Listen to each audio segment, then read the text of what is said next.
Hello everyone and welcome back to Old Man Stories. I'm aware that many of you use these videos to fall asleep, so before you doze off, I thought it would be a fun idea if each of you could leave a comment letting me know which part of the world you're listening from. Also, give a like and subscribe to the channel if you're enjoying the episodes, okay? Let's get comfortable, relax, and begin. I've never told this story online before. It happened almost 3 years ago, but I still get goosebumps thinking about it. I'm only sharing it now because I keep seeing similar experiences in this community, and maybe putting it into words will help me process what happened. My grandmother lived alone in this old 2-story house in Willow Creek, about 40 minutes from where I grew up. After my grandfather passed away 5 years earlier, I made it a point to visit her at least once a month. This particular weekend in March, I decided to stay overnight on Saturday since my mom couldn't make it. The house had always felt warm and inviting during my childhood visits. Grandpa would make his famous pancakes on Sunday mornings, and the whole place would smell like maple syrup and coffee. But after he died, something changed. The house just felt emptier. Not just because he was gone, but like something was off about the space itself. That Saturday had been completely normal. We made dinner together, watched some of her favorite game shows, and looked through old photo albums. My grandmother went to bed around 9, which was typical for her. I stayed up watching TV in the living room until around 11:30, then headed upstairs to the guest bedroom across from what used to be my grandparents' room. The guest room was directly across the hall from where my grandmother kept my grandfather's ashes on her dresser. I never liked looking at that urn, even though it was beautiful. Handcrafted ceramic with blue glazing. Something about knowing his remains were right there always unsettled me. As I was getting ready for bed, I felt this thickness in the air. That's the only way I can describe it. Like the atmosphere itself had become dense and heavy. I tried to brush it off as just being tired, but the feeling wouldn't go away. It was like being watched by something you can't see. I've always been somewhat spiritual, not religious in a strict sense, but I believe in protection and energy. That night, I felt compelled to say the Lord's Prayer before going to bed, which wasn't something I did regularly. Then I said a specific protection prayer my mother had taught me when I was younger. I surround myself with white light. No negative energy can harm me. I am protected. It felt almost silly saying it aloud in the quiet room, but somehow necessary. I eventually fell asleep around midnight, but what happened next is still difficult for me to explain. I woke up, standing at my bedroom doorway, and I say woke up in quotes, because I was fully aware that my physical body was still in bed. It was like I was in two places at once. I could feel myself lying in bed, but I was also standing at the threshold of my bedroom door, looking out into the hallway. The hallway light was on, which was strange because I specifically remembered turning it off before going to bed. The light was different though, not the warm yellow of a regular bulb, but a cold bluish glow that made everything look washed out. And there, at the other end of the hallway, was my grandfather. Except it wasn't him. Not really. At first glance, it looked exactly like him. The same weathered face, the same posture, even wearing his favorite flannel shirt that my grandmother had kept after he passed. But something was deeply, fundamentally wrong. His eyes were too large, too dark, and fixed on me with an intensity that made my skin crawl. His mouth was curved into what might have been a smile, but it didn't reach those eyes. Those eyes were predatory. I stood frozen at my doorway, unable to move forward or backward. It's hard to explain, but I knew instinctively that the doorway wasn't just a physical threshold. It was something else, something spiritual. And whatever was wearing my grandfather's face couldn't cross it without permission. It just stood there, staring at me, not moving. Then it tilted its head slightly, like a curious animal. I felt like it was waiting for me to speak, to call out to it, to say anything. Somehow I knew that if I said anything other than a specific rejection or protection, It would be considered an invitation. Grandpa. It wanted me to say it so badly. I could feel the desire radiating from it, but the word died in my throat because I knew with absolute certainty that this thing was not my grandfather. My grandfather had warm eyes that crinkled when he smiled. This thing had black pits that seemed to absorb the light around them. In that moment, I remembered something my grandmother once told me about entities that pretend to be deceased loved ones. They wear familiar faces to get close to you, she'd said. They need an invitation to enter your space. The thing wearing my grandfather's face took a single step forward, and the floorboard creaked. The sound was deafening in the silence. My heart was pounding so hard I could feel it in my ears. I wanted to run back to my body, but I didn't know how. It opened its mouth as if to speak, and I saw teeth that were slightly too sharp, too numerous. I knew I had to say something before it did. "In Jesus' name, I rebuke you," I said. My voice came out as barely a whisper. The thing flinched slightly, but continued staring. Its head tilted at an unnatural angle now. The smile stretched wider, revealing more of those wrong teeth. "In Jesus' name, I rebuke you," I said again, louder this time, finding strength from somewhere deep within me. The entity's form seemed to waver slightly, like heat rising from pavement, but it didn't retreat. Instead, it took another step forward, now halfway down the hall. The air around it seemed to darken and swirl, like ink in water. "In Jesus' name, I rebuke you." I practically shouted it this time, my voice firm and unwavering. The thing stopped advancing, but remained where it was, still wearing that terrible smirk. It couldn't cross the threshold, but it wasn't leaving either. It was like we were locked in some kind of standoff. Its head tilted even further to the side, almost at a 90-degree angle now, in a way that would be physically impossible for a human neck. The gesture seemed annoyed, frustrated, but also challenging, like it was saying, "I'll wait, I have time." What happened next is hard to describe. Everything suddenly turned white. Not the comforting, warm white of sunshine, but a harsh, blinding white that seemed to come from everywhere at once. I felt a violent pulling sensation, like being yanked backward by an invisible force. And then I was gasping awake in my bed, my heart racing so fast I thought it might burst. I sat bolt upright, sweating and trembling. The room was completely dark, except for the red numbers on the digital clock. 3:15 a.m., the witching hour. Of course. I turned on every light I could reach and sat with my back against the headboard, too terrified to leave the room but equally afraid to go back to sleep. I kept staring at the doorway, half expecting to see that thing standing there, wearing my grandfather's face like a mask. The rest of the night passed in a blur of terror and exhaustion. I must have dozed off eventually because I woke up to sunlight streaming through the curtains and my grandmother knocking on the door to let me know breakfast was ready. I didn't tell her what happened. How could I? "Hey, Grandma, I think a demon or something was pretending to be Grandpa last night." She'd already been through enough grief. But as we ate breakfast, she mentioned something that chilled me to the bone. "I had the strangest dream about your grandfather last night," she said casually, buttering her toast. "He was standing in the hallway, just looking at me. Felt so real I almost got up to talk to him. I nearly choked on my orange juice." "Did you? Talk to him, I mean." She shook her head. "No, something didn't feel right." I said my prayers instead and went back to sleep. I wondered then how many times this had happened before. How many times had my grandmother seen my grandfather in the hallway at night? How many times had she almost spoken to it, almost invited it in? The thought makes me sick to my stomach. After some research, I believe what I encountered was what some traditions call a familiar spirit, a type of demonic entity that mimics deceased loved ones to gain access to the living.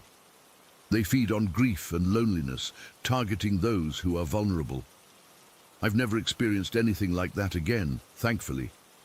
But I've made it a habit to say those same prayers every night before bed, no matter where I am.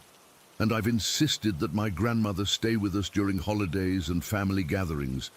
I hate the thought of her alone in that house. I still visit her there sometimes, but I never stay overnight anymore.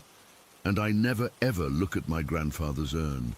Sometimes I wonder if that thing is still there, waiting in the hallway at 3:15 a.m., wearing my grandfather's face, hoping for someone to say the wrong thing, hoping for an invitation.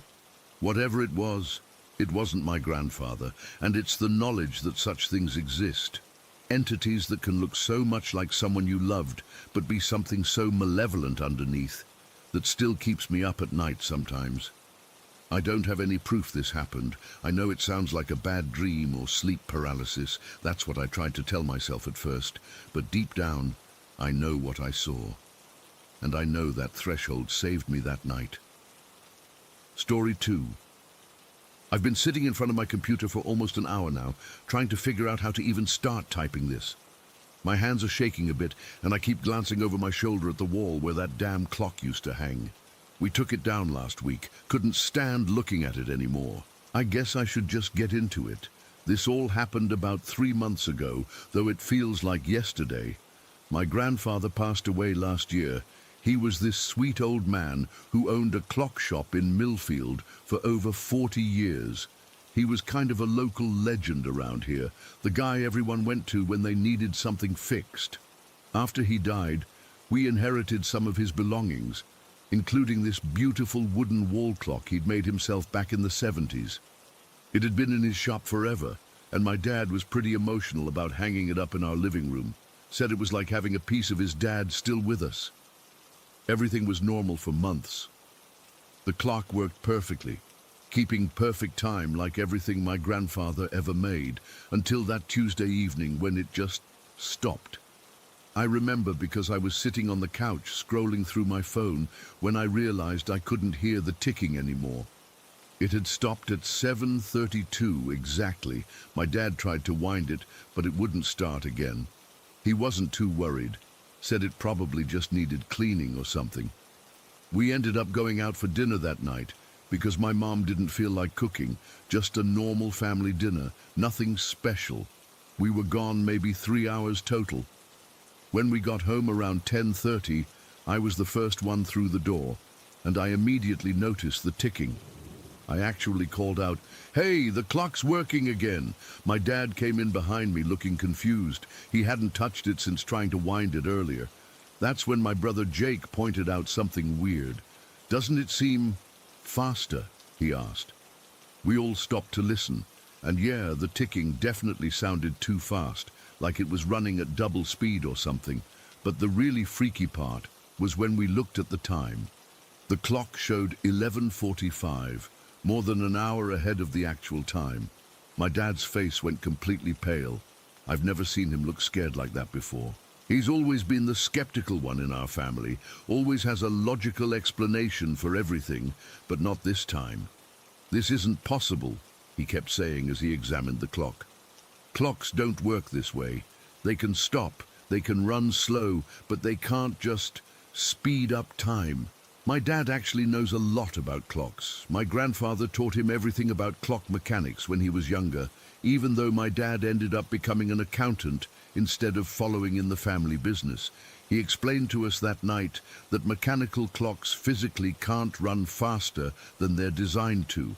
The gears and pendulum just don't work that way. It would be like your car suddenly driving itself faster without anyone pressing the gas. We tried to brush it off, but nobody could really explain it. My mom suggested maybe someone broke in and messed with it as a prank, but nothing was missing, and all our doors had been locked.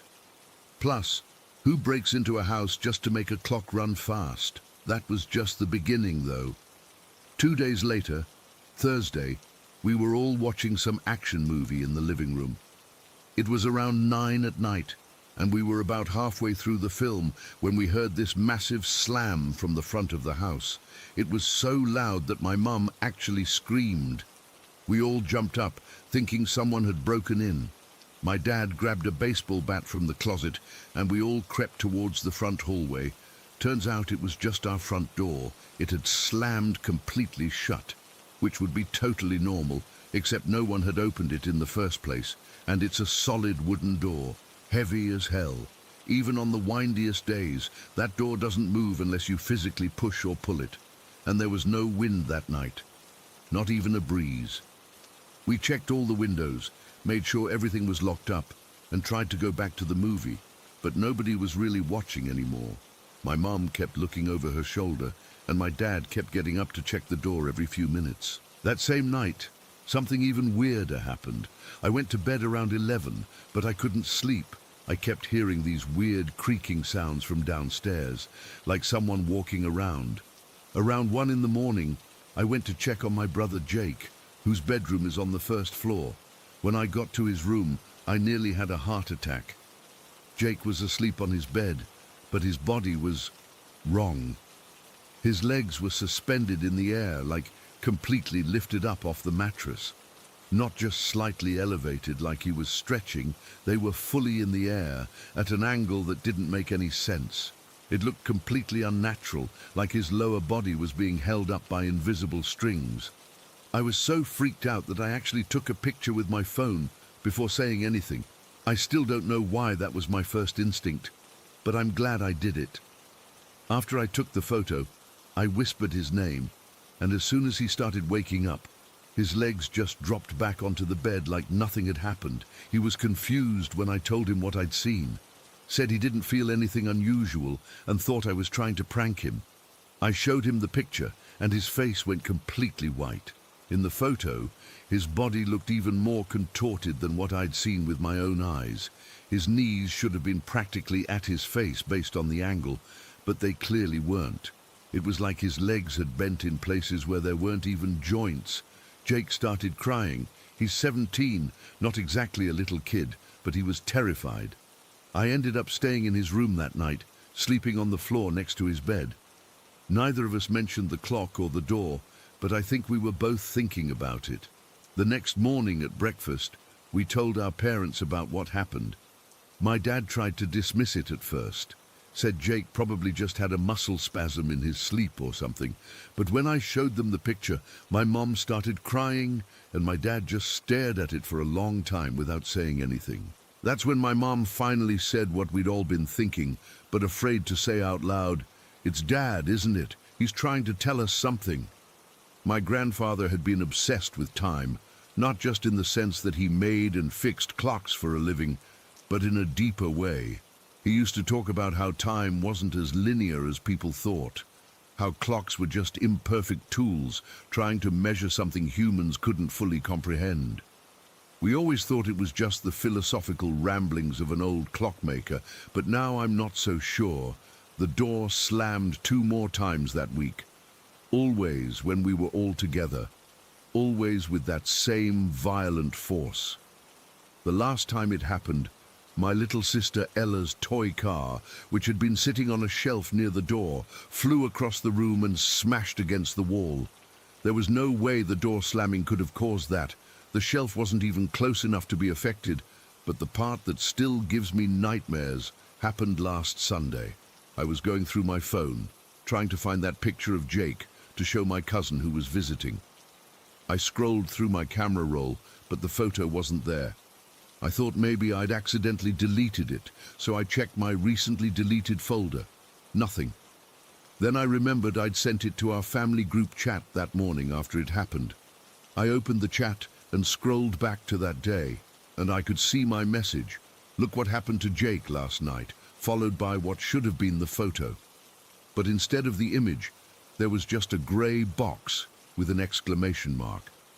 When I tried to download it again, my phone froze completely. The screen went black for a few seconds, then came back on, but the message thread had jumped forward in time, past that part of the conversation. I tried scrolling back, but every time I got close to where that message should have been, the app would freeze again. I asked Jake to check his phone, and the exact same thing happened to him. When we asked our parents to try, their phones did the same thing. It was like something was actively preventing us from accessing that image.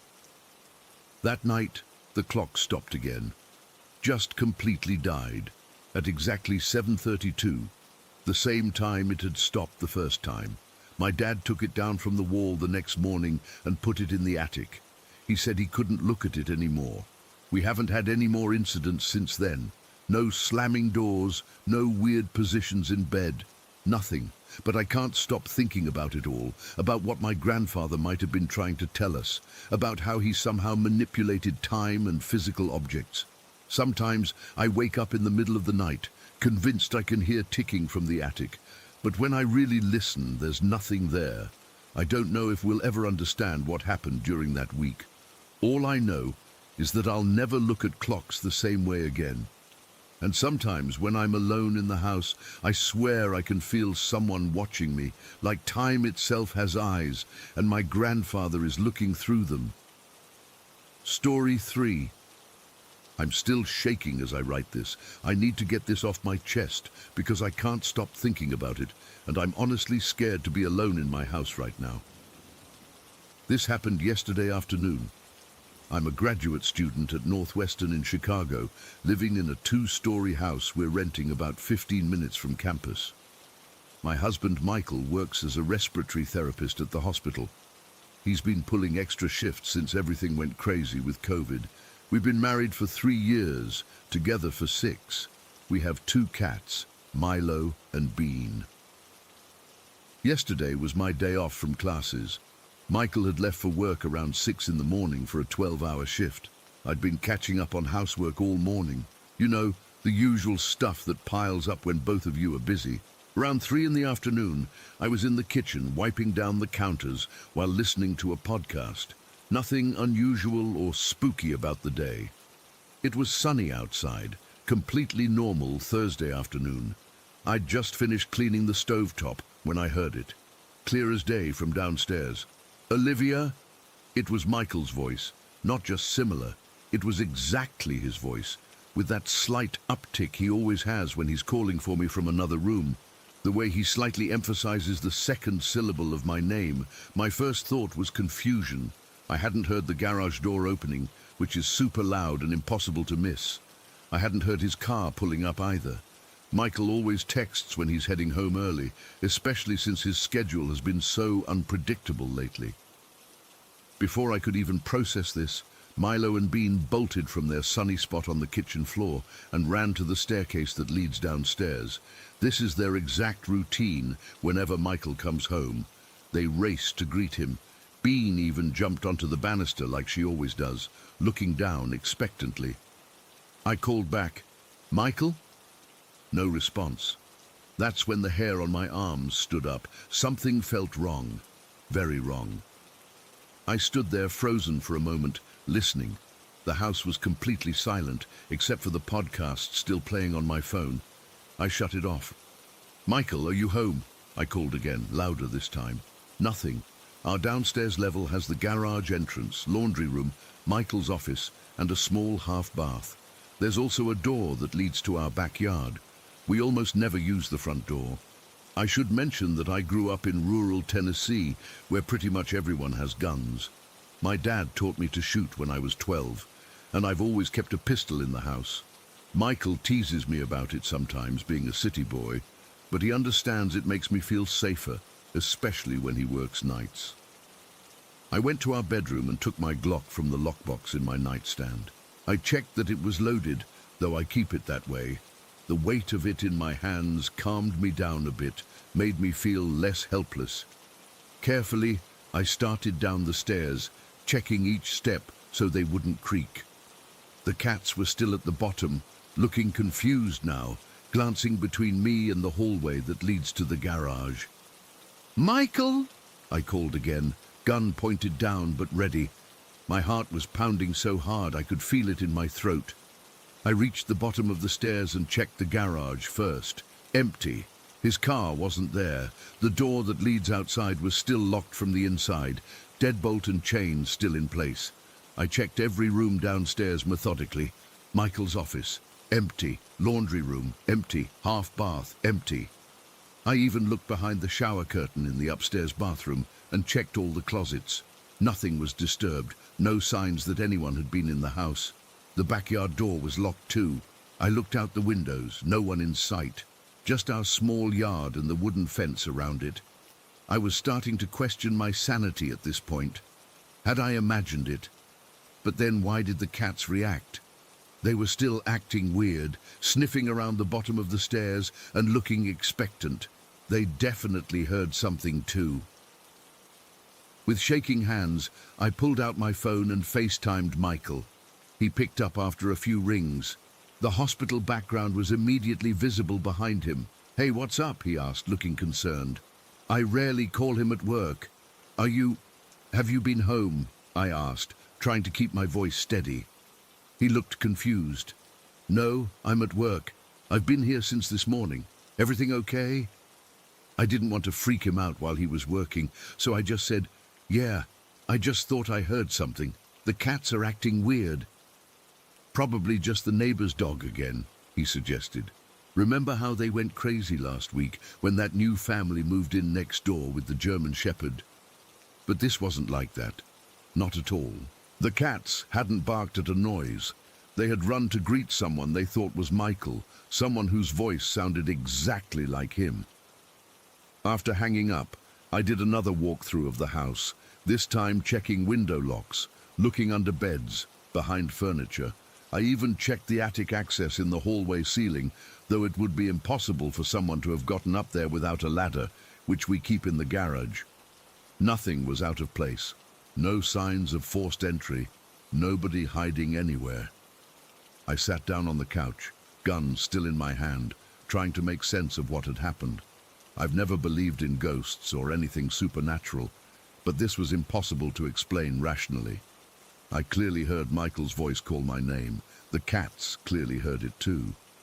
I started thinking about stories I'd heard about doppelgangers or mimics, entities that can sound like someone you know. The thought made me feel sick. What if whatever it was had gotten me to go downstairs? What was it planning to do?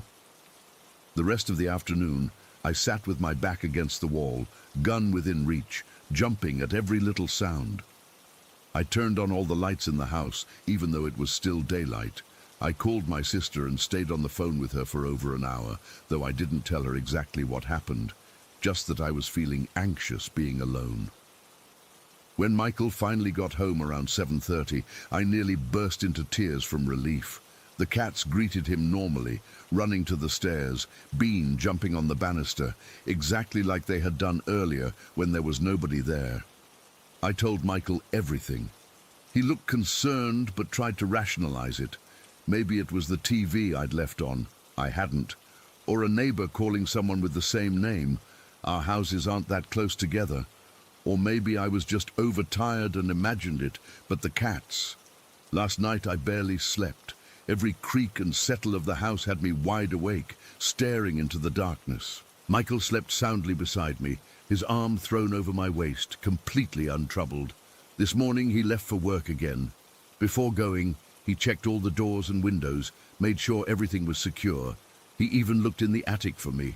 He offered to call in sick, but they're already short-staffed, and I insisted I'd be fine. But I'm not fine. I'm sitting here in broad daylight, jumping at every sound. The cats are acting normal today, lounging in the sun like nothing ever happened. I can't stop thinking, what if it comes back? What if it calls my name again? But this time sounds like someone else. My mom, a friend, a stranger. What does it want? I've been researching similar experiences online all morning.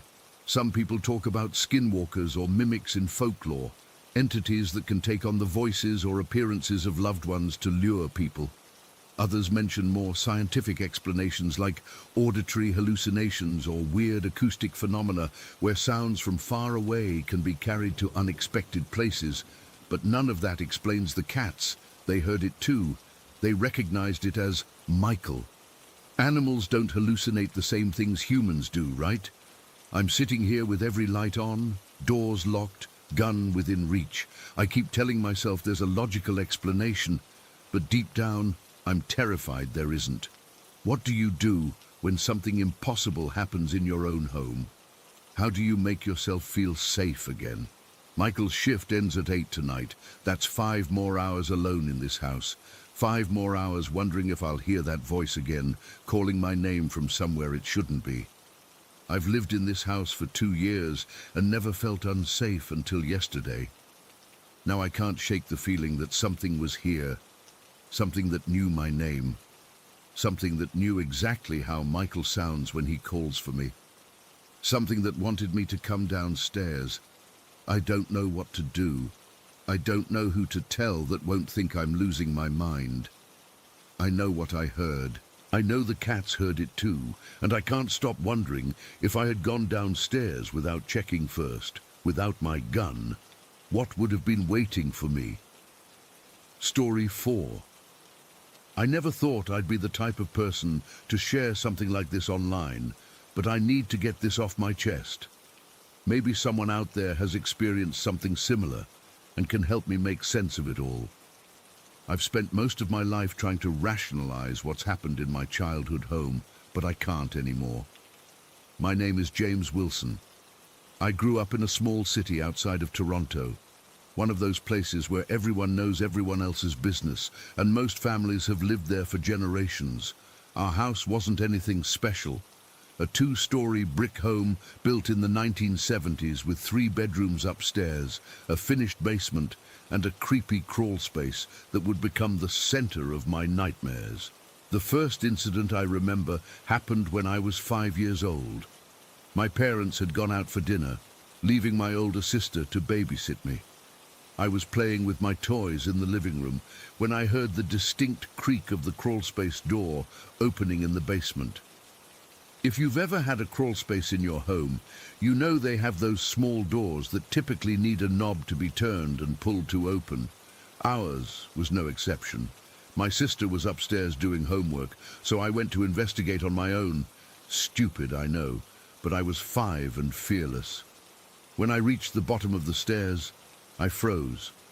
The crawlspace door was wide open, and the dark void beyond it seemed to be watching me. I ran upstairs crying, and my sister just assumed I was making it up for attention. That was just the beginning. When I was 8, I had my first truly inexplicable experience with that door. It was a Saturday morning, and I was watching cartoons while everyone else was still asleep. I heard a noise from the basement and turned to see the basement door, which was across from the living room, was open. As I sat there, trying to convince myself it was nothing, I heard a distinct click, followed by the slow creak of the crawlspace door opening. I couldn't see it from where I sat, but I knew that sound. It had become embedded in my memory. I don't know what possessed me, but I walked to the top of the basement stairs and looked down. From that angle, I could just barely see into the finished part of the basement, where the crawlspace door was clearly standing open. No one was down there. The door had opened by itself. I stood there for what felt like forever, my heart pounding so hard I thought it would burst from my chest. Then, as I watched, the door slowly began to close. I ran back to the couch, buried myself under a blanket, and didn't move until my parents came downstairs an hour later. When I told my mom what happened, she checked the door and said it must have been improperly latched. But I knew better. That door needed to be pulled open. It couldn't just swing open on its own, and it certainly couldn't close itself. For years, I avoided the basement whenever possible. I'd run up and down the stairs if I absolutely had to go down there, never looking at that door. My friends thought I was crazy, but they didn't live with it. The weird thing is, these experiences seemed to happen in waves. There would be months of nothing, then weeks where something would happen almost daily. My grandfather passed away when I was 10, and that's when the dreams started. I dreamed that my grandfather was sitting in his favorite chair, the one my parents had moved into my bedroom after he died. In the dreams, the chair would be on fire, but Grandpa would just sit there, staring at me with a sad expression. I'd wake up in a cold sweat and see the chair rocking gently in the corner of my room, as if someone had just gotten up from it. My parents started to worry about me. They thought I was having trouble processing my grandfather's death, which was probably true, but didn't explain why that chair would sometimes rock on its own in the middle of the night. My dad eventually moved it to the attic because I refused to sleep in the same room with it. As I got older, the experiences became less frequent, but more intense. When I was in high school, I'd often hear footsteps upstairs when I was home alone. Not the settling house kind, but deliberate steps, like someone walking from my parents' room to the bathroom and back. I'd call out, thinking maybe my mom had come home early from work, but there was never anyone there. Fast forward to 2021.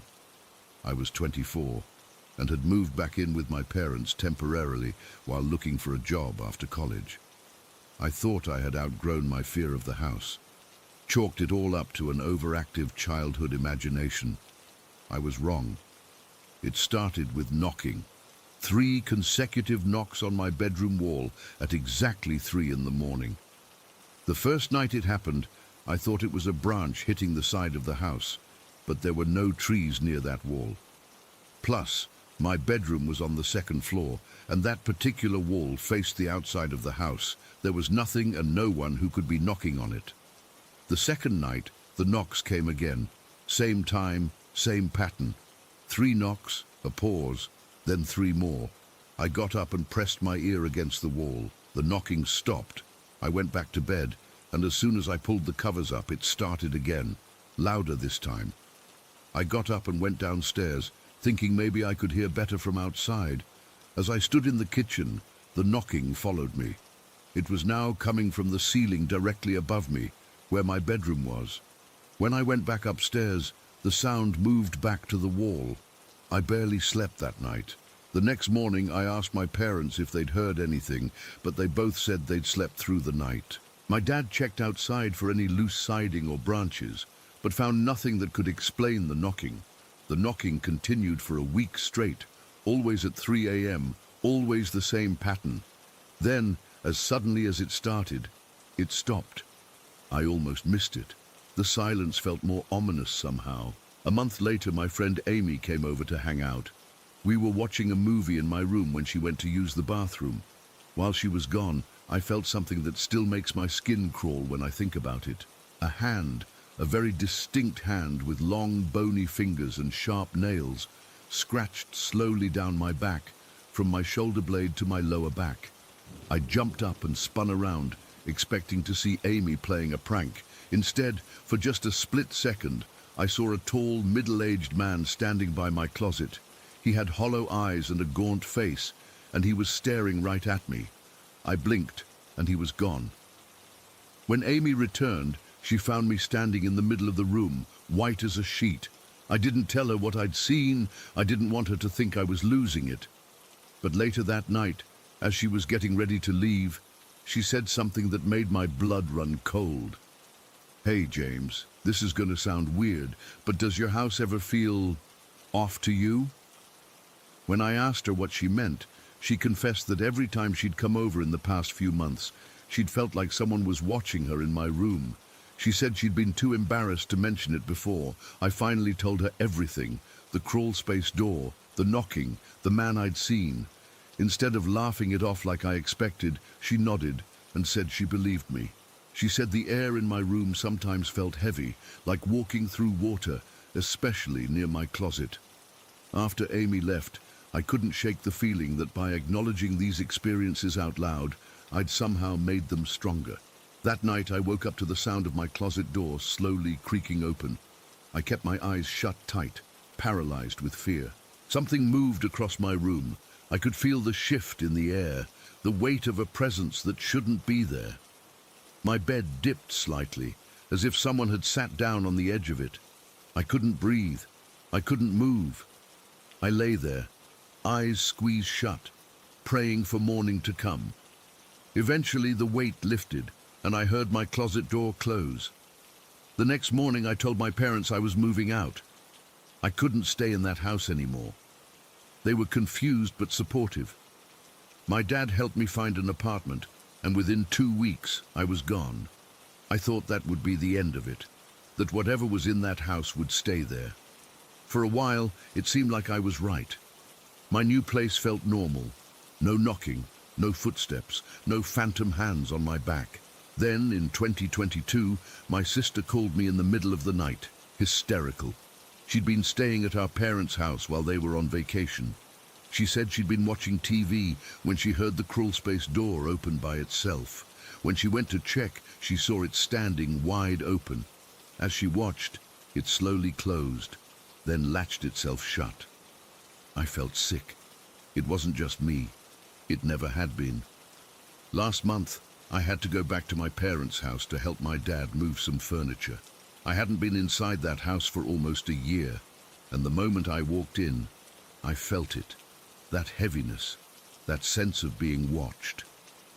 We were in the basement, moving an old couch, when the crawlspace door clicked and swung open. My dad was right beside me, and we both saw it. He stood there, frozen, the color draining from his face.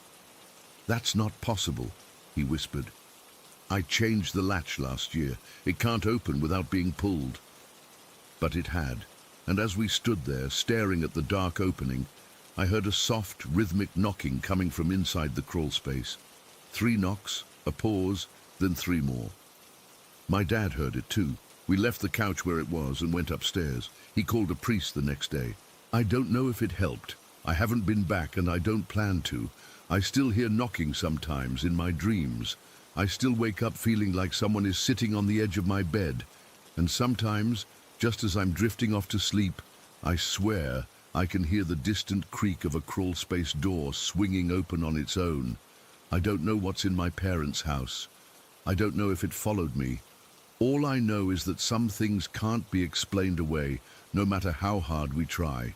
And whatever was in that crawlspace has been with my family for years, watching us, letting us know it's there. I'm writing this at 3 in the morning because I just woke up to 3 knocks on my bedroom wall. I'm miles away from my parents' house, but somehow it found me, and I don't know what to do. Story 5. I still can't explain what I heard that night. It's been 4 months now, and I haven't slept right since. Not a single decent night's rest. Every little noise jolts me awake, and I've started sleeping with my TV on just to drown out any sounds from outside. I moved back in with my mom last December after my breakup with Kayla. It wasn't ideal, but I needed to save some cash while looking for a new apartment. Mom lives in this typical suburban neighborhood in Pennsylvania, the kind with identical houses, perfect lawns, and neighbors who've known each other for 20+ years. Nothing exciting ever happens here. At least that's what I thought. My sleep schedule was completely messed up back then. I was working night shifts at the warehouse, so I'd usually get home around 1 in the morning and stay up until dawn. Mom hated that I smoked, so I'd always step outside to have a cigarette in the driveway before heading to bed. It became this little ritual, coming home, grabbing a beer from the fridge and smoking while scrolling through my phone. The neighbors to our right were this older couple, the Millers. They're probably in their 60s, really nice people who spend half the year traveling in their RV. Their house was dark most nights, since they were off visiting their grandkids in Michigan or something. This particular night was in early February. It was freezing cold, maybe 20 degrees, and everything was dead silent. That weird winter silence where sound seems to travel forever. It must have been around 3 in the morning, and I was standing in our driveway, bundled up in my jacket, smoking my last cigarette before bed. That's when I heard it. At first I thought it was a car crash or something, this guttural, raw sound that cut through the silence. It took me a second to realize it was a scream. A man's scream, but not like someone yelling for help or anything normal. This was primal, like something was being torn apart from the inside. It was coming from the Miller's backyard, and it sounded muffled, like whoever was screaming had something covering their mouth or was inside something. I froze completely. My cigarette burned down between my fingers until the heat stung me, and I dropped it. I couldn't move. There's something I can't explain about that scream. It wasn't just scary, it felt wrong, like I wasn't supposed to be hearing it. My body just locked up. The scream lasted maybe 10 seconds, and then complete silence again. No rustling, no footsteps, nothing, just silence. I should have called the police right there. That would have been the normal thing to do, right?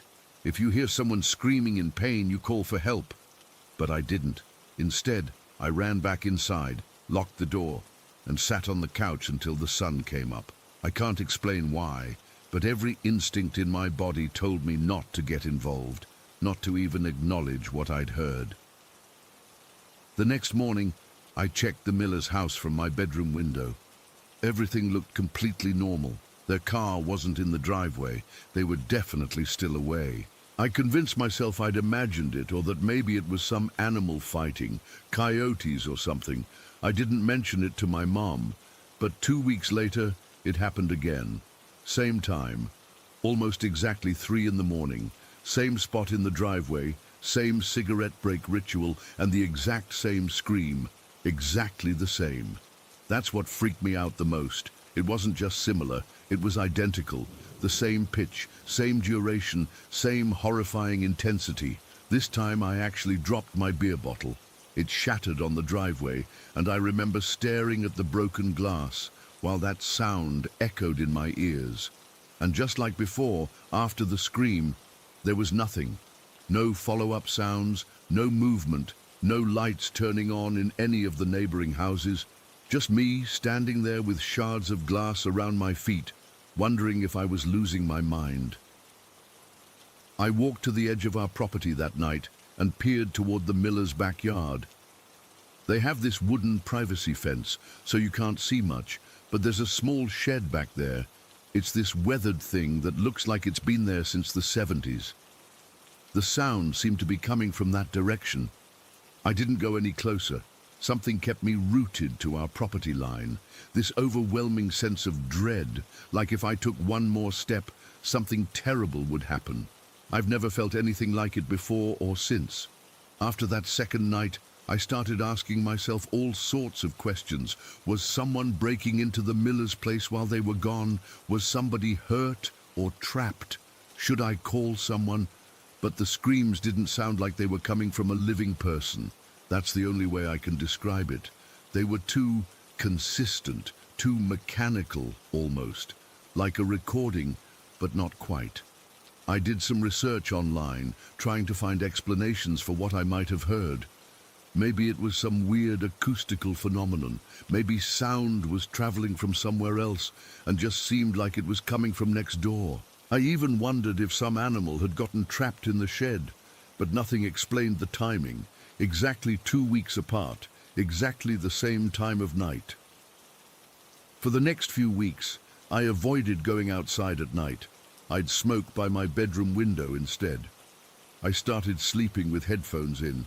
I was scared the screams would happen again, and I was even more scared that they wouldn't, that I really was just imagining things. Then, in late March, the Millers came back from their trip. I saw Mr. Miller mowing the lawn one afternoon, and Mrs. Miller was out gardening, getting her flower beds ready for spring. Everything seemed so normal, so ordinary. It made what I'd heard seem even more insane. I avoided them for a few days, but then one Saturday morning, I ran into Mrs. Miller while I was grabbing the mail. She was this sweet old lady with curly white hair who was always bringing cookies over when I was a kid. She asked how I was doing, if I was still working at the same place, all that neighborly small talk. Before I could stop myself, I blurted it out. "Mrs. Miller, did you ever hear anything weird coming from your backyard? Like from the shed, maybe?" Her reaction wasn't what I expected. She didn't look confused or concerned. She chuckled, like I'd told her a joke we both were in on. "Oh, you heard it too," she said, her voice casual. "That old shed. When we first moved in, back in '94, the previous owner's kids warned us about it, said it was haunted." She smiled like she was talking about something as normal as squirrels getting into the bird feeder. My blood went cold. "What do you mean, haunted?" She shrugged. "Oh, you know how kids are. They said they heard things. Their parents built that shed over some old foundation that was there when they bought the place. The kids wouldn't go near it. Said they heard a man screaming sometimes." She adjusted her gardening gloves. "Frank wanted to tear it down years ago, but we just use it for storage now. Those old houses, they settle and make all sorts of noises." I couldn't believe how casually she was discussing this, like we were talking about the weather. "And you've heard these Noises? I asked. Oh, a few times over the years, usually when we first get back from being away. Like the house is saying hello. She actually laughed. I know it sounds silly, but you get used to old houses and their quirks. I mumbled something about needing to get back inside and practically ran back to our house. My hands were shaking so badly I could barely get the key in the door. That night, I couldn't sleep at all. I kept thinking about what Mrs. Miller had said. The previous owner's kids had heard it too, and she talked about some old foundation beneath the shed. What was there before? What was buried under that shed? The worst part is that Mrs. Miller didn't seem scared at all. She'd normalized it somehow, like living next to whatever was making those inhuman screams was just part of home ownership.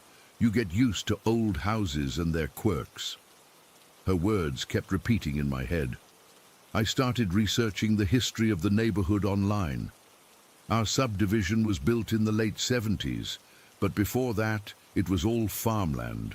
I couldn't find anything specific about the Millers' property, no reports of accidents or deaths or anything that would explain what I'd heard. Another 2 weeks passed. I was dreading the night when the pattern would continue. I took sleeping pills that night and passed out early with my headphones blasting music. I didn't want to hear it if it happened again. The next morning, I noticed Mrs. Miller in her backyard, staring at the shed, just standing there looking at it. She stood there for nearly an hour. I watched her from my window, not even trying to hide the fact that I was spying. She eventually went back inside, but something about the way she was looking at that shed chilled me to the bone. A few days later, I worked up the courage to ask her more questions. I caught her getting her mail and mentioned that I was interested in the history of the neighborhood. She seemed happy to chat about it. You know, I was thinking about what you said about the shed, I started. Did the previous owners ever mention why they thought it was haunted, or what might have happened there? Her smile faltered a bit. Well, they didn't know much themselves. The husband, what was his name? He said when they built the shed, they found some old concrete foundation underneath, much older than the neighborhood. They just built right on top of it because it was a good flat surface. She lowered her voice a little. Their youngest boy, he was about 10 when they moved in. He was the one who first heard the screaming. Poor thing refused to go in the backyard after dark. And you're not scared by it? I asked. She patted my arm. James, when you get to my age, you realize there are things in this world we don't understand. Whatever is in that shed, it's been there a long time. It hasn't hurt anyone. It just reminds us it's there sometimes. She looked back at her house. Frank doesn't like to talk about it. He says I encourage it by acknowledging it, but I figure we share this property, might as well be neighborly. Neighborly, with whatever was screaming in her backyard. I moved out of my mum's place last month, found an apartment on the other side of town. I told her it was because it was closer to work, which wasn't entirely a lie. But really, I couldn't stand being near that house, that shed, whatever was in there. The thing that keeps me up at night isn't just what I heard. It's the realization that whatever is making those screams has been doing it for decades. Generation after generation living in that house, hearing those screams, and eventually just accepting them as normal. How many others before me stood frozen in fear, listening to that sound? How many others convinced themselves it was just old house noises? And if it's been there that long, how long will it continue? Will some kid 30 years from now be standing outside, hearing exactly what I heard, feeling that same cold terror run through their veins? I don't have answers. I just know that sometimes, late at night, I still hear that scream in my dreams, and I wake up wondering what's beneath that shed, what's been waiting there, calling out every 2 weeks at 3 in the morning, and why. Story 6. I've never really told this story to anyone outside my family. I'm 28 now, but I still get goosebumps thinking about what happened when I was 13. It was late October, just before Halloween, and we were driving back from my grandmother's house in Pennsylvania to our home in northern Maryland. Mom was driving our old Chevy Trailblazer. I was in the passenger seat, and my little brother Ethan was in the back, already half asleep with his head against the window. It was probably around 9 o'clock at night, completely dark outside. The kind of country dark you don't get in cities. Absolute blackness beyond our headlights. We were taking this back road that Mom always used as a shortcut. It winds through these dense woods that separate the two states, with a little creek running alongside part of it, and some old railway tracks that haven't been used in years. There are no streetlights out there, just trees pressing in from both sides, and these sharp bends that make you slow down to like 20 miles per hour. I remember I had been complaining about homework. I had this huge science project due on Monday, and I was stressing about not having enough time to finish it. Mom was half listening, nodding along while keeping her eyes on the road. The radio was playing softly in the background, some oldies station my mom liked. We came around this really sharp bend, one of those hairpin turns where the trees block your view until you're already in the curve. And that's when we saw it. Standing right in the middle of the road was something. At first glance, I thought it was a bear. We'd seen bears in the area before, black bears that sometimes wandered onto properties looking for food, but in the split second that followed, I realized this wasn't a bear. It wasn't anything I'd ever seen before. It was massive, with black fur that seemed to absorb the light from our headlights rather than reflect it. It was walking on all fours down the center of the road, but when our lights hit it, it stopped and turned its head toward us. That's when my blood went cold. Its face was wrong. It had this elongated snout like a wolf, but wider, with this snarl that revealed rows of teeth that seemed too white, too sharp. They literally gleamed in our headlights. But what really haunts me were its eyes, yellow, almost glowing, and filled with what I can only describe as hate. Not animal fear or aggression, actual hatred. Mom slammed on the brakes, and we skidded a little on the gravel. The thing was maybe 30 feet ahead of us. For a second, everything was completely still. I couldn't even breathe. Then Ethan woke up from the sudden stop and mumbled something from the back seat. That's when it charged us. It didn't run like a bear or a wolf. It moved in this weird, loping gait that covered ground way too quickly, and it was huge, taller than the hood of our SUV. I remember thinking, this can't be real. But it was coming straight for us. Its yellow eyes locked on mine through the windshield. Mom screamed and jerked the wheel hard to the right. I felt the SUV tilt as we swerved. There was this horrible thump and scraping sound against the driver's side of the car. I was thrown against my seatbelt, and Ethan started crying in the back. I hit it. Oh my God, I hit it, Mom was yelling, gripping the steering wheel so tight her knuckles were white. She managed to straighten the car out and kept driving, probably another 100 yards down the road before she pulled over, her hands shaking. What was that? I asked, my voice barely a whisper. A bear, Mom said, but she didn't sound convinced. It had to be a bear. But we both knew it wasn't a bear. Bears don't have faces like that. Ethan was crying harder now, asking what happened, if we were okay. Mum turned around to comfort him, telling him we just had to swerve to avoid an animal on the road. She didn't mention what kind of animal. After a few minutes of sitting there trying to calm down, Mum said we should go back and check. What if it's injured? She said. We should make sure. I didn't want to go back. Every instinct in my body was screaming to keep driving, to get as far away from that thing as possible. But Mom had this rule about always stopping if you hit an animal, so we turned around. Mom drove slowly back to the spot where we'd swerved. The headlights swept across the road and into the trees on either side. There was nothing there. No injured animal, no blood on the road. Nothing. I know I hit it, Mom said, confusion in her voice. I felt it hit the car.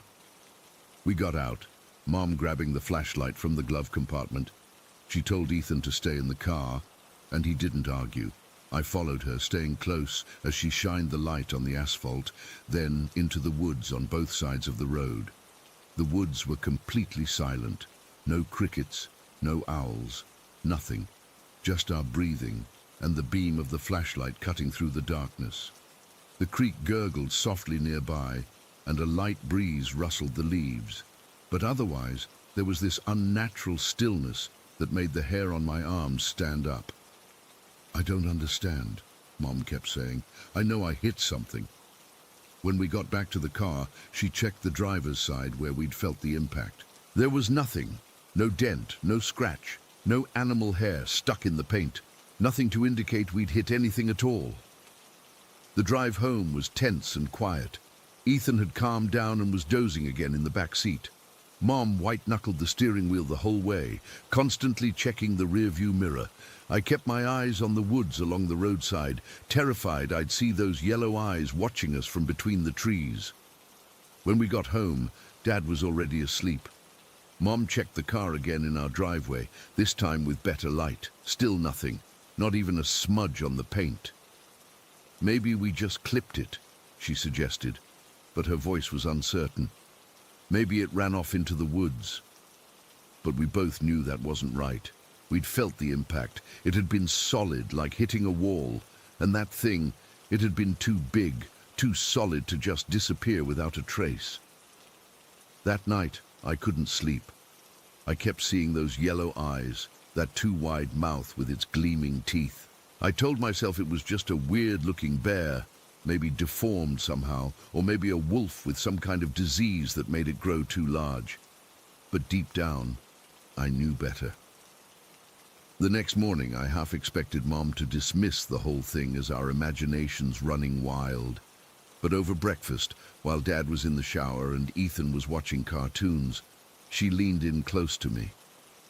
"Let's not talk about what happened last night," she said quietly. "I don't want to scare your brother or worry your father." I nodded, relieved in a way.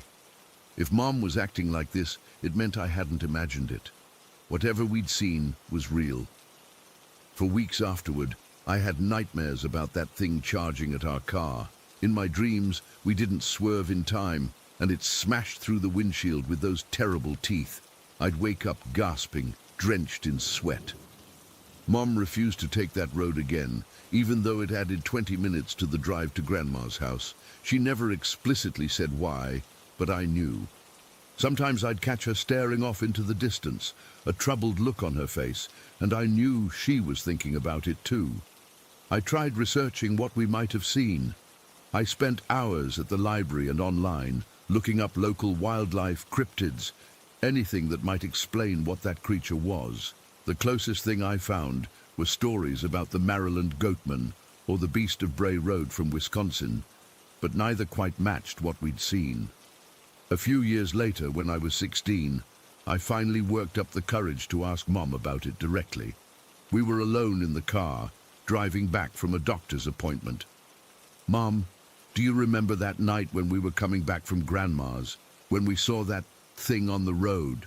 She was quiet for so long I thought she wasn't going to answer. Then she sighed. "I've tried to make sense of it for years," she said. "I've told myself it was a bear, or maybe a really big wolf. But—" She trailed off, shaking her head. "It wasn't either of those things, was it?" I pressed. "No," she admitted. "I don't know what it was, but I know what I saw, and I know we hit it. I felt the impact, but there wasn't a mark on the car." She glanced at me.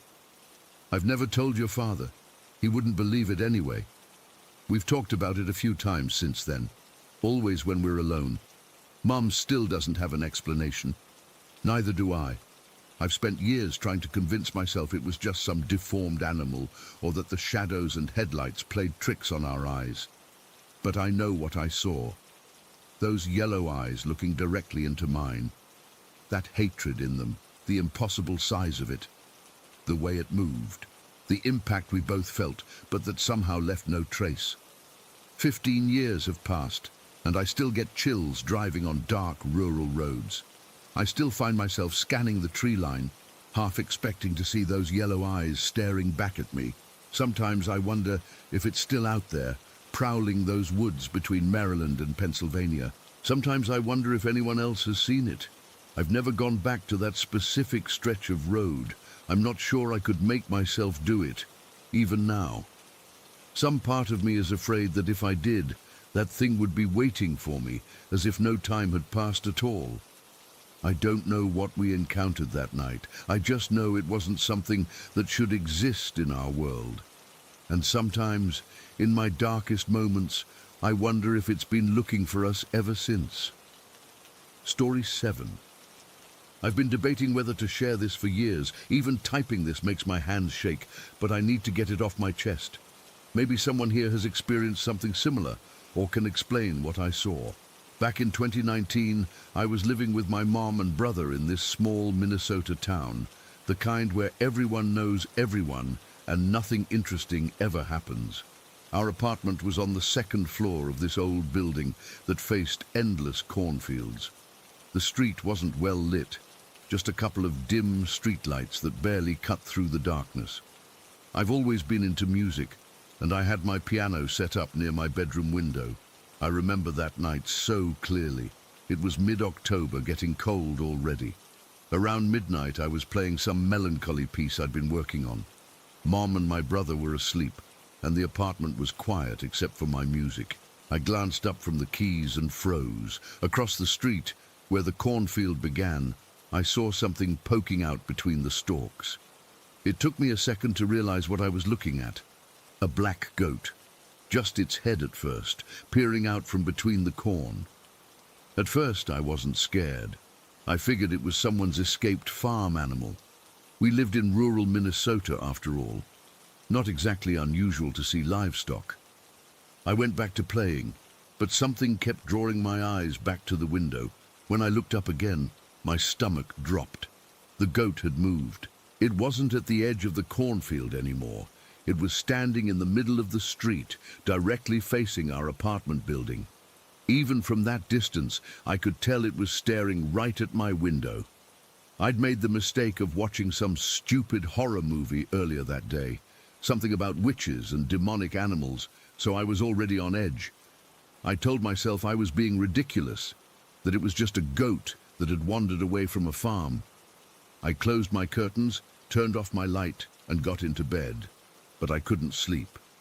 I kept thinking about that goat, just standing there, staring up at my window.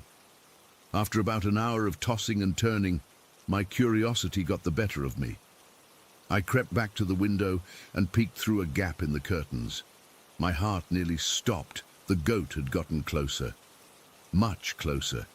It was now on the grass in front of our apartment building, standing under the illuminated sign that displayed the complex's name, and in that light, I could see it clearly for the first time. What I saw still haunts me. It wasn't the goat's face or body that terrified me. It was its feet. They weren't hooves. They were hands, human-like hands, but wrong somehow.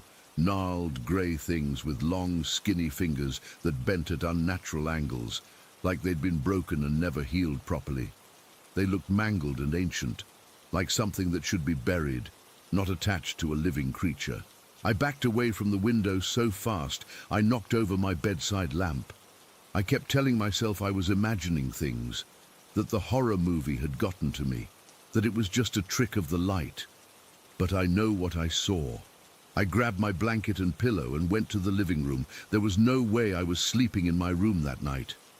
I curled up on the couch and somehow managed to fall asleep with the TV on, the mindless infomercials drowning out my thoughts. The next morning, I convinced myself it had been a bad dream or my imagination running wild. That is, until I went back to my room. Something caught my eye on the outside of my window, a handprint, a greasy, dirty handprint with distinct finger marks. Long, broken-looking fingers pressed against the glass, and stuck to the grease were tiny black hairs. I stared at it for what felt like hours. My window was on the second floor. There was no way anyone could have reached it without a ladder, and who would climb up to my window in the middle of the night just to leave a handprint? I didn't tell my mom or brother. What would I even say? Hey, I saw a goat with human hands last night, and now there's a creepy handprint on my window. They'd think I was losing it.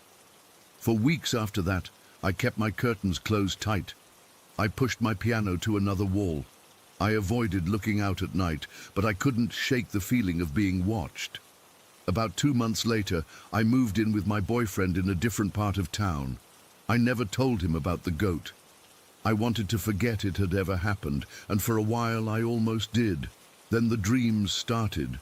They weren't regular nightmares. They were vivid, like memories of places I'd never been. In every dream, I'd be going about some normal activity, and then I'd spot it. The black goat, always in the background, watching me. Sometimes it would be across a crowded street, sometimes at the edge of a park, but always staring, always with those terrible hands. The worst dream happened about 6 months after the initial incident. I found myself in what looked like Salem during colonial times. I was wearing a long dress and apron, like Puritan clothing. Everything felt so real. The dirt rode under my feet, the weight of the fabric, even the smell of wood smoke in the air. I was walking away from a dense forest toward a small settlement. As I reached the edge of the tree line, something made me turn around. There it was. The goat, half hidden behind a tree, those human-like hands gripping the bark. It was watching me leave, and somehow I knew it was angry that I was going. I woke up thrashing so violently that my boyfriend had to hold me down. He said I was making this awful keening sound, not quite a scream, but something worse. I was drenched in sweat, my heart racing so fast I thought I might be having a heart attack. After that night, my boyfriend started getting concerned about my sleep patterns. He said I would twitch and mutter things he couldn't understand. Sometimes I'd sit straight up in bed, staring at the corner of the room before lying back down without waking up. He started recording me to show me what was happening, but I refused to watch the videos. I was afraid of what I might see or hear. The dreams continued, but less frequently. I've moved twice since then, even left Minnesota altogether. I thought distance would help, but sometimes I still wake up with the certainty that something is watching me through my window, no matter what floor I'm on. Last month, I was scrolling through a forum about folklore and nearly dropped my phone when I came across an old woodcut image. It showed a sabbat of witches with a creature presiding over them, a goat-like figure with human hands. The caption mentioned something about a familiar spirit that would watch over those who had made certain pacts. I've never been into witchcraft or anything like that. I don't know why this thing fixated on me or what it wants. All I know is that sometimes, when I'm playing piano late at night, I get the overwhelming urge to look out the window. I never do. I still have dreams about that thing, though they're rarer now. The most recent one was different. I was back in my old apartment sitting at my piano. In the dream, I looked out the window and saw nothing but cornfields swaying in the wind. I felt relieved, safe. Then I noticed my reflection in the window glass, except it wasn't my face looking back at me. It was the goat's face, with human eyes. I woke up crying. I don't know what to make of any of this. I've searched for similar experiences online, but found nothing that matches exactly what I saw. Sometimes I wonder if I imagined the whole thing, if stress or lack of sleep caused me to hallucinate. But then I remember the handprint on my window, those long broken fingers and the black hairs stuck to the glass. That was real, I know it was. I still play piano, but never near windows. I keep the curtains closed at night. I try not to think about it, but sometimes when I'm driving past cornfields at dusk, I find myself scanning the edges, looking for a black shape watching me from between the stalks. If anyone has heard of something like this before, please let me know. I need to understand what's happening to me, and if you ever see a black goat with human hands, don't look directly at it. Don't let it know you've seen it. Just walk away, and whatever you do, don't dream about it. Story 8. I still get goosebumps thinking about what happened at Wilson's Hardware. I worked there for a little over 10 years, from 2007 until they closed down in 2017. It was this old building in East Los Angeles that had been in the Wilson family since 1927. Mr. Wilson was the third generation to run it, and he was the nicest boss I ever had. The building itself was incredible, all brick with these massive wooden beams inside that they don't make anymore. The main floor was this huge open space with tall ceilings and wooden floors that creaked like crazy. We had these two stockrooms in the back, a loft area above the registers where we kept seasonal items, and this workshop in the basement where Mr. Wilson would fix small engines and sharpen tools for customers.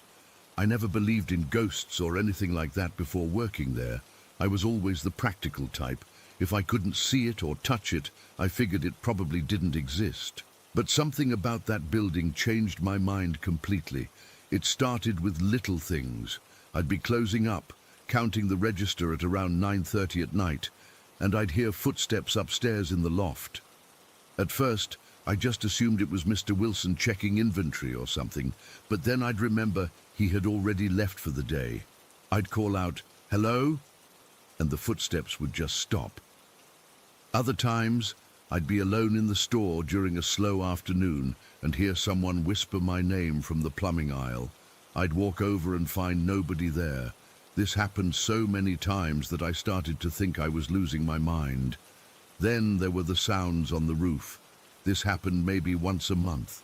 It sounded exactly like someone was running across the roof, back and forth. The thing is, there was no access to the roof from inside the building. The only way up there was with an extension ladder from the outside, and we only did that when we needed to clear the gutters or fix something.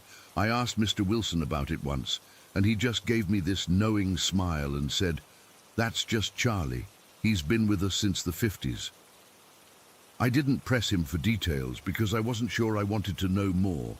But the weirdest part was that I wasn't scared. It never felt threatening or malicious. It was more like the building itself was alive with memories. But what happened on March 7th, 2015 is something I'll never forget for as long as I live.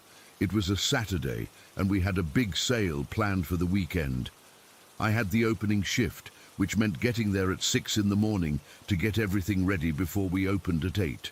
It was pouring rain that day, one of those rare Los Angeles downpours that floods the streets because nobody's prepared for it. I remember pulling into the empty parking lot, the rain hammering on my car roof, and feeling this weird sense of dread, not like I was in danger, but more like something was off. I ran from my car to the back door with my jacket over my head, fumbling with my keys as the rain soaked through my clothes. The alarm was beeping when I got inside, and I punched in the code to silence it. The store was pitch black, except for the small emergency lights, and it felt colder than usual. I remember thinking the heating system must have shut off overnight. I started flipping on lights, section by section. Main floor first, then the register area, then the back stockrooms. The fluorescent lights flickered and hummed as they came on, casting this harsh white light over everything. The rain was beating against the windows at the front of the store, making these weird shadows dance across the floor. As I was heading toward the workshop to make sure everything was ready for Mr. Wilson, he had some lawnmower repairs scheduled for that afternoon, I heard something that made me freeze in my tracks.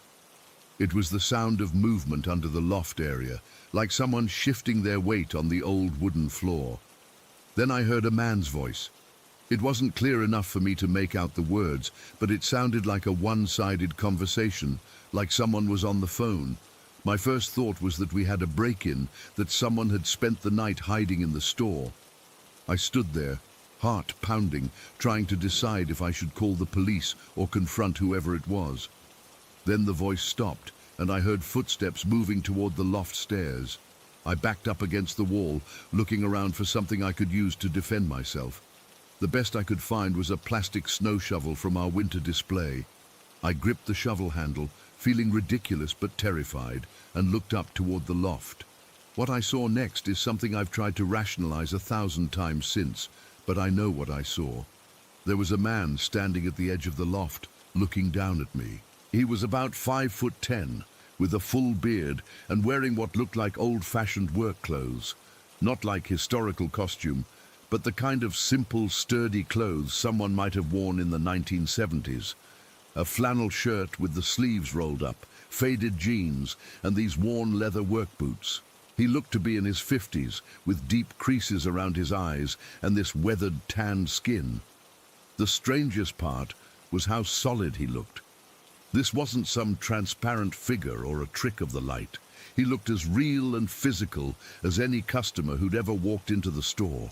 The only thing off about him was that he seemed slightly out of focus, like I needed to blink to clear my vision. He was staring right at me, not with any malice or anger, but with curiosity, like he was trying to figure out who I was and what I was doing there. I stood frozen, still clutching the stupid plastic shovel, unable to speak or move. We stayed like that, staring at each other for what felt like an eternity, but was probably about 15 minutes. I remember the sound of the rain on the roof, the hum of the fluorescent lights, and my own heartbeat thundering in my ears. Then, without any warning or dramatic gesture, he simply turned and walked across the loft toward the far wall. He didn't fade away or disappear in a cloud of smoke. He just walked normally, and then wasn't there anymore. Like he'd walked through a doorway that I couldn't see. I stayed rooted to that spot for another 10 minutes, afraid to move. When I finally gathered the courage to climb up to the loft and check, there was nothing there. No footprints in the dust, no sign that anyone had been up there at all. My hands were shaking so badly I could barely use my phone, but I called Mr. Wilson and tried to explain what had happened. I expected him to think I was crazy or making it up, but he just sighed and said, "You met Thomas." When he came in an hour later, he told me that Thomas had been his grandfather's business partner when they first opened the store in 1927. He died in the store in 1978, a heart attack while he was working in the loft, organizing fishing gear for the spring season. Mr. Wilson said his father had seen Thomas multiple times over the years, and occasionally customers would ask about the bearded man upstairs when there was no one up there. What's weird is that after that day, I never saw Thomas again, though I worked at the store for another 2 years. But I continued to hear things, the footsteps, the whispers, and sometimes the sound of tools being moved around in the workshop when no one was down there. The strangest incident after that happened about 6 months later.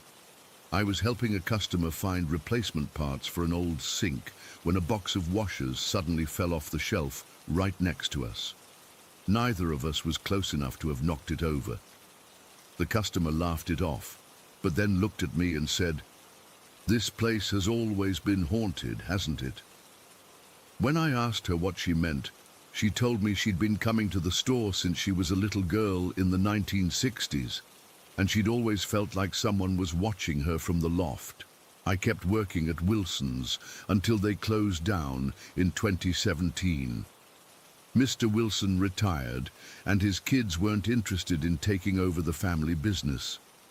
The building was sold to a developer who planned to turn it into some kind of trendy restaurant. I drove by there last month and saw they'd gutted the inside.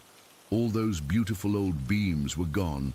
The loft had been removed, and the workshop filled in with concrete. I wonder sometimes if Thomas and the other spirits are still there, confused by the changes, or if they've moved on now that the store they knew is gone. I've worked in several other places since then, but I've never experienced anything like what happened at Wilson's Hardware. Some people don't believe me when I tell them this story, and that's fine. I wouldn't have believed it either if I hadn't lived through it. But I know what I saw that rainy morning, and sometimes when I'm falling asleep at night, I can still see Thomas standing there in the loft, staring down at me with those curious eyes, like he had something important to tell me, but couldn't find the words. Story 9. I never believed in ghosts, not even a little bit. But what happened that night in 2017 has stayed with me for years, and I still get goosebumps thinking about it. My wife Emma and I were just 19, newly married, and renting her aunt's house while we figured out our next steps.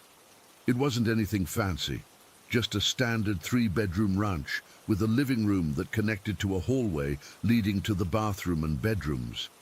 We'd been there about 3 months, and everything had been totally normal. That night started like any other. It was a Tuesday in October, around 9 in the evening. I remember because we'd just finished watching some singing competition show and were now half paying attention to some crime documentary. We were both sprawled out on this old brown sectional her parents had given us with our two dogs, a beagle mix named Cooper and a terrier named Bella, sleeping at my feet. I'll admit I was smoking a blunt. Emma doesn't smoke, never has, but she didn't mind me doing it occasionally after work. I wasn't completely blazed or anything, just relaxed after a long day working construction. The TV was mounted on the wall, right next to where the hallway began. From where I was sitting, I could see straight down that hallway, past the bathroom door on the left, the spare bedroom on the right, and the master bedroom at the very end. I was mid-puff when something caught my eye. At first, I thought it was just the smoke, but then I saw it clearly. This black shadow figure just glided out of the bathroom door, not opened the door and walked through. It passed through the door. It moved across the hallway and went straight through the spare bedroom door. The figure was about 5 feet tall, with these broad shoulders, completely black. Not like a silhouette where you can make out features. This thing was just darkness, like a three-dimensional shadow. It moved smoothly, almost like it was floating a few inches above the ground. My first thought was, shit, did I get some laced weed? I actually started examining my blunt, turning it around in my fingers, laughing nervously because I was freaking out but didn't want to show it. I've smoked plenty before and never hallucinated anything like that. I figured I must be more tired than I realized or something. The thing that really started to unnerve me was our dogs. These two were the laziest, most chill dogs you could imagine. They'd sleep through thunderstorms, but the second that shadow passed through the door, both of them shot up. Cooper started this low growl I'd never heard from him before, and Bella just started trembling. Then they both jumped up onto the couch, practically climbing into Emma's lap, whimpering. Emma looked at the dogs, then at me, confused. "Why are you laughing?" she asked. I hesitated. I didn't want to sound crazy. "I thought I saw something," I said, trying to play it off. "Must be good stuff tonight." I expected her to roll her eyes or make some joke about me being high. Instead, her face went completely white. "Did it come out of the bathroom?" she asked, her voice barely above a whisper. Every hair on my body stood up. My stomach dropped so fast I felt physically sick. "You saw it too?" I managed to get out. Emma nodded, clutching the dogs closer to her. "It went into the spare room." We sat there for a solid minute just staring at each other. The fact that she saw exactly what I saw when she was completely sober made my blood run cold. This wasn't a hallucination.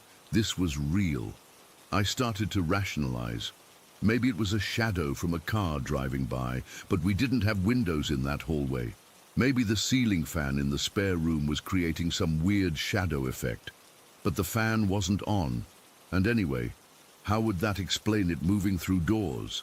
"I'm going to check it out," I said, trying to sound braver than I felt.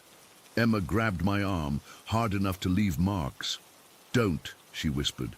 But I needed to know. I needed some rational explanation. So I gently removed her hand, stood up, and walked down that hallway. My heart was pounding so hard I could hear it in my ears.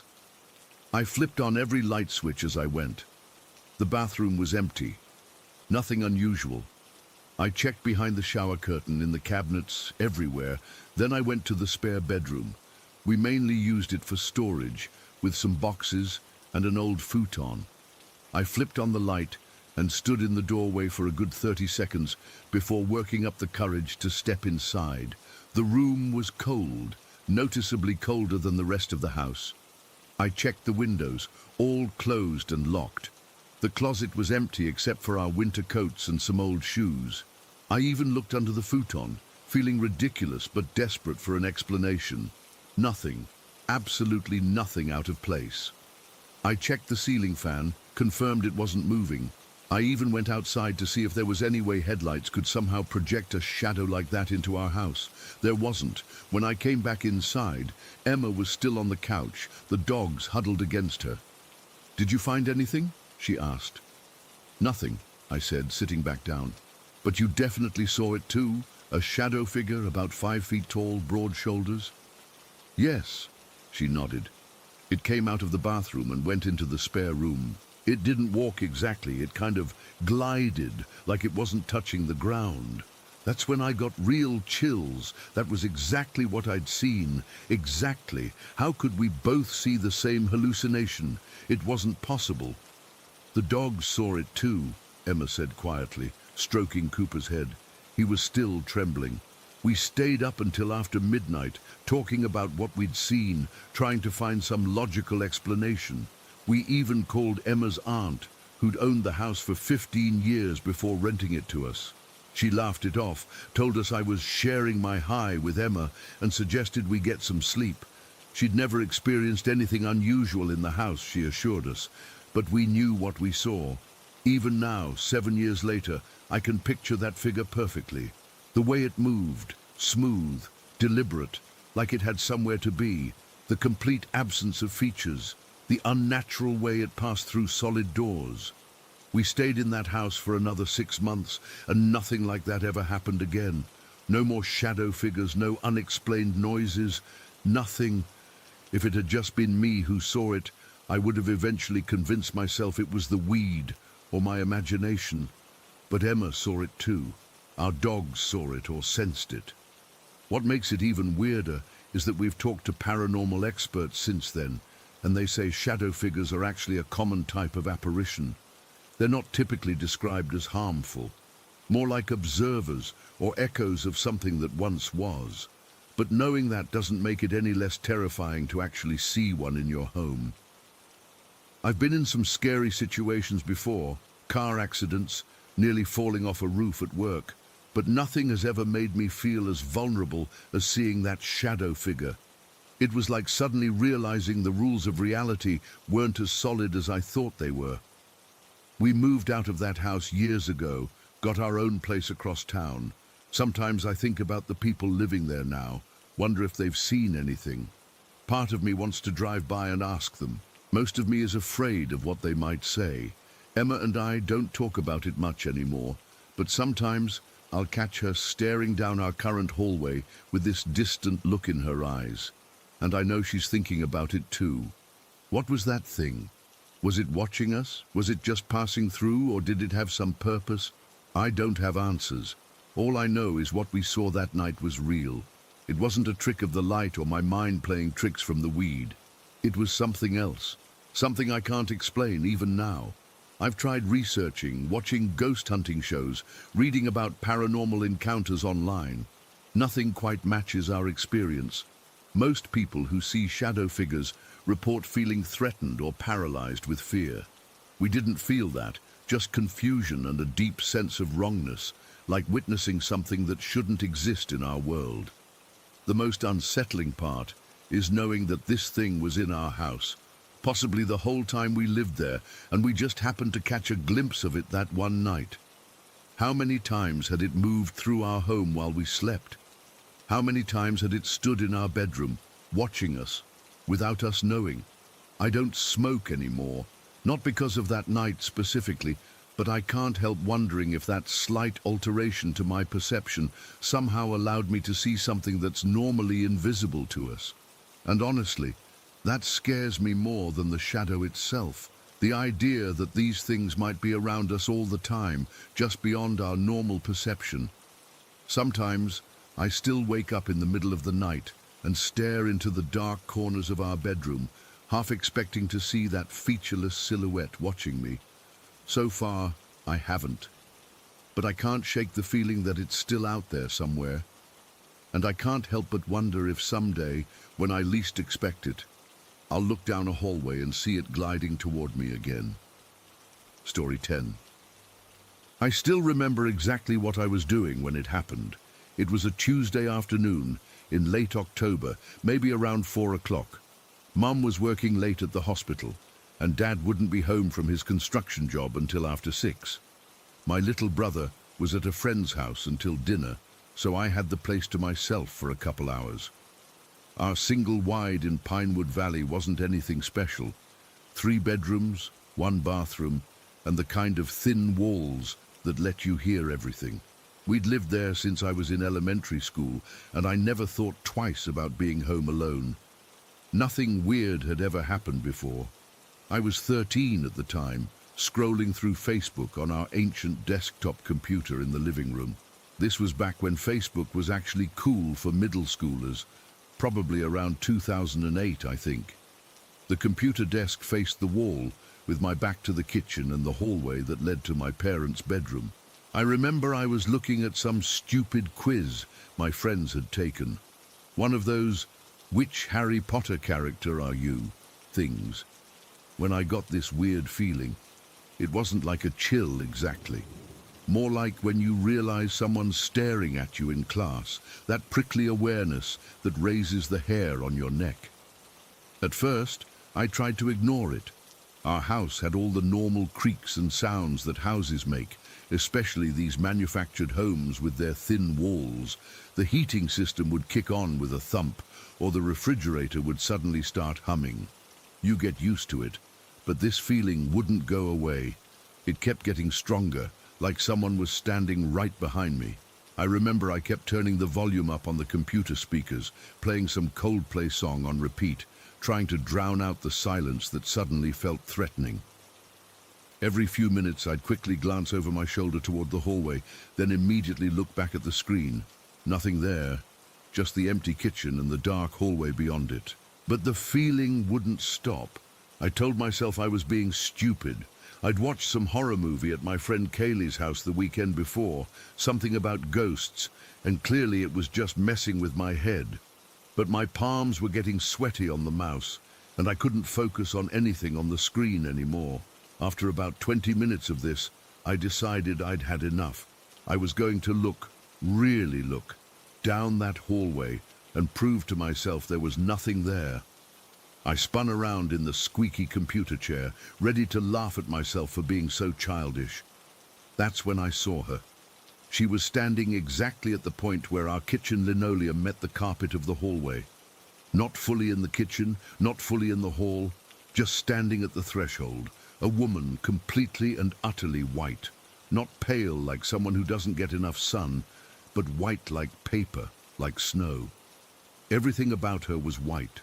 Her skin, her long hair that hung past her shoulders, the simple dress she wore that reminded me of an old nightgown. Even her eyes were white. No pupils, no irises, just white orbs that somehow were still looking directly at me. I could tell she was looking at me because I could feel it, like a physical touch. The strangest part? I wasn't screaming. I wasn't running.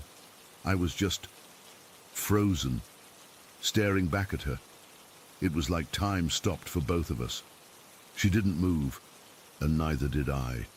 We just looked at each other. She wasn't scary looking like ghosts in movies. She wasn't decayed or bloody or anything.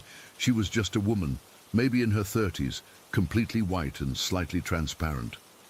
I could see the outline of our family photos hanging on the hall wall behind her if I focused hard enough. And she wasn't alone. Next to her, partially hidden behind her dress, was something smaller. I couldn't tell if it was a child or maybe a medium-sized dog. It was blurry, out of focus somehow, like when you move while someone's taking your picture. This smaller figure was white too, but it seemed to shift and waver while the woman remained perfectly still. I don't know how long we stared at each other. It felt like forever, but was probably only 15 seconds or so. I remember noticing that the computer's fan was running loud in the background. I remember that my hands were gripping the armrests of the chair so hard, my knuckles probably matched her color. Then I blinked. I didn't want to, but my eyes were dry from staring so long without blinking. Just one quick blink, and she was gone. Both of them were gone. The hallway was empty. I sat there for maybe another minute, afraid to move. Then I jumped up, ran to the front door, and checked that it was locked. I checked all the windows too. Then I went to the hallway and forced myself to walk down it, flipping on every light switch as I went. Nobody was there. My parents' bedroom was empty. The bathroom was empty. My room and my brother's room were exactly as they should be. No sign that anyone had been there at all. I turned on the TV as loud as I could stand it and sat on the couch until my dad got home, trying to convince myself I hadn't seen what I knew I had seen. That night I didn't tell my parents. What would I say? Hey Mom, I saw a ghost lady and her ghost dog in the hallway today. They'd either think I was making it up for attention or worse, that something was wrong with me. So I kept quiet. I didn't sleep much that night.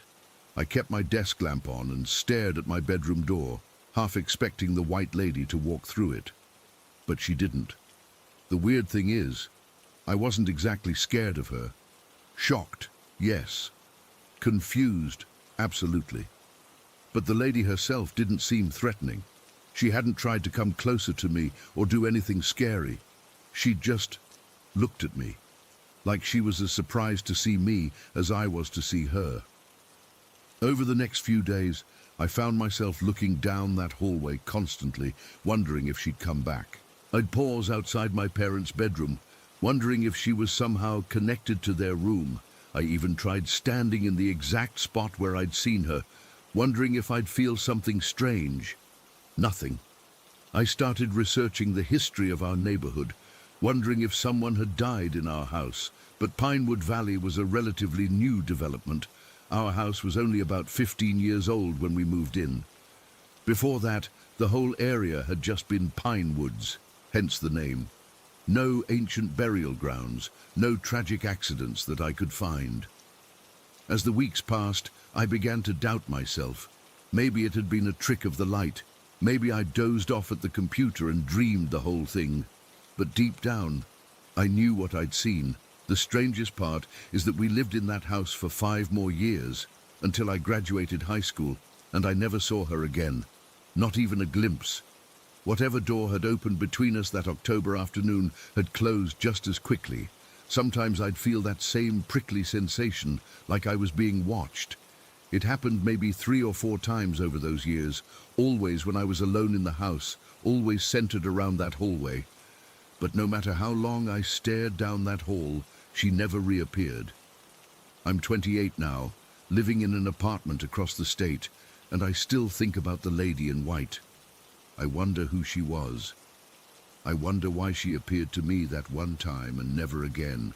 I wonder if the blurry figure with her was a child she'd lost, or a beloved pet that had stayed with her. Most of all, I wonder why I wasn't afraid. In that moment when our eyes met, her blank white ones and my ordinary brown ones, there was a connection that felt almost familiar, like we recognized each other, even though that's impossible. My family sold the house when my parents retired and moved to Florida 7 years ago. Sometimes I think about the people living there now, whether they've seen her too. I've even thought about driving back to Pinewood Valley, knocking on the door, and asking the new owners if they've ever noticed anything strange about the hallway. But what would I say? How could I explain? The rational part of me has tried to dismiss the whole thing. Stress, an overactive imagination, a waking dream. There are plenty of explanations that make more sense than, I saw a ghost. But then I remember how solid she looked, despite being transparent. I remember the weight of her gaze. I remember the smaller figure shifting beside her. I don't tell many people about what happened. When I do, they usually react one of 2 ways. Either they think I'm making it up, or they get really excited and want to know if she said anything, if she tried to communicate some message from beyond. They're always disappointed when I tell them no, she just stood there, and then she was gone. But that's the truth. No whispered messages, no pointing to hidden treasures, no unfinished business, just 15 seconds of eye contact with someone who shouldn't have been there, and then wasn't. I still don't know what to make of it. Was she trying to tell me something? Was it random chance that I saw her? Was she even a ghost in the traditional sense, or something else entirely? I'll probably never know. But sometimes when I'm alone in my apartment and feel that familiar prickly sensation on the back of my neck, I turn around quickly, hoping and fearing I'll see her again. So far I never have. But sometimes, just sometimes, out of the corner of my eye, I catch a flash of white. Story 11. I still can't explain what happened last Tuesday, and it's been driving me crazy all week. I've told a couple friends, but they just laugh it off or tell me I was high and forgot where I put it. But I know what happened. I was there, and it wasn't normal. So I live alone in this small one-bedroom apartment in Greenwood. It's nothing fancy, just your basic apartment with thin walls and questionable plumbing, but it's mine.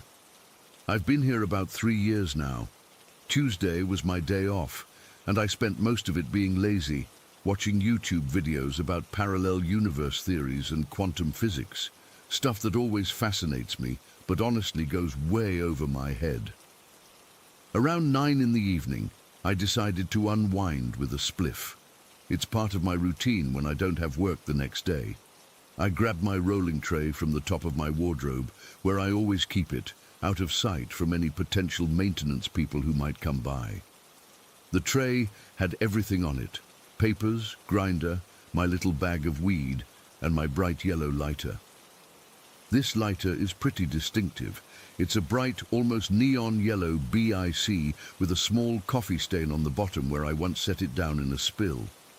I took everything to my usual spot, which is this little space between my bed and the window. I like sitting on the floor there because I can crack the window, let the smoke out, and nobody notices. Plus, I can lean against my bed and look out at the night sky. It's just my little ritual, you know? So I'm sitting there, rolling my spliff, getting everything ready. I remember specifically setting the yellow lighter down on the wooden floor right next to me, within arm's reach. I lit up, took a few puffs, but the spliff kept going out because I hadn't packed it tight enough. Annoying, but whatever. I remember relighting it at least 3 times with that same yellow lighter. The last time I relit it, I took a deep drag, set the lighter down in the exact same spot as before, right by my right knee, and exhaled toward the window. I looked down to ash the spliff into this little ceramic ashtray I have. It took maybe 2 seconds, and when I reached for the lighter again, it was gone. At first I thought I'd absent-mindedly put it somewhere else. We all do that, right? So I checked my lap, my pockets, the window ledge. Nothing. I patted around the floor, thinking maybe I'd knocked it over, but the floor is hardwood, and I would have heard it roll. I checked under the bed, in the creases of my blankets, even though I knew I hadn't moved from that spot between lighting it and reaching for it again. The weirdest part was that I hadn't gotten up, I hadn't shifted position. There was literally nowhere this lighter could have gone in the span of like 3 seconds without me noticing. It's not like I blacked out or lost time. I was just sitting there, completely aware of my surroundings. I started to get this weird feeling in my stomach. Earlier that day, I'd been watching these videos about how some scientists think parallel universes might occasionally interact with ours. One theory was that small objects sometimes slip between realities. I remember laughing about it, thinking how convenient that would be when I lose my keys.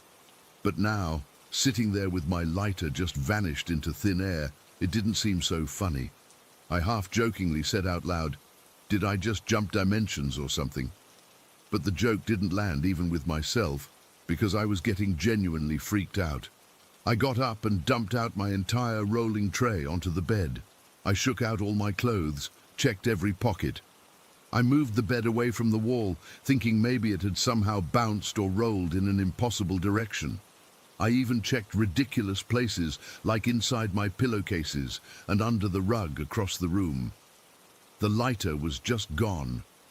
At this point, I was getting frustrated. I'd only bought that lighter a few days ago, and yellow was my favorite color. Plus, I was now stuck with a half-smoked spliff and no way to relight it. I expanded my search to the entire apartment, checking the bathroom, kitchen counters, inside the fridge. Yes, I actually looked there, everywhere.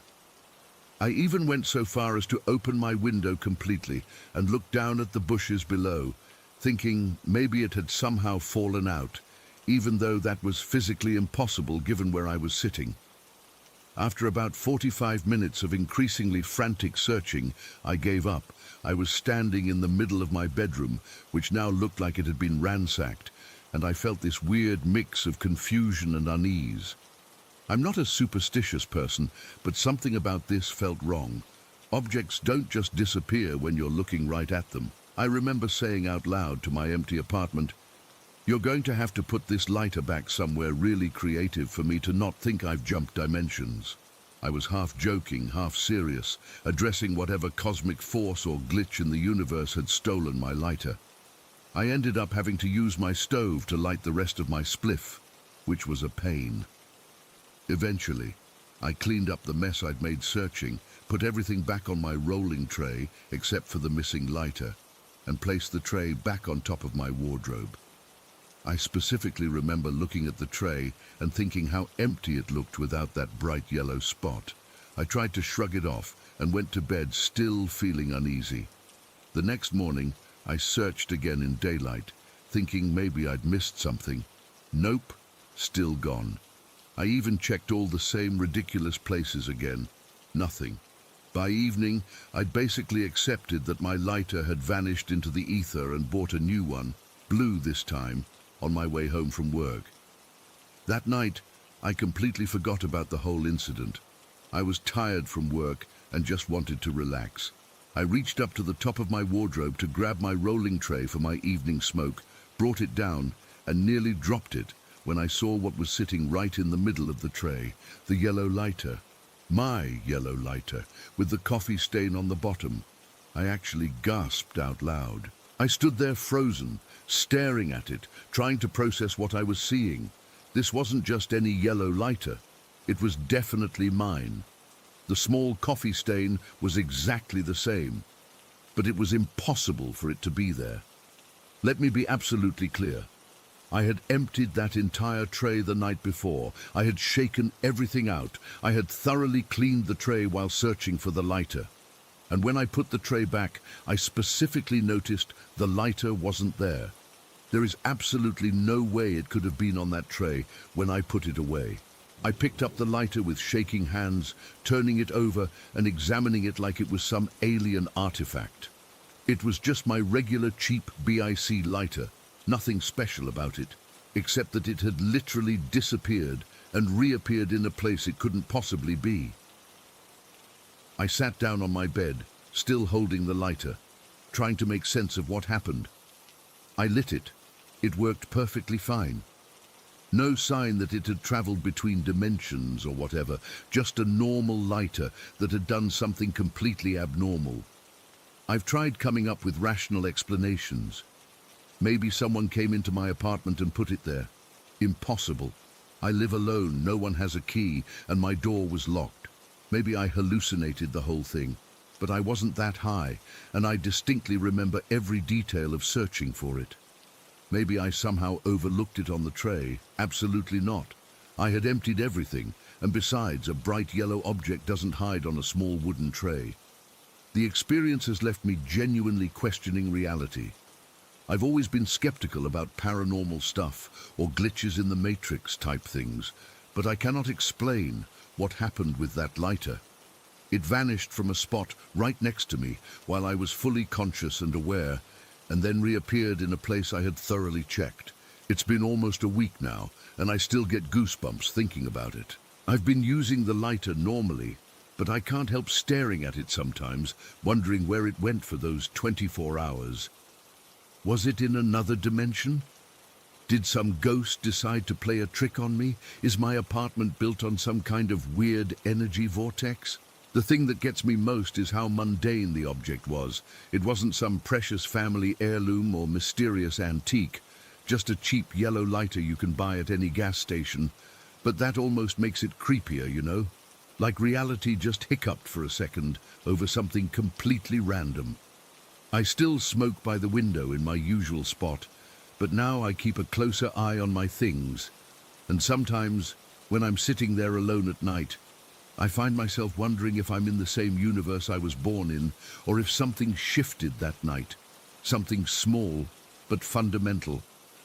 I've read other stories of objects disappearing and reappearing, but experiencing it firsthand has shaken me more than I expected. How many other lost items throughout my life weren't actually lost? How solid is reality if a lighter can just blink out of existence and then come back? I don't have answers, just questions. And a yellow lighter with a coffee stain that shouldn't be here, but somehow is. Story 12. I never believed in ghosts. Sure, I enjoyed a good ghost hunting show now and then, but I always thought they were just entertainment. My mum and I used to binge watch them together, laughing at the dramatic reactions when someone would hear a creak or feel a cold spot. It was our thing. But now, I'm not laughing anymore. I'm writing this with shaking hands because I need to tell someone what's happening, and I'm scared that if I tell my friends, they'll think I'm losing it. It started about 3 months ago. I was sitting on my couch in my apartment in Oak Hollow. It's this small town in Massachusetts, not much happens here. Watching TV after work. Suddenly I smelled cigarette smoke. Not just any smoke, Marlboro Reds, the exact brand my mum smoked for 30 years. The smell was so strong, it was like someone was sitting right next to me, taking a deep drag. I jumped up and checked every room, thinking maybe one of my neighbor's smoke had somehow drifted in through a vent or window. Nothing. Every window was closed because it was the middle of winter. I even checked the hallway outside my apartment. Empty. The smell lingered for exactly 8 minutes. I timed it, and then vanished as suddenly as it had appeared. I tried to brush it off. Maybe it was my imagination or my brain playing tricks on me. My mom had only been gone for about a year at that point. She died in 2019 after years of fighting COPD and emphysema.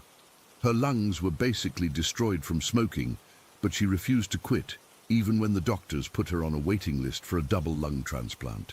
She'd always say, "I'm going to die anyway, might as well enjoy myself." That was Mom, stubborn to the end. The second time it happened, I was in the shower. The bathroom suddenly filled with that same unmistakable cigarette smell.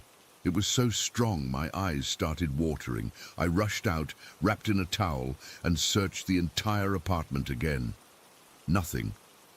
The smell followed me from the bathroom to the bedroom, lingering around me like a cloud for about 10 minutes before disappearing. This kept happening randomly at different times of day. Sometimes in the morning when I was getting ready for work, sometimes in the middle of the night, waking me from a deep sleep. Always the same smell, always lasting between 5 and 10 minutes.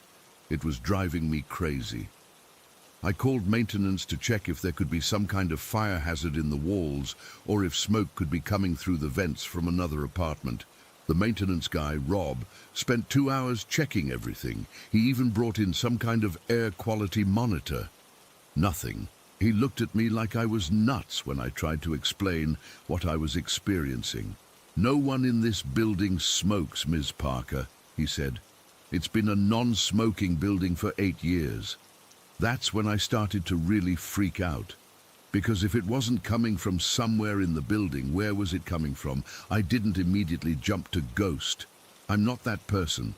I looked up all kinds of medical conditions that could cause phantom smells. Phantosmia, they call it. But it didn't fit. Those are usually unpleasant smells, like burning or rotting. Not the specific brand of cigarettes my mother smoked. And why would it come and go so precisely? My dad came to visit about a month after this started happening. He's been living alone since Mom died, and I could tell he was still struggling. He never remarried after their divorce when I was in high school, and even though Mom had been terrible to him toward the end, he still took care of her until she died. That's just the kind of person he is. We were sitting in my living room catching up when it happened again.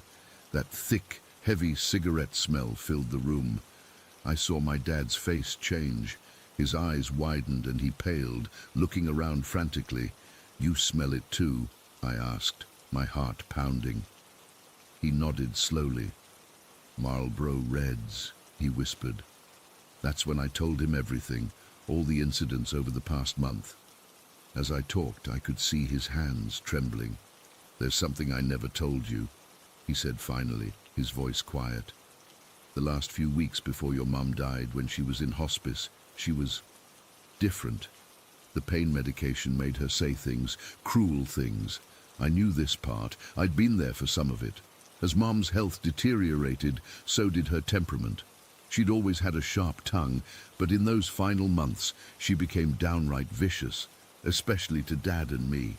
She'd scream at us for small things, accuse us of stealing from her, tell us we were waiting for her to die. It was awful, but the doctors said it was partly the medication and partly the lack of oxygen to her brain.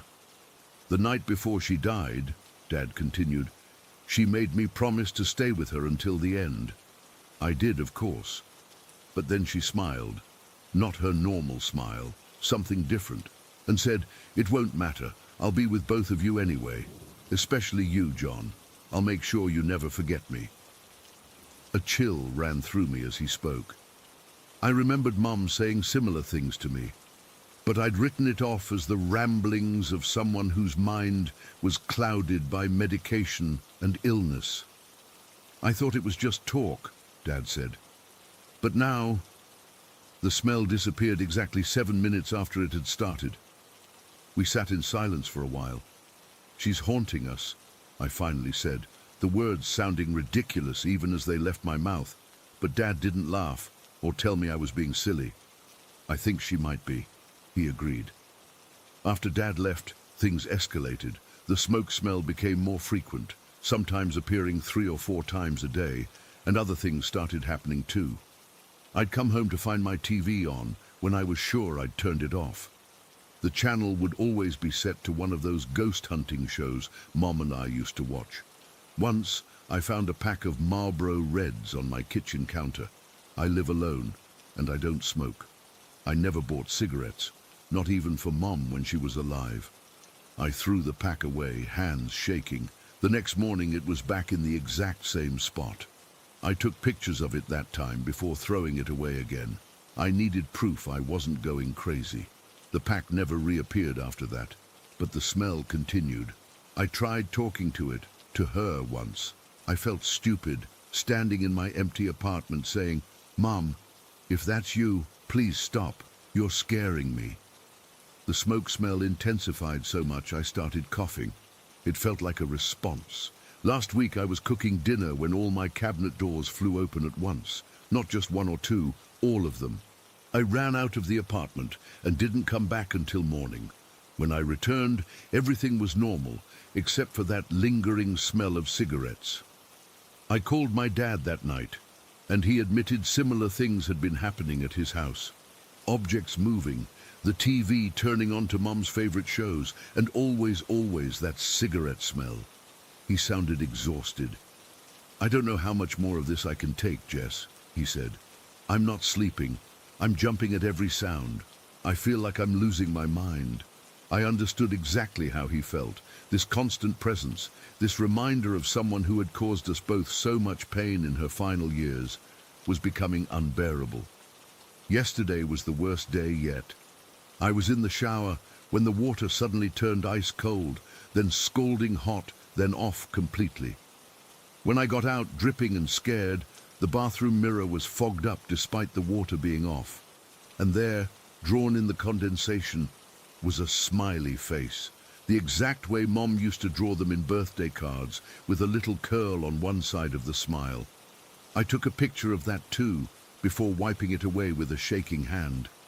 When I checked my phone later, the photo was gone, deleted somehow. Last night I woke up at 3:15 in the morning to the overwhelming smell of cigarette smoke.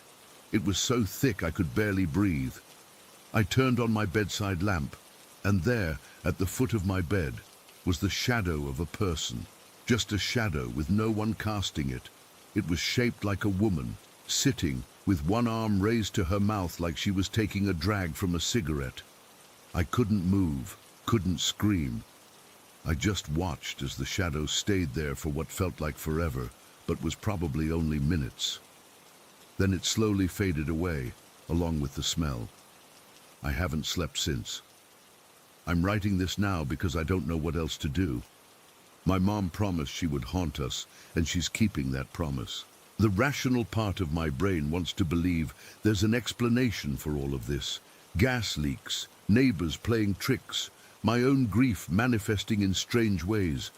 But the part of me that sat there last night, watching that shadow at the foot of my bed, knows better. She's here. She never left, and I don't know how to make her go away. The smoke smell is back now. It started about 2 minutes ago. I can feel something watching me as I type this. The air feels heavy, pressing down on me. My chest is tight, just like Mom's must have been all those years she couldn't breathe properly. Is this her way of making me understand what she went through, or is it just her way of keeping her final, terrible promise? I have to stop writing now. The smell is getting stronger, my eyes are watering, and I swear I just heard someone take a deep, rasping breath behind me. Story 13. I've been hesitating to write this down for weeks now. It sounds crazy when I say it out loud, but I need to get this off my chest. Maybe someone here has experienced something similar and can help me make sense of it. I grew up in what we called the General's House, a 2-story colonial in Massachusetts that my aunt purchased back in the 90s from a retired military general. When my aunt passed away 5 years ago, my dad inherited the place, and we moved in shortly after. It's a beautiful old home, built in the 1970s with hardwood floors, crown molding, and a spacious kitchen with this gorgeous bay window that looks out over the backyard. The kind of place that feels both elegant and homey at the same time. From the moment we moved in, my dad warned me about what he called the kitchen thing. At first, I thought he was just messing with me. You know how parents can be. He told me that for as long as my aunt had owned the house, people reported hearing bizarre noises coming from the kitchen at night. Not just creaks or the normal settling sounds old houses make, but violent crashes, like someone was angrily throwing plates against walls or dumping drawers onto the floor. The weird part? Whenever anyone went to check, the kitchen would be perfectly fine. Not a dish out of place, not a drawer open, nothing broken or moved. Just silence. I laughed it off. My dad's not usually one for ghost stories, but I figured he was just repeating some family joke or trying to spook me about our new home. When he mentioned that my aunt used to warn overnight guests about it, "Don't worry if you hear crashing from the kitchen, just go back to sleep," I still thought it was some elaborate prank they'd cooked up together years ago. For almost 5 years, I never heard a thing. Not once. I even started teasing my dad about his haunted kitchen whenever we had guests over. I'd watch their faces when he'd casually mention, "Oh, and if you hear what sounds like someone destroying the kitchen in the middle of the night, just ignore it." Most people would laugh nervously, thinking he was joking. He never was. I'd roll my eyes and tell them not to worry, that I'd been living here for years and never heard a peep. My cousin James stayed over at least once a month, always crashed on the couch in the living room, which opens directly into the kitchen, and never mentioned hearing anything unusual. I figured if anyone would hear it, it would be him sleeping right there. Then, 3 weeks ago, everything changed. It was a Wednesday night, around 11:30. I was in my bedroom upstairs, having this stupid argument with my boyfriend Mike over FaceTime. Nothing serious, just one of those petty fights about him cancelling plans last minute to hang out with his friends. Again. I was getting increasingly frustrated because he wasn't even acknowledging that I had a right to be upset. "You always do this," I said, trying to keep my voice down since my dad was already asleep down the hall. "You make plans with me and then bail when something better comes along." "That's not what happened," Mike insisted, his face pixelated on my phone screen. "The guys decided last minute to..." That's when I heard it, a loud crash from downstairs, like someone had swept an entire shelf of dishes onto the floor. My whole body went rigid. "What was that?" Mike asked, his argument forgotten. "I don't know," I whispered, my heart suddenly racing. It sounded like it came from the kitchen. Before I could even process what was happening, there was another crash, followed by what sounded like drawers being yanked open and slammed shut, one after another after another. Then more breaking sounds, glass shattering, metal clanging, plastic containers hitting the floor. "Holy shit," I breathed. "Someone's in the house." I immediately thought of my cousin James, who was staying over that night, sleeping on the living room couch. If someone had broken in, he was in immediate danger. "Call 911, Mike said, his voice tense. "Right now." My hands were shaking so badly I could barely type a text to my dad.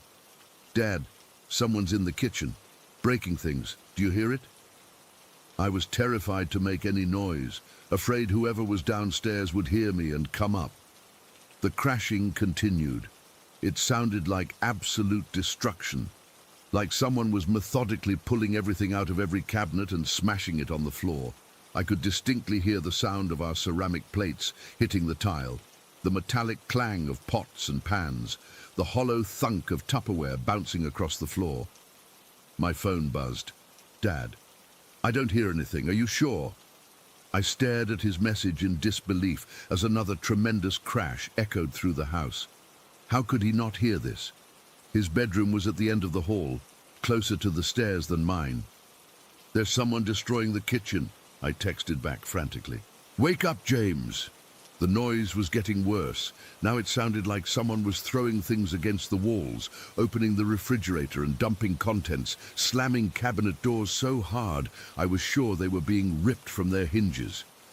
"I'm going to check," my dad texted back. "No," I typed, my fingers flying across the screen. "Call 911 first." I held my breath, listening as the bedroom door at the end of the hall opened. I could hear my dad's footsteps in the hallway, then on the stairs, and still the kitchen chaos continued unabated. How was he so calm? Why wasn't he rushing? The sounds were so violent, so angry, like someone was having an absolute meltdown down there. I stayed on FaceTime with Mike, who kept asking what was happening. I couldn't answer. I was frozen, listening to the dual sounds of my dad's deliberate footsteps heading downstairs and the absolute bedlam in the kitchen. Then, suddenly, the noises stopped. Complete silence fell over the house. "It stopped," I whispered to Mike. "Your dad must have scared them off," he said. But something felt wrong. The silence was too abrupt, too complete. I heard my dad's footsteps cross the living room, then his voice, "James, you awake?" I couldn't hear James's response, but a moment later my phone buzzed again. "Kitchen's fine. James is sound asleep. Nothing's disturbed. Come see." I told Mike I needed to go and ended the call. Clutching my phone like a lifeline, I crept downstairs, my heart still hammering in my chest. When I reached the bottom of the stairs, I saw my dad standing in the kitchen doorway, looking confused. James was sitting up on the couch, rubbing his eyes. "What's going on?" James mumbled, his voice thick with sleep. "You didn't hear anything?" I asked, incredulous. "Hear what?" He yawned. I pushed past my dad into the kitchen and stopped dead in my tracks. Everything was perfectly in order. The cabinets were closed, dishes stacked neatly inside, no broken glass, no scattered Tupperware, no mess of any kind. The kitchen looked exactly as it had when I'd gone up to bed hours earlier, but I heard... My voice trailed off as I turned in a slow circle, taking it all in. It sounded like someone was destroying everything in here, for like 10 minutes straight. My dad gave me a strange look. "I didn't hear anything until you texted. Neither did James, and he's sleeping right next to the kitchen." "But Mike heard it too," I insisted. Over the phone, he heard the first crash. My dad and James exchanged a glance I couldn't quite interpret. Then my dad sighed. "Well, welcome to the club," he said. "You've finally experienced the kitchen tantrum." The next morning, over coffee, my dad filled me in on more details about the house's history, things I'd heard in fragments over the years but had dismissed. The general who'd owned the house before my aunt had been a widower, a stern, intimidating man according to the neighbors. He'd had a live-in maid, a middle-aged woman who had apparently worked for him for years. Then one day, sometime in the 1980s, she was just gone. No one saw her leave. She never contacted friends in town. Her few personal belongings remained in her room. The general claimed she'd quit suddenly, returned to her home country, but she'd been a US citizen with no close family abroad. People talked. Of course they did. It was a small town, and the timing was suspicious. The general sold the house to my aunt shortly after and moved to Florida. Some neighbors had whispered that the maid was buried somewhere on the property, but no evidence was ever found, and no formal investigation ever took place. The general died in 2001, taking whatever secrets he had to his grave. Your aunt believed the maid was still in the house, my dad said, watching me over the rim of his coffee mug. Not physically, but, you know. As a ghost, I said flatly. He shrugged. Call it what you want. But the kitchen episode started almost immediately after your aunt moved in. Always the same, sounds of destruction, but nothing ever disturbed. Only some people can hear it. Your aunt could. I never could. Not once in all the times I visited her here. But why the kitchen? I asked. And why was I suddenly able to hear it last night when I never could before? My dad hesitated. Your aunt had a theory. She thought maybe the kitchen is where it happened, where the general did whatever he did to her, and the sounds we hear are her rage, her final moments, playing out over and over. I shivered despite myself. That doesn't explain why I could suddenly hear it. No, he agreed. But your aunt noticed a pattern. The people who heard it were almost always women, and often women who were upset or angry about something when it started. I thought about my argument with Mike, how frustrated and unheard I'd felt right before the sounds began. It's been 3 weeks, and I haven't heard the kitchen tantrum again. But I find myself avoiding the kitchen at night now. Sometimes I stand in the doorway, looking at the clean countertops and neatly arranged appliances, and I wonder about the woman who might have died there. Was she angry in her final moments, betrayed, fighting back against whatever was happening to her? I wonder if she knows that someone finally heard her. I wonder if that's why she chose that moment, when I was feeling dismissed and unheard, to make herself known to me. Maybe she recognized something in my emotions that echoed her own. Or maybe I'm overthinking this, trying to make sense of something that defies explanation. All I know for sure is that what I heard that night was real. The violence and rage in those sounds weren't just random noises. They were expressions of someone's fury. And somehow, across decades and beyond death, I became a witness to it. Last night, I had another fight with Mike. As his excuses piled up over the phone, I felt that familiar frustration building. For a split second, I swear, I heard the faint sound of a drawer sliding open in the kitchen below. I ended the call immediately, not wanting to trigger whatever connection exists between my anger and hers. Because I believe now that's what it is, a connection.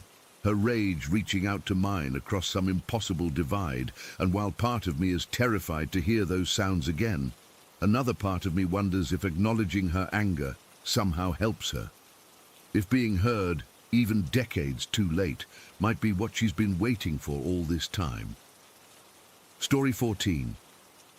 I've never written about this experience before, but I need to get it off my chest. I still get chills thinking about what happened that day 3 years ago, and I'm hoping someone here might have experienced something similar or can offer some insight. For context, I'd been looking into real estate investments for about 6 months. I had some money saved up from my job in marketing, and with the market looking promising, I figured property would be a solid long-term investment. I'd been browsing listings online, visiting open houses on weekends, you know, the usual research phase. Then out of the blue, my college friend Zoe messaged me.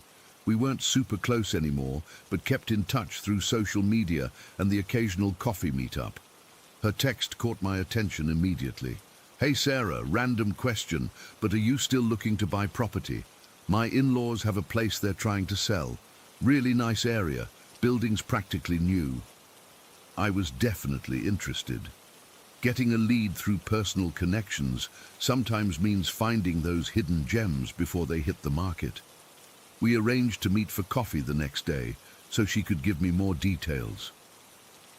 When we met up at this little cafe near my office, Zoe seemed a bit nervous, fidgeting with her coffee cup as she explained the situation. The apartment belonged to her in-laws, who had purchased it off-plan about 3 years ago for their younger son, Ryan. The building was only 2 years old, located in Westfield Gardens, One of those up-and-coming neighborhoods with fancy coffee shops and boutique stores popping up everywhere. Then came the bombshell. "There's something you should know," Zoe said, lowering her voice. "Ryan lived there for about a year, but he took his own life in the apartment. That's why they're selling." I remember feeling that immediate pang of sympathy, followed by the slightly uncomfortable realization that I was now considering buying a property where someone had died. Zoe quickly added that it had been peaceful, no mess or anything like that, as if that somehow made it better. I asked her why they weren't keeping it in the family. She explained that neither she nor her husband wanted to live there, and her in-laws couldn't bear to rent it out to strangers. They just wanted it gone. Despite the history, I was still interested. I'm not superstitious, and I knew properties with difficult histories typically sell for 15 to 20% below market value. As cold as it sounds, it could be a smart investment. We set up a viewing for the following Tuesday. I remember the date clearly, April 15th, because I had to reschedule a dentist appointment to make it work. The day of the viewing was unusually warm for spring. I wore a light blouse and jeans, expecting to make a good impression on Zoe's in-laws without looking like I was trying too hard. I arrived about 10 minutes early and waited in the lobby, admiring the modern fixtures and the fancy digital directory. The building really was nice, secure entry, clean hallways, even a small gym on the ground floor. Zoe's in-laws, Mr. and Mrs. Chen, arrived precisely on time. They were an elegant, reserved couple in their early 60s. Mrs. Chen carried a folder of papers while Mr. Chen held the keys. They greeted me politely, but without warmth. I understood. This couldn't be easy for them. The apartment was on the 4th floor, Unit 214. The elevator ride up was silent and awkward. I remember staring at my reflection in the mirrored wall, wondering if I was making a mistake. When Mr. Chen unlocked the door, I was immediately impressed. The apartment was beautiful, all clean lines and modern finishes. Large windows let in plenty of natural light, illuminating the open-plan living area and kitchen. The hardwood floors gleamed as if recently polished. It was fully furnished with minimalist, expensive-looking pieces, giving the whole place a magazine-worthy appearance. "We've kept everything as it was," Mrs. Chen explained in a quiet voice. "The furniture is included in the sale." I nodded, trying to act normal while acutely aware I was walking through rooms where someone had spent their final days. The place had 2 bedrooms, the master with an ensuite bathroom and a second full bathroom off the hallway. The kitchen had top-of-the-line appliances, stone countertops, and a breakfast bar. As we toured, Mr. Chen mainly spoke about the practical aspects, the building's amenities, the neighborhood, the solid construction. Mrs. Chen remained mostly silent until we reached the master bathroom. "This is where it happened," she said suddenly, her voice cracking slightly. "He used something from the hospital. He was a doctor. It was peaceful. In the bathtub." I didn't know how to respond. The bathroom was stunning. Large soaking tub, walk-in shower, double sinks. But knowing what had happened there made me feel like an intruder. I noticed a high-end cologne bottle on the counter. Something about that small, personal item hit me harder than anything else. "I'm so sorry for your loss," I managed to say. Mr. Chen nodded curtly, clearly uncomfortable with his wife's disclosure. "The apartment has been professionally cleaned, of course." We moved back to the living room to discuss the price. That's when things got complicated. I had assumed they would be selling at a discount given the circumstances, but Mr. Chen named a figure that was actually slightly above market value for the area. When I gently brought up the typical price reduction for properties with difficult histories, Mrs. Chen became visibly upset. "My son's death is not a discount coupon," she said sharply. The conversation grew tense. Mr. Chen explained they felt the quality of the building and the desirability of the neighborhood justified the price. I tried to be respectful while still making my point about market realities, but it was clear we weren't going to reach an agreement that day. We ended the viewing with strained politeness. They promised to consider my offer, which was about 12% below their asking price, and get back to me. I thanked them for their time and left, feeling a mixture of disappointment and relief. As I walked out of the building and into the street, something strange happened. I was about halfway to the bus stop when a wave of melancholy washed over me so suddenly and intensely that I had to stop walking. It felt like someone had placed a heavy blanket over my shoulders and mind. My thoughts turned inexplicably dark. I remember thinking, what's the point of any of this? Why am I even trying to build a future? These weren't normal thoughts for me. I've always been optimistic, goal-oriented. I've never struggled with depression or suicidal ideation, but standing there on that sidewalk, I genuinely considered walking into traffic. The impulse was so strong that I took several steps back from the road, frightened by my own thoughts. I fumbled for my phone, thinking I should call someone, but who? What would I even say? Hey, I just visited a dead guy's apartment and now I want to die too.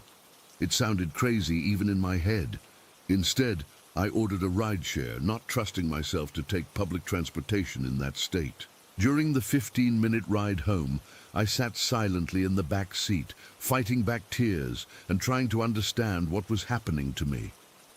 The driver kept glancing at me in the rearview mirror, probably worried I was going to have some kind of breakdown in his car. When I got home, I felt like I was moving underwater. Everything seemed distant and meaningless.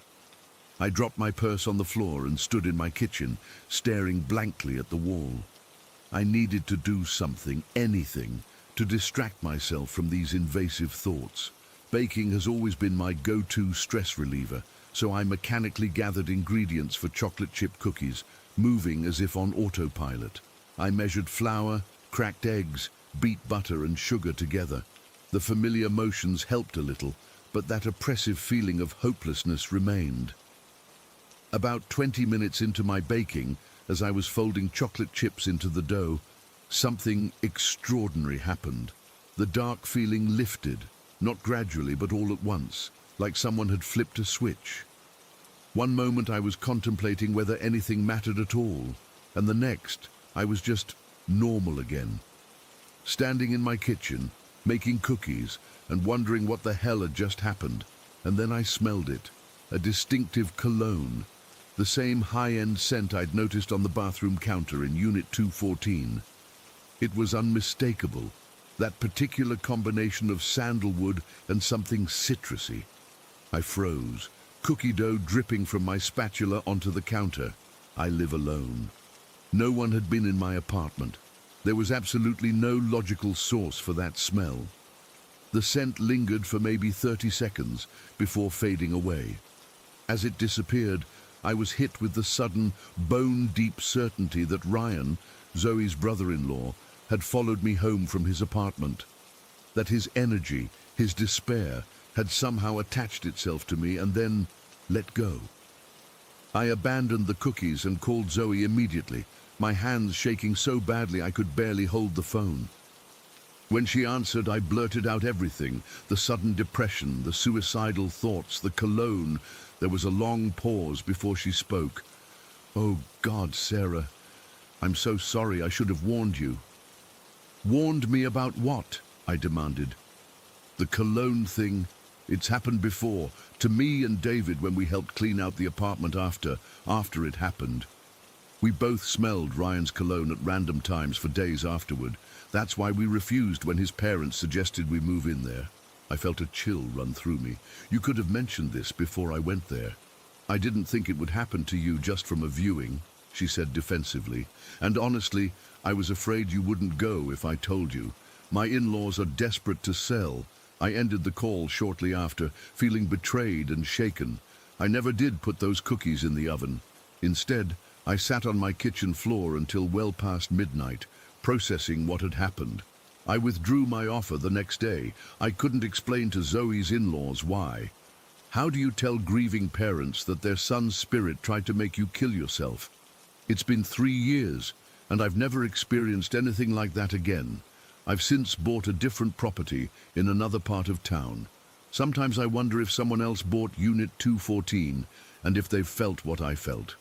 I check the real estate listings occasionally, and I've noticed the apartment has changed hands twice since then. I wonder if the new owners know its history. I wonder if they've smelled that cologne. Before this, I was skeptical about spirits, ghosts, the afterlife, all of it. Now, I'm certain there's more to our existence than what we can see and touch. Ryan's despair was real enough to infect me like a virus, and his presence was undeniable in that cologne. Some days I almost convinced myself it was just suggestion, just my mind playing tricks after learning the apartment's history. But then I remember how foreign those dark thoughts were to me, how suddenly they came and went, and how I smelled that distinctive cologne in my own kitchen with no explanation. I know what happened to me that day, and no one will ever convince me otherwise. Story 15. I still can't explain what happened that night in Pine Grove. It's been 4 months, and I get chills every time I think about it. My sister Olivia and I don't even talk about it anymore because it freaks us out too much. But I need to tell someone who might understand or have experienced something similar. My mom's co-worker Janet needed someone to watch her house and take care of her 2 corgis while she and her husband went on vacation to celebrate their anniversary. Olivia had already been staying there for about a week without any issues. Since I had a few days off from work, I decided to join her for the last 2 nights to keep her company and help out. The house was this big 2-story place in a quiet neighborhood called Pine Grove. Lots of trees, nice lawns, the kind of place where nothing bad ever happens. When I arrived on Friday afternoon, Olivia showed me around. The dogs, Marley and Cooper, were super friendly and energetic. The house was gorgeous. Spacious kitchen, comfortable living room, 3 bedrooms upstairs, and a finished basement. Nothing felt off or weird. We spent that first night watching movies in the living room with the dogs curled up beside us. Everything was completely normal. Saturday was our last night dog sitting. We took the corgis for a long walk around the neighborhood in the afternoon, made dinner, and then settled in to watch some Netflix. Around midnight, we decided to head upstairs to bed. The master bedroom was off limits, so we were sharing the guest room. The dogs usually slept in their beds downstairs, but they followed us up to the bedroom and settled at the foot of our bed. We stayed up talking and scrolling through our phones until about 1 in the morning. Nothing seemed out of the ordinary. The house was quiet except for the occasional creaking that you'd expect from any house, especially at night when temperatures change. Finally, I reached over and turned off the bedside lamp. That's when everything changed. The second the light went out, both dogs shot up like they'd been electrocuted. Their ears perked straight up, and they ran to the door, barking like crazy. Not just regular barking, this was frantic, high-pitched, almost desperate barking, the kind of barking that makes the hair on your arm stand up. "What the hell?" Olivia whispered, grabbing my arm. "Did you hear something?" I hadn't heard anything that could have triggered the dogs. Nothing. That's what made it so weird. They just suddenly went ballistic the moment the light went out. "Maybe they heard something outside," I said, trying to sound calm even though my heart was racing. "Or maybe another animal." The dogs bolted out of the bedroom and down the stairs, still barking their heads off. We could hear them running around downstairs, barking at something. Then suddenly they just stopped. Complete silence. No growling, no whimpering, nothing. Just dead silence. That silence was more terrifying than the barking. "Cooper? Marley?" Olivia called out, her voice shaky. We sat there in the dark, straining to hear anything. After what felt like forever but was probably only 30 seconds, we heard the click-click of dog nails on the hardwood floor downstairs. Then Cooper appeared in the doorway, his stubby tail wagging like nothing had happened. He jumped back onto the bed and curled up like he'd just been out for a casual stroll. Marley didn't come back upstairs right away. Olivia called for him again, and we heard him start slowly climbing the stairs. His nails made that distinctive click-click-click sound on the wooden steps. But there was something off about the rhythm. It wasn't just Marley coming up the stairs. There were other footsteps. I froze, my blood turning to ice. These weren't animal footsteps. They were trying to time themselves with Marley's movements, but they were heavier, deliberate, human footsteps. Someone was walking up the stairs behind Marley, trying to disguise their presence by matching the dog's pace. Olivia heard it too. Her eyes widened in the dim light coming from the window. "Emma," she whispered, her voice barely audible, "someone's in the house." In that moment, everything slowed down. Marley appeared at the top of the stairs, hesitating in the hallway. He wasn't acting normal.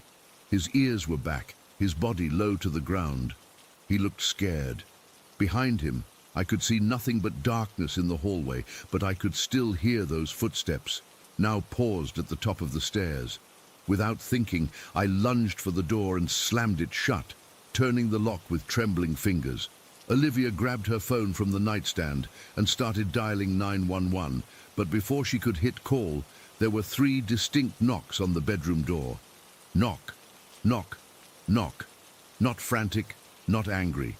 Just 3 calm, deliberate knocks, like someone politely asking to come in. We both screamed. I'm not ashamed to admit it. We screamed like we'd never screamed before. Olivia dropped her phone, and I scrambled across the bed, pressing my back against the headboard. Cooper started barking again, jumping off the bed and pawing at the door. "Who's there?" Olivia shouted, her voice breaking with fear. No answer, just silence.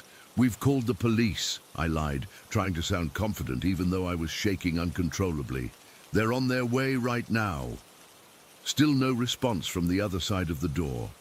Cooper had stopped barking and was now whining, still scratching at the door like he wanted to get out. Poor Marley was still out there in the hallway with whatever it was. Suddenly, the motion-activated light above the garage outside the window flicked on, illuminating part of the yard. Someone or something was outside now. I crawled to the window, staying low, and peeked out. I couldn't see anyone, but the light was definitely on. Olivia finally managed to call 911 with her shaking hands. She explained the situation, that we were dog-sitting, that the dogs had gone crazy, that someone was in the house and had knocked on our door. The dispatcher told us to stay put, and that officers were on their way. Those 15 minutes waiting for the police were the longest of my life. We huddled together on the bed. Cooper now cuddled between us, listening for any sound from outside the door. We didn't hear those footsteps again. No more knocks. Just the occasional whimper from Marley in the hallway and the sound of our own ragged breathing. When the police finally arrived, we saw the flashing lights through the window. We heard them enter the house, calling out to announce their presence. Only when they called up to us did we unlock the door. 2 officers stood there, looking concerned, but not alarmed. Marley was sitting in the hallway, perfectly calm now. The officers searched the entire house, upstairs, downstairs, the basement, even the attic. They checked all the doors and windows. Everything was locked and secure. No signs of forced entry. No footprints outside. Nothing disturbed or missing. According to them, there was no evidence that anyone had been in the house besides us. "Could it have been the dogs making the noise on the stairs?" one officer asked. "No," I said firmly. "We know what dog footsteps sound like. There was something else." "And the knocks?" he asked. 3 distinct knocks, Olivia said. Not like something bumping against the door. Deliberate knocks. The officers exchanged a look I couldn't quite read. They took our information and said they'd patrol the area throughout the night. They suggested it might have been the house settling, or our imagination playing tricks on us after the dogs got spooked by something outside, maybe a raccoon or a deer. We didn't sleep that night. We kept the lights on and sat up until morning, jumping at every little sound. When Janet and her husband got home the next day, we told them what happened. Janet seemed concerned but skeptical. "We've lived here for 15 years, she said, "and we've never experienced anything strange. The corgis bark at squirrels all the time." Her husband checked their Ring doorbell footage and showed us that a couple of neighborhood cats had triggered the motion sensor light around the time we saw it go on. "See? Just cats," he said with a reassuring smile. But cats don't explain the footsteps we heard. Cats don't knock 3 times on a bedroom door, and cats certainly don't make 2 normally friendly corgis act like they'd seen a ghost. We thanked them, collected our things, and left. On the drive home, Olivia and I tried to rationalize what had happened. Maybe we'd both imagined the same thing because we were tired. Maybe it was just the house settling in a weird way. Maybe the dogs had spooked us and our minds filled in the rest, but deep down, I know what I heard. Someone, or something, walked up those stairs behind Marley. Something knocked on our door, and whatever it wasn't human, because no human could have left that house without the police finding them. I asked Janet a week later, as casually as I could, if they'd ever heard stories about their house being haunted. She laughed and said absolutely not. That Pine Grove was just a normal, boring suburb, but then she hesitated and added, though Cooper and Marley do sometimes bark at nothing, especially at night, we always joke that they can see ghosts. I don't think she was joking anymore, and I definitely don't think it was nothing. I still don't know what happened that night in Pine Grove. I don't know what followed Marley up those stairs or what knocked on our door, but I know it was real. And sometimes late at night when I'm about to turn off my lights, I hesitate, remembering how everything changed the moment that bedroom went dark. 3 knocks. That's all it took to make me question everything I thought I knew about reality. 3 knocks that I'll never forget. Story 16. I still remember the day we moved into that old farmhouse like it was yesterday, even though it's been nearly 70 years now. It was the summer of 1953, and I was just 10 years old. My parents had scraped together enough money to buy this place in rural Tennessee, a big white farmhouse with peeling paint that sat on these high foundation stones. Daddy said it was a good deal. Mama wasn't so sure, but she kept quiet about it. The first night, we were all exhausted from moving our belongings. My sisters and I shared a room upstairs, and I remember lying in bed, listening to the unfamiliar creaks of the house settling. That's when I first heard it, the sound of a door opening and closing over and over. At first I thought it was just Daddy checking on something, but the rhythm was too regular, too persistent. It would open with a slow creak, then shut with a firm click, open, close, for hours. When I mentioned it at breakfast the next morning, my older sister Margaret nodded. I heard it too. And did you hear that cat? I hadn't, but that night I did. As the door kept opening and closing, there came these awful cat screeches, not like a normal cat meowing, but this bone-chilling sound that made the hair on my arms stand up. The thing is, we didn't have a cat. We'd never had one. After 3 nights of this, Daddy was at his wits' end. None of us were sleeping well, and Mama was starting to look pale and drawn. I remember sitting at the kitchen table, watching Daddy's face as the door to the pantry opened by itself, then closed with a snap. His face went white as a sheet.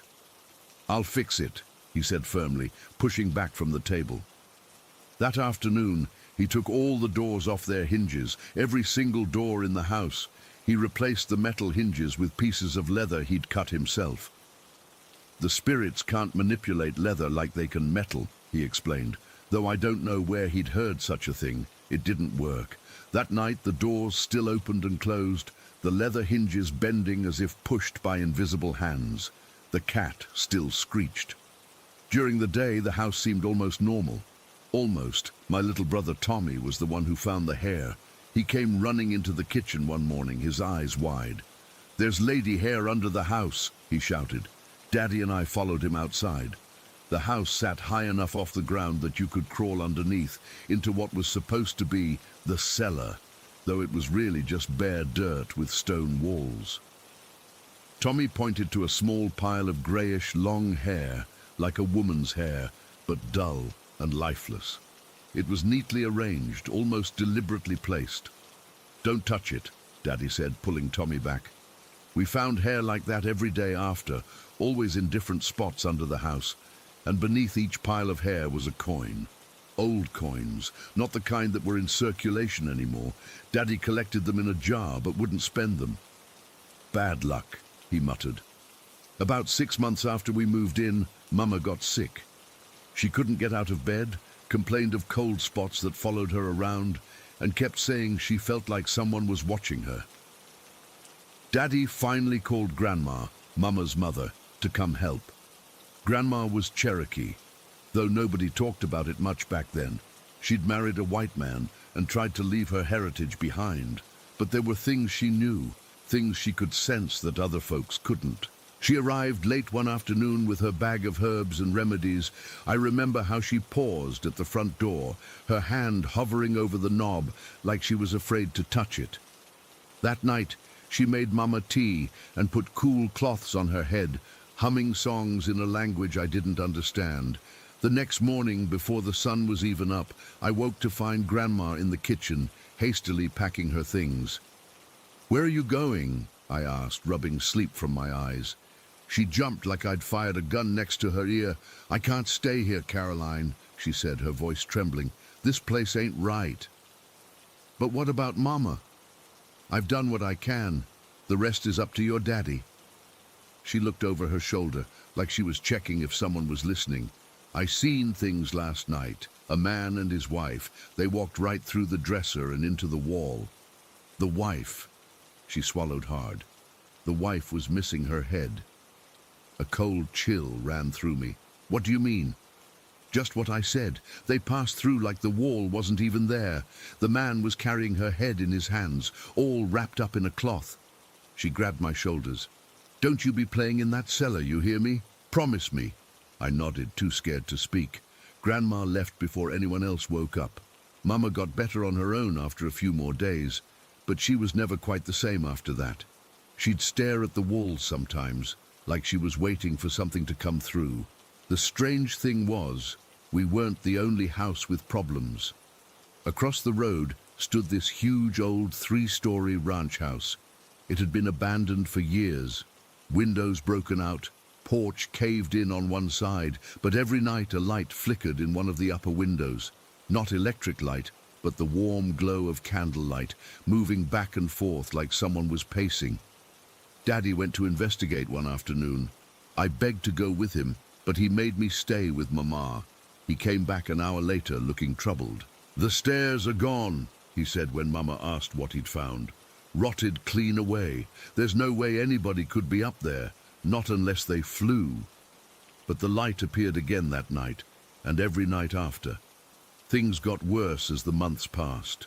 The door opening and closing became more frequent, and sometimes it would happen in broad daylight, right in front of us. The cat's screeches got louder, sometimes accompanied by scratching at the walls. We never saw the cat, though Tommy swore he'd caught glimpses of its tail disappearing around corners. Then there was the incident with Aunt Jessie, Mama's half-sister, who came to visit us that Christmas. She'd gone to get some preserves from the cellar, the part we'd finally finished off with proper stone steps and shelves.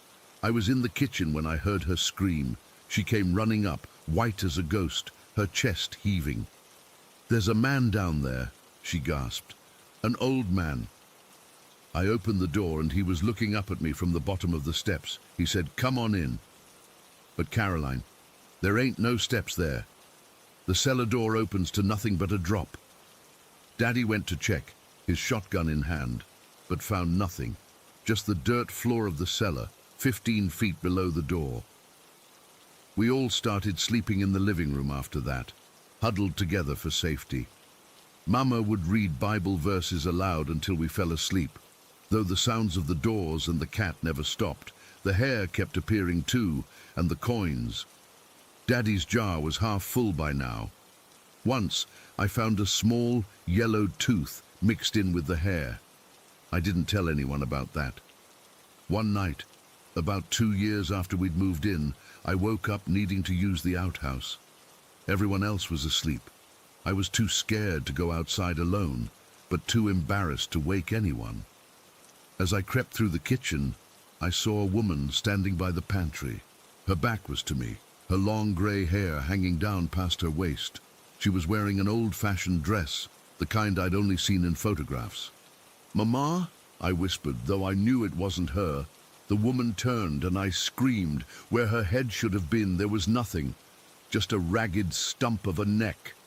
I could see the wallpaper through the space where her head should have been.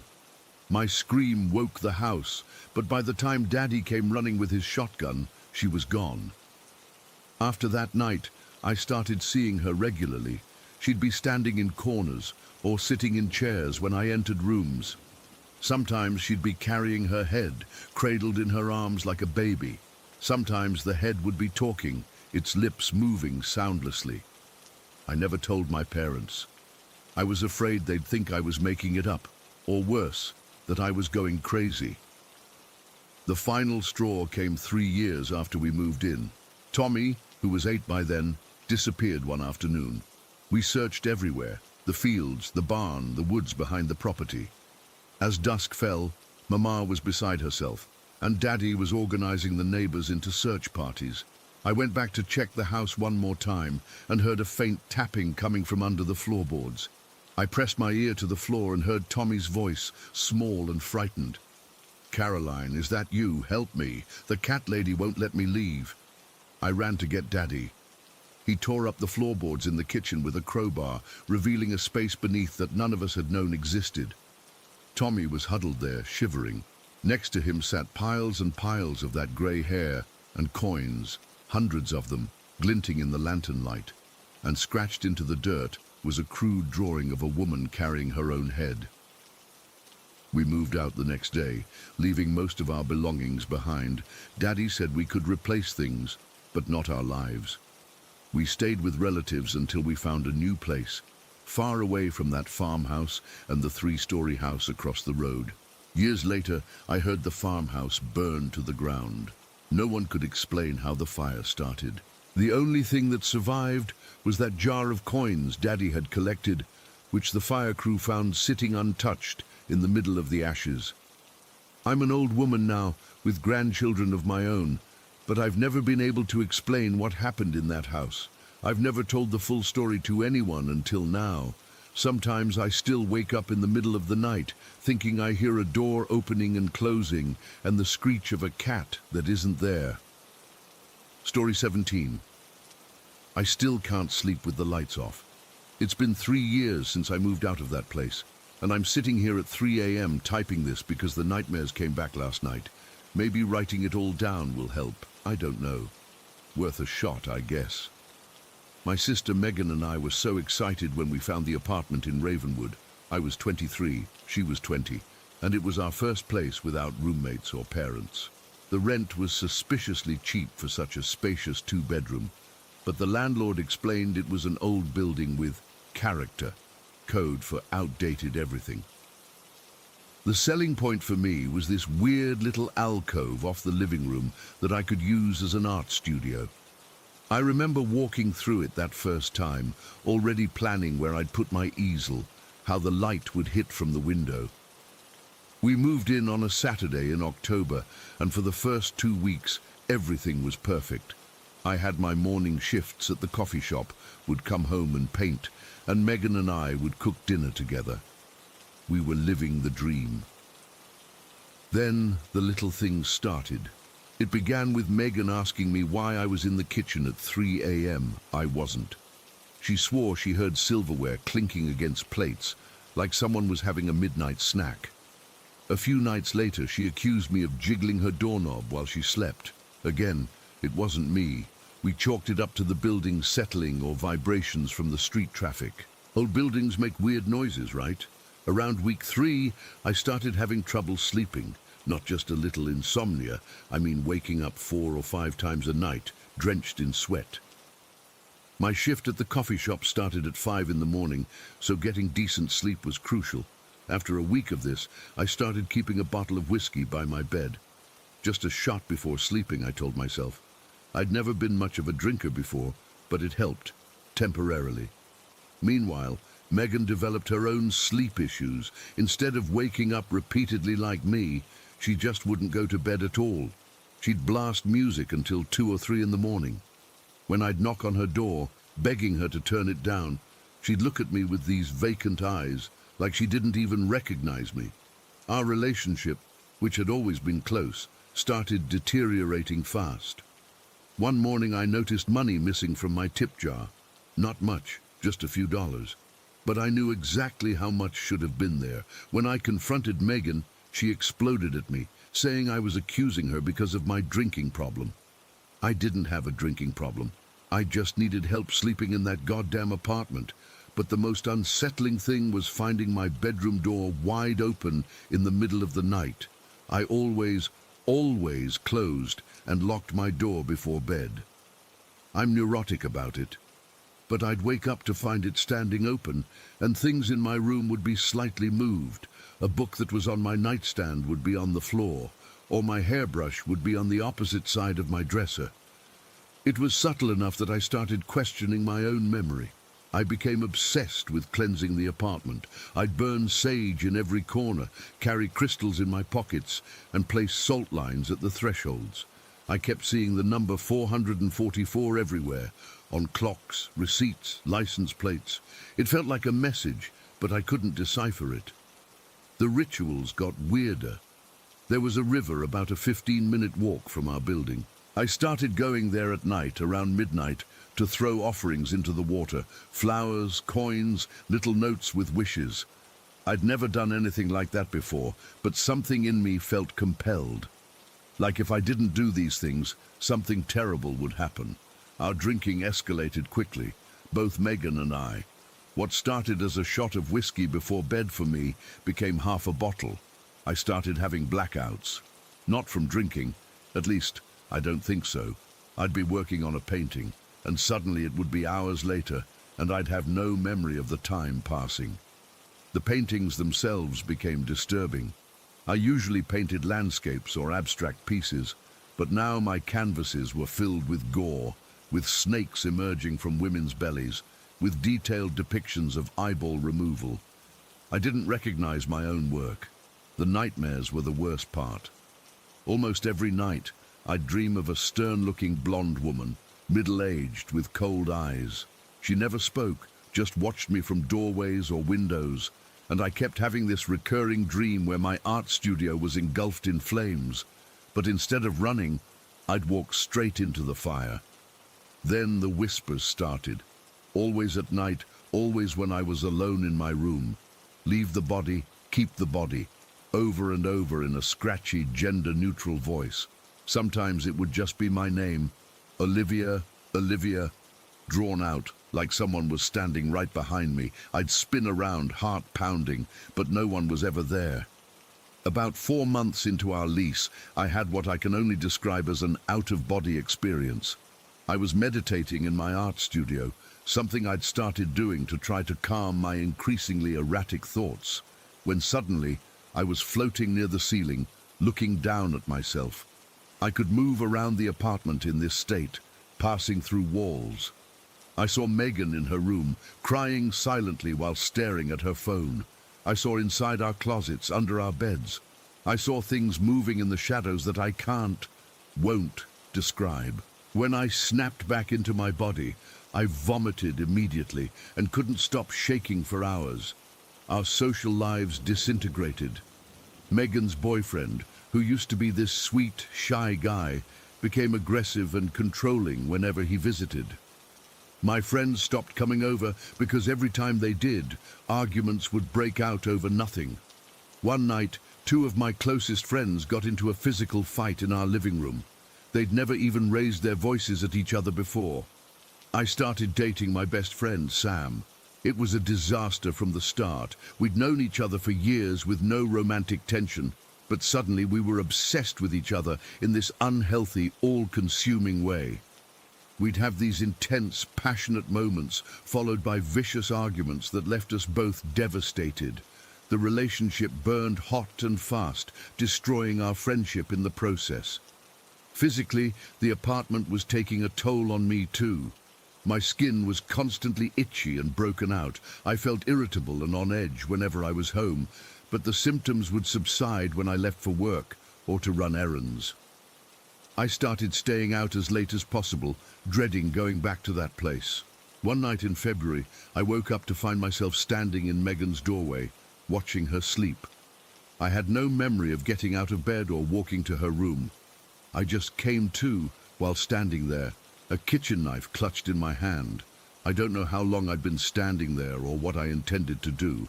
I dropped the knife and ran back to my room, locking the door behind me. I didn't sleep for the rest of the night. The next morning, I told Megan we needed to move out. To my surprise, she agreed immediately. She'd been having similar experiences, but was afraid to tell me because she thought I was the one causing them. We broke our lease, paying a penalty we could barely afford, and moved into separate places with roommates. The aftermath was brutal. I was hospitalized for severe depression and trauma about a month after moving out. I kept having flashbacks to things I couldn't remember experiencing in the first place. Megan went through something similar. Later, we found out that all three of our other siblings, who had each stayed with us for short periods during those months, had their own disturbing stories. My brother, who never drinks, got blackout drunk after spending just 2 nights on our couch. My younger sister developed a skin condition that disappeared as soon as she left. My older sister, who visited for a week, had a full-blown panic attack on her 3rd night and checked into a hotel. I'm stable now. I have a new apartment, a steady job, and I'm painting again. Normal subjects with normal colors, but I still can't shake the feeling that something followed me from that place. Sometimes I'll catch movement in my peripheral vision or wake up with that same feeling of dread that plagued me at Ravenwood. I never found out what happened in that apartment before we lived there. The landlord wouldn't tell us anything, and online searches revealed nothing unusual about the building's history. But whatever was in that place fed on our negativity, amplified our worst traits, and pushed us towards self-destruction. The weirdest part? The building caught fire 6 months after we moved out. The fire started in the unit we had occupied, specifically in my art studio alcove. When I saw the news report, I immediately thought of my recurring nightmare. I've never gone back, not even to drive past it. I still see 444 everywhere. I still have nightmares about the blonde woman, and sometimes, in the space between waking and sleeping, I swear I can hear that whisper, "Leave the body, keep the body." I don't know what it means. I don't want to know. Story 18. I can't sleep tonight, so I figured I'd finally write this out. It's been 3 months since it happened, and I still find myself going over it in my head almost daily. I've tried to explain it away, but I just can't. I work as a professional dog walker on the west coast of Scotland. Been doing it for about 4 years now. I love my job, being outdoors, spending time with dogs, and honestly, the solitude can be nice. I typically do group walks with 5 dogs at a time, taking them to beaches, forests, or hillsides where they can run around safely off-leash. This happened back in August, on one of those classic Scottish days, misty, drizzling rain, and a chill that cuts right through you despite it being summer. I remember checking the weather that morning and deciding I'd take the afternoon group to Ballantrae Beach. It's this small, secluded stretch about 20 minutes from where I live.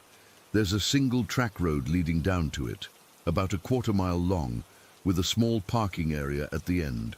On days like that, it's usually deserted, which is perfect for letting the dogs run wild without worrying about bothering anyone. I had my usual afternoon crew that day.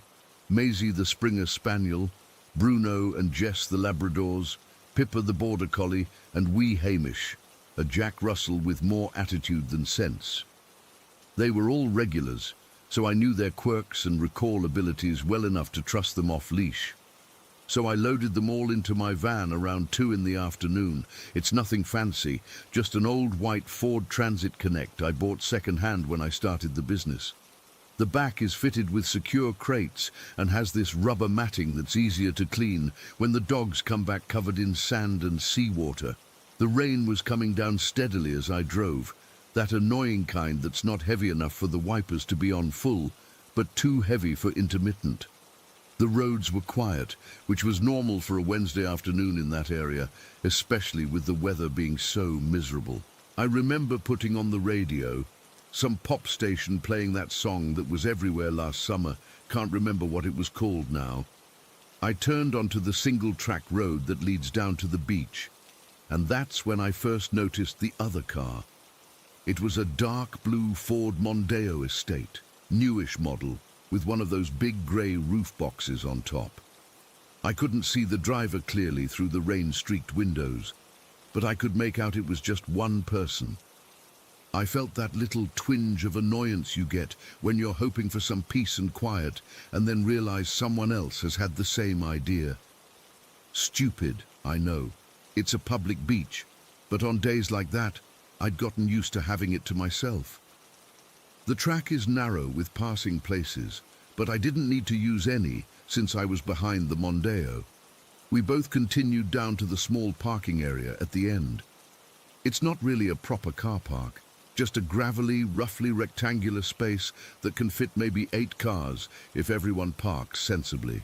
There's the beach directly ahead, some scrubby grass to the left, and a steep embankment rising up on the right. I pulled into the first available space on the right, near the entrance. The Mondeo continued on toward the far end of the parking area, maybe 30 or 40 yards ahead of me. I switched off my engine and sat for a moment, looking through my passenger window at the other car. It was moving really slowly, like the driver was being super cautious about where to park, even though the place was completely empty apart from us. The dogs were getting restless in the back. Hamish was doing his typical whining, and I could hear Pippa scratching at her crate door, but I found myself distracted by the Mondeo. It just kept creeping forward, almost like it was about to stop, but then continuing on at this painfully slow pace. I remember thinking the driver must be looking for the perfect spot, or maybe checking their phone and not paying attention. After watching this weird, slow-motion parking attempt for what felt like too long, I decided to just get on with my job. The dogs were getting more vocal, and I needed to get them out before Hamish worked himself into a proper state.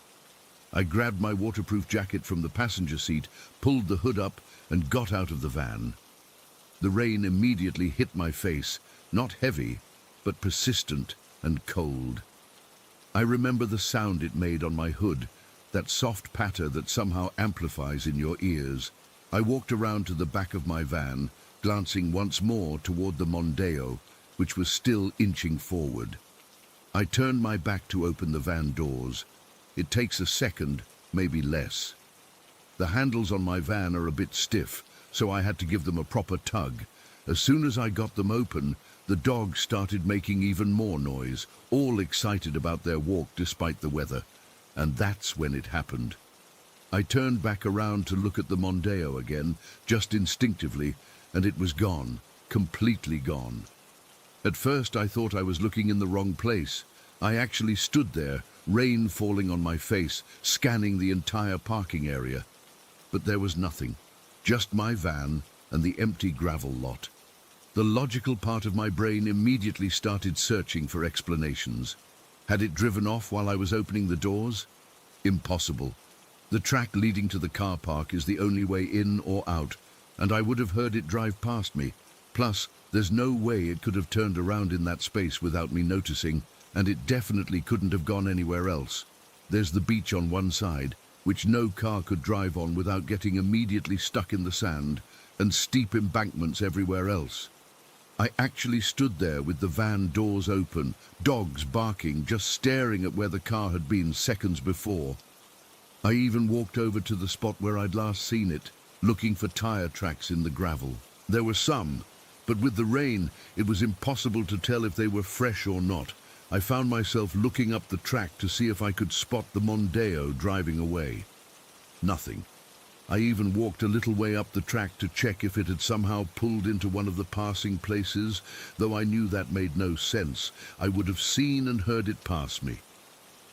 The weirdest thing was the silence. Apart from the rain, my dogs, and the distant sound of waves, there was nothing. No engine noise, no tires on gravel, nothing to suggest a car had just been there and driven away. I'm not someone who believes in the paranormal. I've always been pretty skeptical about ghost stories and all that. But standing there in that empty car park, I felt this cold that had nothing to do with the rain. It was like my brain couldn't process what my eyes were telling it. I tried to rationalize it. Maybe I'd imagined the car. But no, I'd followed it down the track for a quarter mile. Maybe it had somehow driven off the edge of the parking area. But that would have been a serious drop, and I'd have heard the crash. Maybe the driver had parked and walked away while I wasn't looking. But the car itself was gone. After a few minutes of standing there like an idiot in the rain, I forced myself to get back to work. The dogs needed their walk, and standing there wasn't going to make a car materialize. I got the leads on all 5 dogs, locked the van, and took them down to the beach. The whole time, I kept looking back at the parking area, half expecting to see the Mondeo sitting there. The walk itself was uneventful. The dogs didn't seem to notice anything strange, running around and playing like normal despite the weather, but I couldn't shake this feeling of unease. I cut the walk shorter than usual, maybe 20 minutes instead of the full hour. I just wanted to get back to the van and leave. When we got back to the parking area, I did another thorough look around. Still nothing. No blue Mondeo, no other cars, no people. Just my van sitting alone in the drizzle. I loaded the dogs back in, all of them wet and sandy but happy. I sat in the driver's seat for a minute before starting the engine, just staring ahead. That's when I noticed something else odd. There were no tire tracks leading away from where the Mondeo had been. With the ground being wet, there should have been visible tracks if it had driven off. I drove home in a daze, trying to make sense of what I'd seen, or what I hadn't seen. When I got back, I went online and started searching for things like disappearing car and vehicle vanished. Most of what came up was nonsense, but I did find some discussions about something called time slips. This theory that sometimes different periods of time can briefly overlap, allowing people to momentarily see things from the past or future. But that didn't quite fit either. Those accounts usually involved people feeling disoriented or experiencing lost time, and I hadn't felt anything like that. Plus, the Mondeo was a modern car. If it was from another time, it wasn't from very long ago or far in the future. I've been back to that beach several times since then, always half expecting to see a blue Mondeo with a roof box, but there's never been anything unusual, just a normal beach car park. I've told a couple of close friends about it, but I can see in their faces they think I'm either making it up or that I somehow missed seeing the car leave. I know what I saw though, or rather, I know what I didn't see. A car can't just vanish into thin air. Sometimes I wonder if the driver experienced something equally strange. Did they see my van disappear, or from their perspective, did they just park normally and walk away, never realizing anything unusual had happened? I don't have any answers, just the memory of standing in the rain, staring at an empty space where a car should have been, and the unsettling feeling that the world doesn't always work the way we think it does. Urshitu, Story 19. I still can't explain what happened that night. It's been almost 3 years, but I get goosebumps just thinking about it. My parents' house always had a weird energy to it, a 4-story monstrosity my dad got a great deal on when I was 14. Looking back, maybe there was a reason it was so affordable. This particular incident happened when my parents went on a business trip to Chicago. I was 17 then, old enough to stay home alone technically, but my mom insisted my Aunt Lisa and my grandmother stay with me. Just in case, she said. I didn't argue. That house felt too empty when I was alone. It was a Friday night and we decided to catch a late movie, some horror flick, ironic, considering what happened later. We got back around midnight. I remember checking my phone as we pulled into the driveway. 12:03 a.m. The neighborhood was dead silent, just the sound of crickets and the occasional distant dog bark. Our house stood at the end of a cul-de-sac in one of those gated communities where nothing bad ever happens. You know the type. Manicured lawns, neighborhood watch signs, the works. We had to pass through a security checkpoint just to get home, with cameras everywhere and a guard who knew everyone by name. As we walked up to the front door, I felt this weird sensation, like someone was watching us. I looked around but didn't see anything unusual, just shadows from the trees moving in the breeze. Aunt Lisa unlocked the door and we stepped into the dark foyer. She flipped on the lights and we all headed upstairs. We were exhausted, laughing about how terrible the movie was. My aunt was leading the way, my grandmother behind her, and I was trailing at the back. The staircase in that house was this massive spiral thing that went all the way up to the 4th floor. We were heading to the 3rd floor, where all the bedrooms were. Just as Aunt Lisa reached the top step, she froze. I mean completely froze, like someone had hit pause on her. My grandmother nearly bumped into her. "Lisa?" my grandmother whispered. "What's wrong?" My aunt didn't respond right away. She was staring straight ahead, toward the glass doors that led out to the balcony at the end of the hallway. When she finally spoke, her voice was barely audible. "Something's outside." The way she said it, not someone, but something, made my skin crawl. I peered around my grandmother but couldn't see anything through the glass doors, just darkness. "What are you talking about?" I asked, trying to keep my voice steady. Aunt Lisa raised her arm slowly and pointed. "There, by the balcony. Someone standing there." I squinted, looking where she was pointing, but I still couldn't see anything. My grandmother couldn't either. She said so. But Aunt Lisa was rigid with fear. "It's moving," she whispered. "It's walking. It's going into your parents' bedroom." That's when the real fear hit me. My parents' bedroom was at the far end of the hallway, past the balcony doors. If someone was out there, they'd have to climb up 3 stories on the outside of the house, practically impossible, and then somehow get into my parents' locked bedroom. "You're imagining things," my grandmother said, but her voice was shaking. Aunt Lisa shook her head. "No, I saw it, clear as day, a figure, just standing there, watching us come up the stairs. Then it turned and walked into the bedroom." We stood there for what felt like forever, none of us wanting to move. Finally, my grandmother pulled out her phone. "I'm calling security," she said. While she made the call, Aunt Lisa and I huddled together on the stairs. She kept staring at the balcony doors, her eyes wide with fear. "What did it look like?" I whispered. She swallowed hard. "It was dark, just a silhouette really. But it was tall, too tall, and the way it moved wasn't right." "What do you mean?" "It moved too smoothly, like it was gliding instead of walking."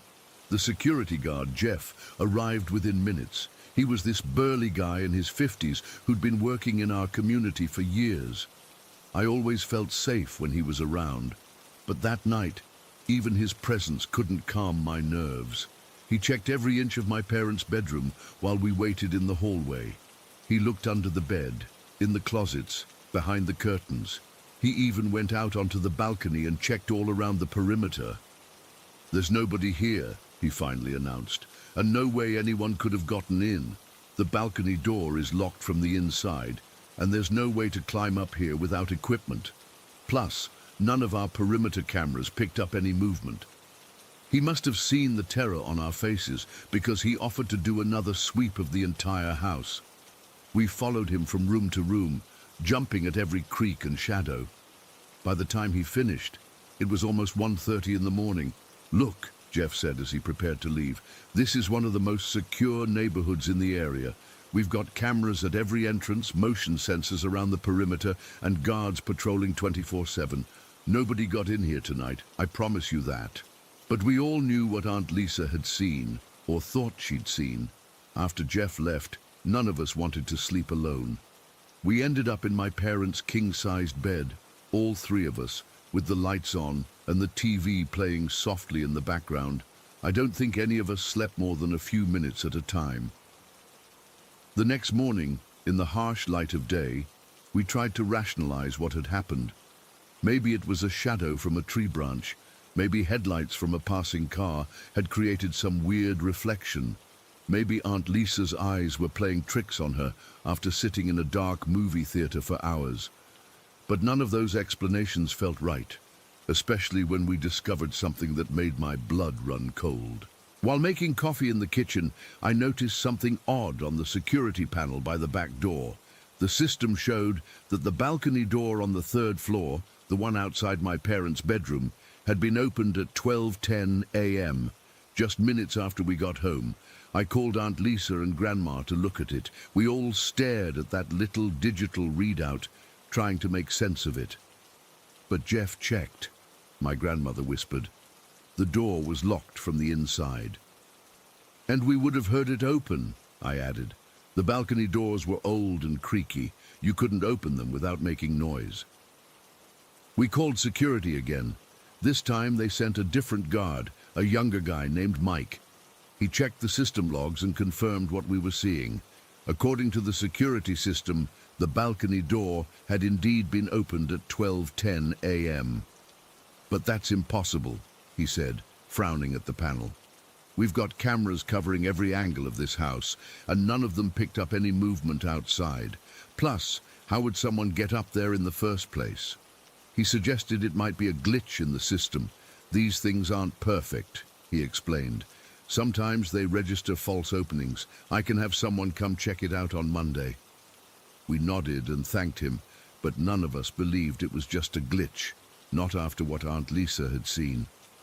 That afternoon, we went through the house inch by inch, looking for any sign that someone had been there. We checked every window, every door, every possible entry point. Nothing was disturbed. Nothing was missing. There was no evidence that anyone had broken in. But there was something else, something that made no logical sense. In my parents' bedroom, on the pristine white carpet, we found footprints, not dirt or mud. The carpet was perfectly clean. But when we looked at it from a certain angle, in a certain light, we could see impressions in the pile, like someone had walked across it recently. The footprints started at the balcony door and led to the side of the bed, then disappeared. "This is crazy," I remember saying. "We're seeing things. We're scaring ourselves over nothing." But we weren't. The impressions were real. We all saw them. We took photos, but they didn't show up in the pictures. Just like whatever Aunt Lisa saw didn't show up for my grandmother or me. Just like nothing showed up on the security cameras. We stayed at a hotel that night. We couldn't bear to spend another night in that house. When my parents got back 2 days later, we told them everything. They didn't believe us, of course. My dad checked the security system and found no record of the balcony door opening. The log entry we'd seen had disappeared. The footprints in the carpet were gone too. The pile sprung back to normal, as if nothing had ever disturbed it. My parents chalked it up to our imaginations, said we'd scared ourselves after watching a horror movie. Maybe they were right. Maybe we did. But I know what Aunt Lisa saw that night. I know what we found the next day, and I know that sometimes the most terrifying things are the ones that leave no trace, the ones that vanish into thin air, leaving you questioning your own sanity. I moved out of that house as soon as I graduated high school.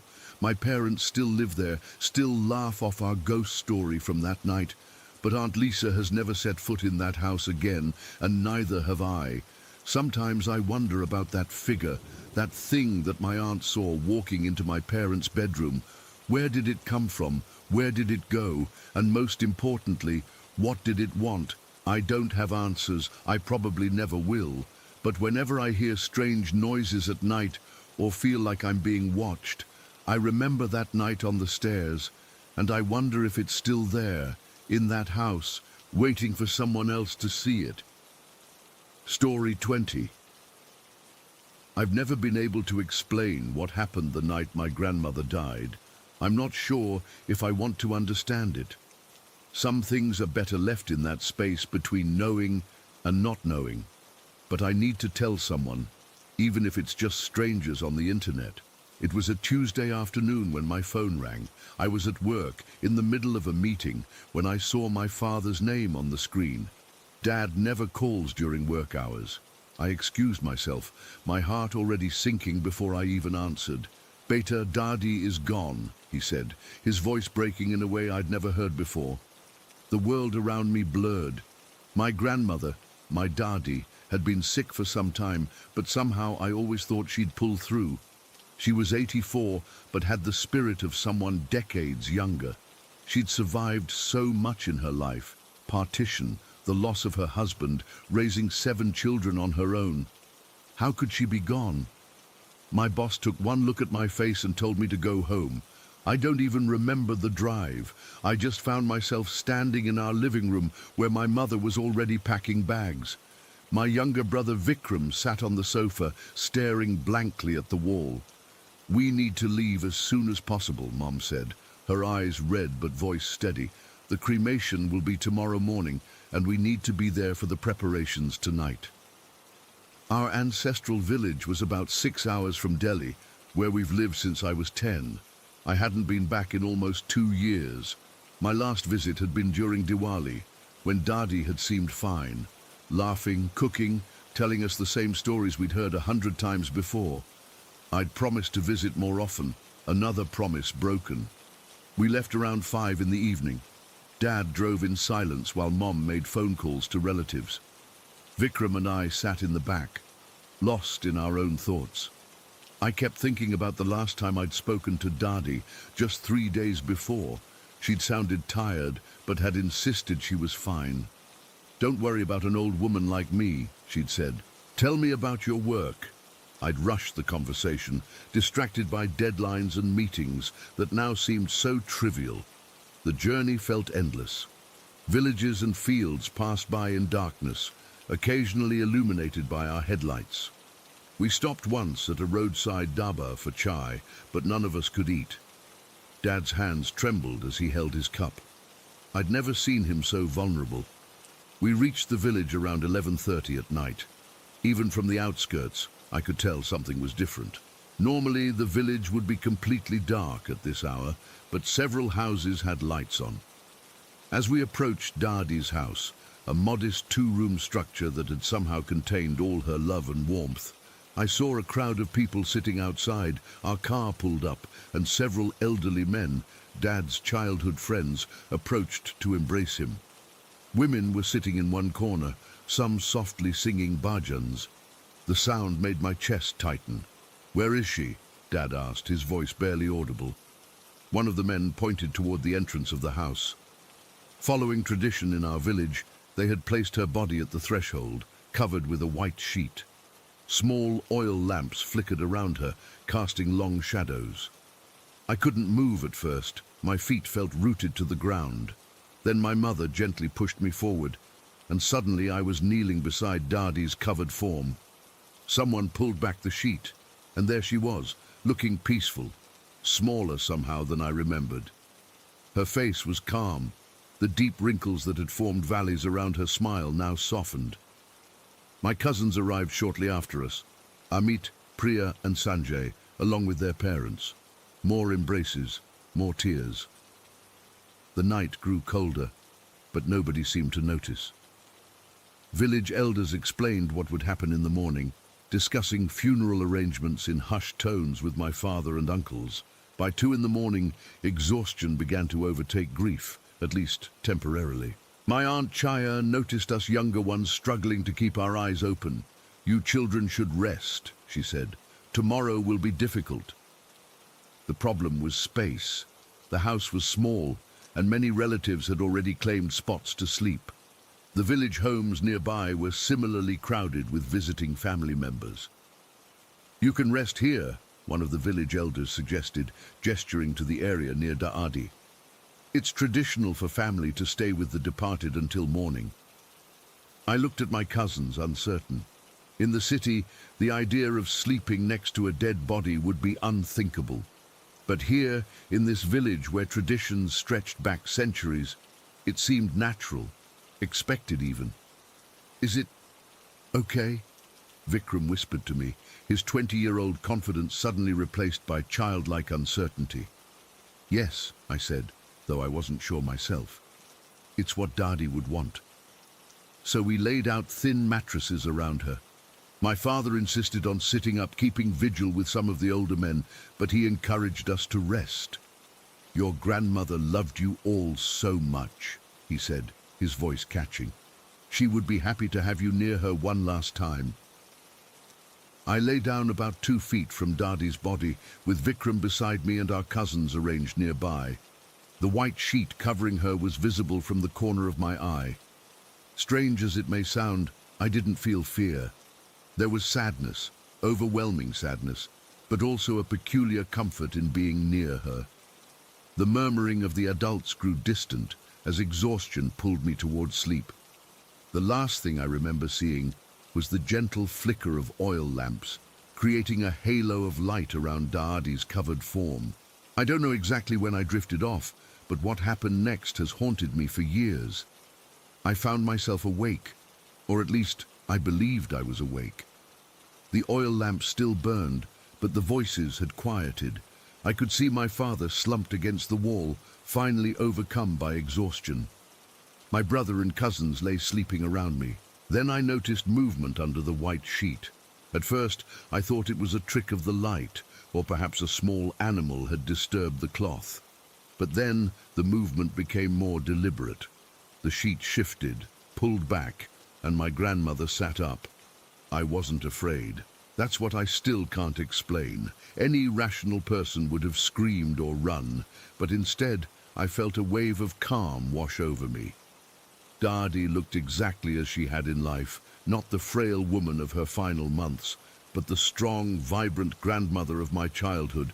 Her silver hair was neatly braided, and she wore her favorite blue sari. Her eyes, clear and bright, found mine immediately. "Rajiv," she said, her voice exactly as I remembered. "My boy, you came." I wanted to speak but couldn't find my voice. She smiled at my struggle. "Don't worry," she continued. "I'm so happy to see all of you here. Look how many people have come to send me off." She gestured around the room, her movements fluid and graceful. Then she looked at each of my sleeping family members with such tenderness that my eyes filled with tears. "Daadi," I finally managed to whisper, "are you really here?" She laughed softly, that familiar laugh that always started deep in her chest. "Where else would I be? This is my home." "But you—" I couldn't bring myself to say the word "died." "Yes, this body has finished its work," she said simply. "But I wanted to wait until everyone was here. I'm glad I did." She reached out and touched my brother's head, then my cousin's, her hand hovering just above them. None of them stirred. "They can't see me," she explained. "Only you, because you were always the one who listened to my stories, who believed in the things I told you about our ancestors, about the connection between worlds." I remembered those stories. Tales of family members who appeared in dreams to deliver messages, of spirits lingering to complete unfinished business. As a child, I'd absorbed every word. As an adult in the city, I dismissed them as village superstitions. Now I wasn't sure what to believe. "I need to tell you something important," she said, her expression growing serious. "Life doesn't end, Beta. It changes form, like water becoming vapor, becoming cloud, becoming rain. I'm still here, just different." She looked toward my father, and her eyes softened. "Tell your papa not to grieve so hard. Tell him I'm proud of the man he became, of the family he raised. Tell him I'll be waiting, but he shouldn't hurry to join me. There's much more for him to do." I nodded, tears streaming down my face. "And you," she continued, reaching out to touch my cheek. Her hand felt warm, impossibly real. "Stop working so much. Visit the village more. Remember where you came from." She stood then, moving with the agility of someone decades younger. She walked around our sleeping forms, stopping to look at each person, occasionally touching a head or shoulder with obvious affection. "I need to go now," she said, returning to where her body lay. "But remember what I told you. Death is not the end of love." She lay back down, adjusting the white sheet around herself with the same precise movements she'd used when making her bed each morning. Her eyes met mine one last time. "Tell them I was happy," she whispered. "Tell them I left surrounded by love." Then she closed her eyes. I must have fallen asleep after that, because the next thing I knew, morning light was streaming through the doorway and people were moving around us. The funeral preparations had begun. As I sat up, disoriented, my father approached and helped me to my feet. "Did you sleep?" he asked.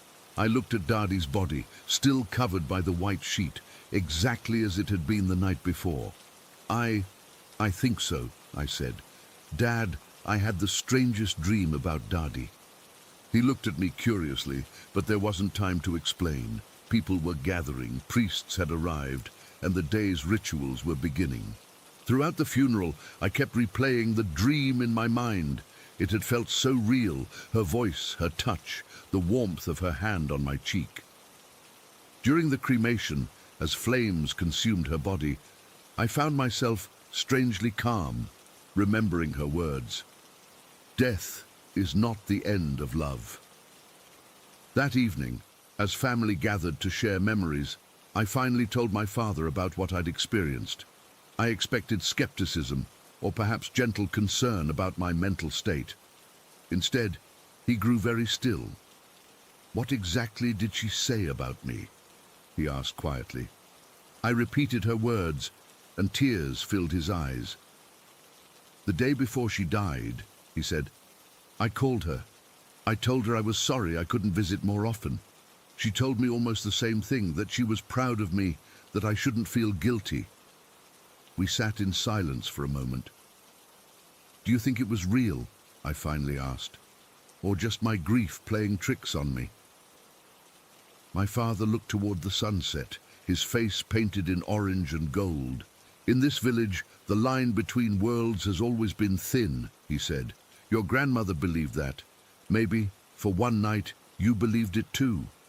It's been 5 years since that night. I've never had another experience like it.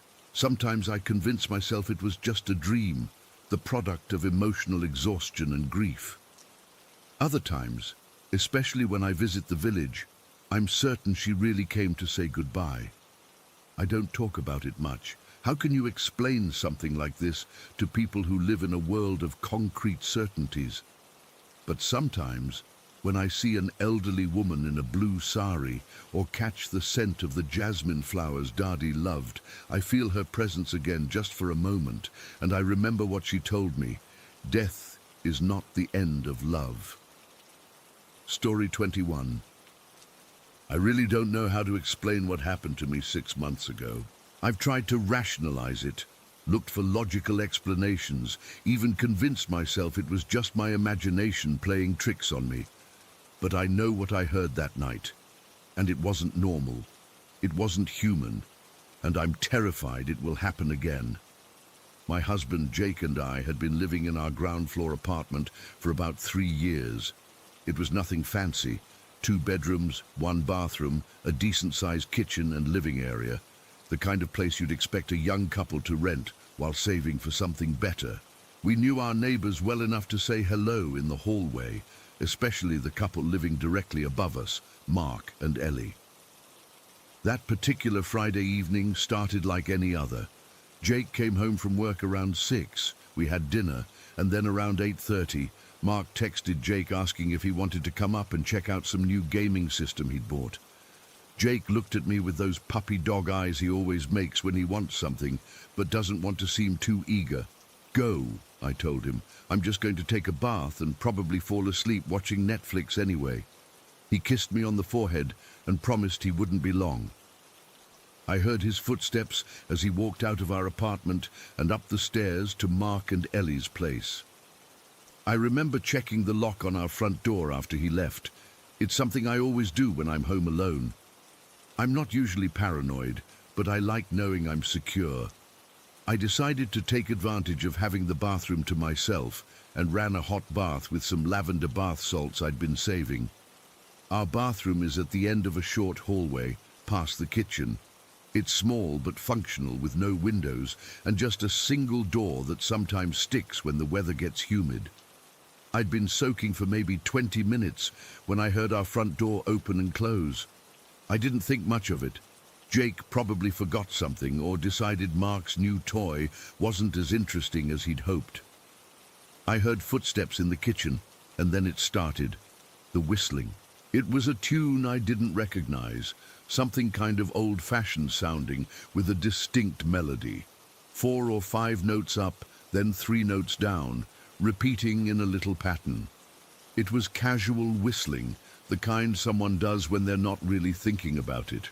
I could hear cupboard doors opening and closing too, like Jake was looking for a snack. I smiled to myself, thinking he'd be disappointed to find I'd eaten the last of the chips earlier. The whistling continued for maybe 30 seconds before stopping abruptly. Then I heard the cupboard close, and after a brief pause, the whistling started again. Exactly the same tune, starting from the beginning. Same pitch, same rhythm, same everything. I sat up a little in the bath, water sloshing around me. It struck me as odd that he'd restart the melody rather than continue or switch to something else. But I didn't call out. I just listened. The whistling played through again, those same notes in that same pattern, and then stopped at exactly the same point as before. Another cupboard opened and closed, and then the whistling started again, for the 3rd time. That's when I felt the first prickle of unease. It wasn't just similar whistling, it was identical, like someone had recorded those 30 seconds and was playing them back. But I could still hear movement in the kitchen, so someone was definitely out there. "Jake," I finally called out.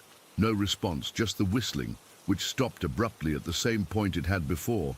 Then silence for a moment before it started again. Only this time, the melody was shorter. Just the first half of the tune, then it stopped. Then it started again, the exact same shortened version. The kitchen noises had stopped too. No more cupboards opening or closing. I sat completely still in the cooling bath water, straining to hear. The whistling started again, but now it was just the first few notes, repeated, and it sounded closer. Like whoever was whistling had moved from the kitchen toward the hallway. My heart was pounding so hard I could feel it in my throat. Something was very wrong. Jake never whistled like this. He couldn't even carry a tune, and he would have answered when I called his name. The whistling started again, but now it was just the first 2 notes, over and over, and definitely closer, somewhere in the hallway leading to the bathroom. I stood up as quietly as possible, water streaming off me as I reached for a towel and wrapped it around myself. My hands were shaking so badly I could barely secure it. "Who's there?" I called out, trying to sound firm but hearing the tremor in my voice. No answer, just those 2 notes whistled again, closer. I stepped out of the tub and pressed my ear against the bathroom door. The whistling started again, but now it was just a single note, repeated in short bursts. It was right outside the door, and there was something else about it that made my skin crawl. It sounded mechanical somehow, too perfect, too consistent. No variations in pitch, no breathing between notes. Just that single tone, repeated perfectly each time. I grabbed the door handle, not to open it, but to make sure it stayed closed. We didn't have a lock on the bathroom door, something that had never bothered me until that moment. I held the handle down firmly, putting my weight against the door. The whistling changed. That single repeated note started getting faster and faster, like a record speeding up. The pitch began to climb higher than any human could whistle, until it was an ear-piercing sound that made me clamp my free hand over one ear.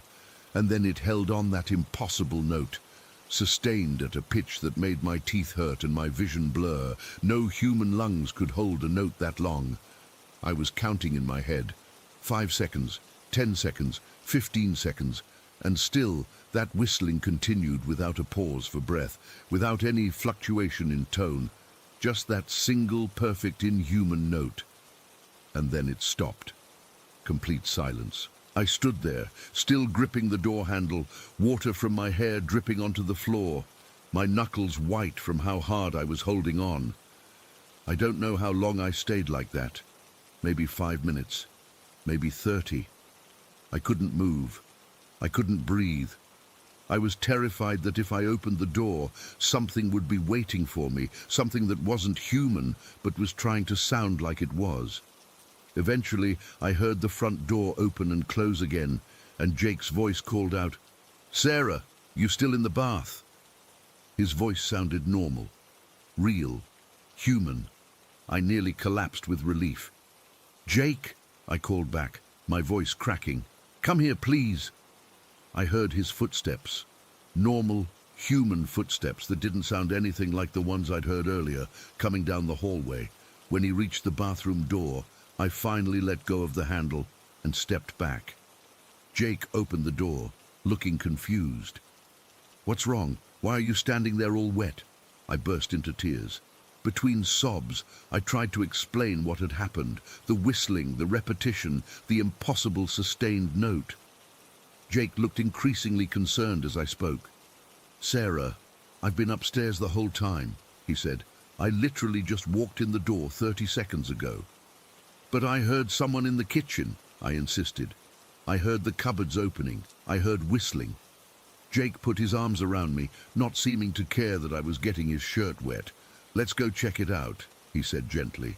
He walked through the entire apartment with me trailing behind him. Nothing was disturbed. The front door was locked, just as I'd left it. All the windows were closed and locked too. The cupboards in the kitchen were all closed. Nothing was missing or out of place. "Could it have been someone in another apartment?" Jake suggested. "Sound travels weirdly in this building sometimes." I shook my head. It was in our kitchen. Then it was right outside the bathroom door. Jake called Mark and asked if anyone had left their apartment while he was up there. Mark confirmed they'd all been together the whole time. Him, Ellie, and Jake. No one had left. I couldn't sleep that night, or the next. We ended up sleeping with the light on for a week afterward. Jake suggested it might have been a weird auditory hallucination brought on by the hot bath. Or maybe I dozed off and had a vivid dream. I wanted to believe him, but I know what I heard. I know it was real. And the thing that terrifies me most is the memory of that whistling, how it started off sounding human, but became less so with each repetition, like whatever was making the sound was forgetting how to maintain its disguise. We still live in the same apartment. Jake says we can't afford to break our lease. And anyway, nothing like that has happened since. But I never take baths anymore, only quick showers with the bathroom door open, and I never stay home alone if I can help it. The worst part is what happens when I hear anyone whistling now. My body freezes instantly, my heart races. I can't move until the whistling stops. It doesn't matter if it's Jake or a stranger on the street or someone in a TV show, the sound of whistling paralyzes me with fear, because I'm always afraid that whoever or whatever was in our apartment that night will hear the whistling too and take it as an invitation to come back. I still don't know what it wanted, why it was opening cupboards in our kitchen, why it came to the bathroom door but never tried to open it. What might have happened if I had opened that door, and I never want to find out. Story 22. I've never told this story to anyone outside of the one other person who experienced it with me. It happened 13 years ago during my time at basic training, and it still gives me nightmares. Even typing this out now has my hands shaking, but I need to get this off my chest. When I was 17, I joined the army. I know, pretty young, but I had my parents' permission, and honestly, I was eager to get away from my hometown. They shipped me off to southern Georgia for basic training in infantry school. I was all fired up to become this badass soldier, but 2 weeks in, disaster struck. During a routine training exercise, I fractured both of my shins. It wasn't a single traumatic injury. More like the constant pounding of running in boots on concrete had caused stress fractures in both legs. Instead of sending me home, they transferred me to what's called PTRP, Physical Training Rehabilitation Program. It's basically where injured recruits go to heal up before rejoining training. The PTRP barracks were located in this older part of the base, separated from the main training areas. The building itself was probably from the 70s or 80s. Cinder block walls painted institutional beige, fluorescent lighting that buzzed constantly, and rows upon rows of bunk beds. One thing about army life that civilians might not know about is fire watch. Basically, they assign 2 soldiers to stay awake during the night and monitor the barracks. The official reason is to watch for fires, hence the name. But everyone knows it's really to prevent recruits from running away, hurting themselves or hurting others. Suicide prevention, essentially. It's a boring duty that rotates through all the soldiers, usually in 1-hour shifts. So this particular night, I got assigned the 2 to 3 a.m. shift with this guy named Rodriguez. We weren't close friends or anything, but we got along fine. The drill sergeants were housed in separate quarters, so during the night, it was just us recruits in the barracks. The way Firewatch worked in our barracks was one person stayed by the entrance door while the other walked the rows of bunks, making sure everyone was accounted for and nobody was doing anything they shouldn't be. We'd switch positions halfway through. That night, I took the first patrol while Rodriguez watched the door. The barracks were dimly lit, just enough emergency lighting to see where you were going without tripping over anything. The sound of 30-something guys breathing and snoring filled the room with this constant white noise. I made my way slowly down the center aisle, checking left and right. I'd done this plenty of times before. Nothing unusual. But as I approached the far corner of the barracks, something felt off. This particular corner had a reputation among the guys. People would joke about not wanting the bunk closest to it. Someone had started a rumor that a recruit had hung himself there years back. You know, typical bullshit stories soldiers tell to freak each other out. I never put much stock in it. But that night, as I got within about 15 feet of that corner, the darkness there looked different. I'm not talking about a shadow or something I could easily explain away. This was something else entirely. It wasn't just dark. It was like a thickness in the air, a density that didn't belong, like the darkness itself had substance. I remember stopping in my tracks, trying to make sense of what I was seeing. My first thought was that my eyes were playing tricks on me due to the dim lighting. I blinked hard a few times, but that darkness remained. It didn't move or change shape. It just existed in a way darkness shouldn't. And then came the feeling, God, I'll never forget that feeling as long as I live. It started as a slight unease, but with each step I took toward that corner, it grew exponentially. Dread, pure, primal dread seeped into my body like ice water in my veins. I became absolutely, unquestionably certain that something was there. Something invisible but undeniably present was watching me from within that darkness. The feeling of being watched was so intense it made my skin crawl. But it wasn't just the sensation of eyes on me. It was the nature of whatever was doing the watching. It felt ancient, malevolent. Its gaze made me feel hollow inside, like it was looking straight through me and seeing parts of myself I didn't even know existed. Every instinct I had was screaming at me to turn around and run. My heart was hammering against my ribcage so hard I thought it might break through.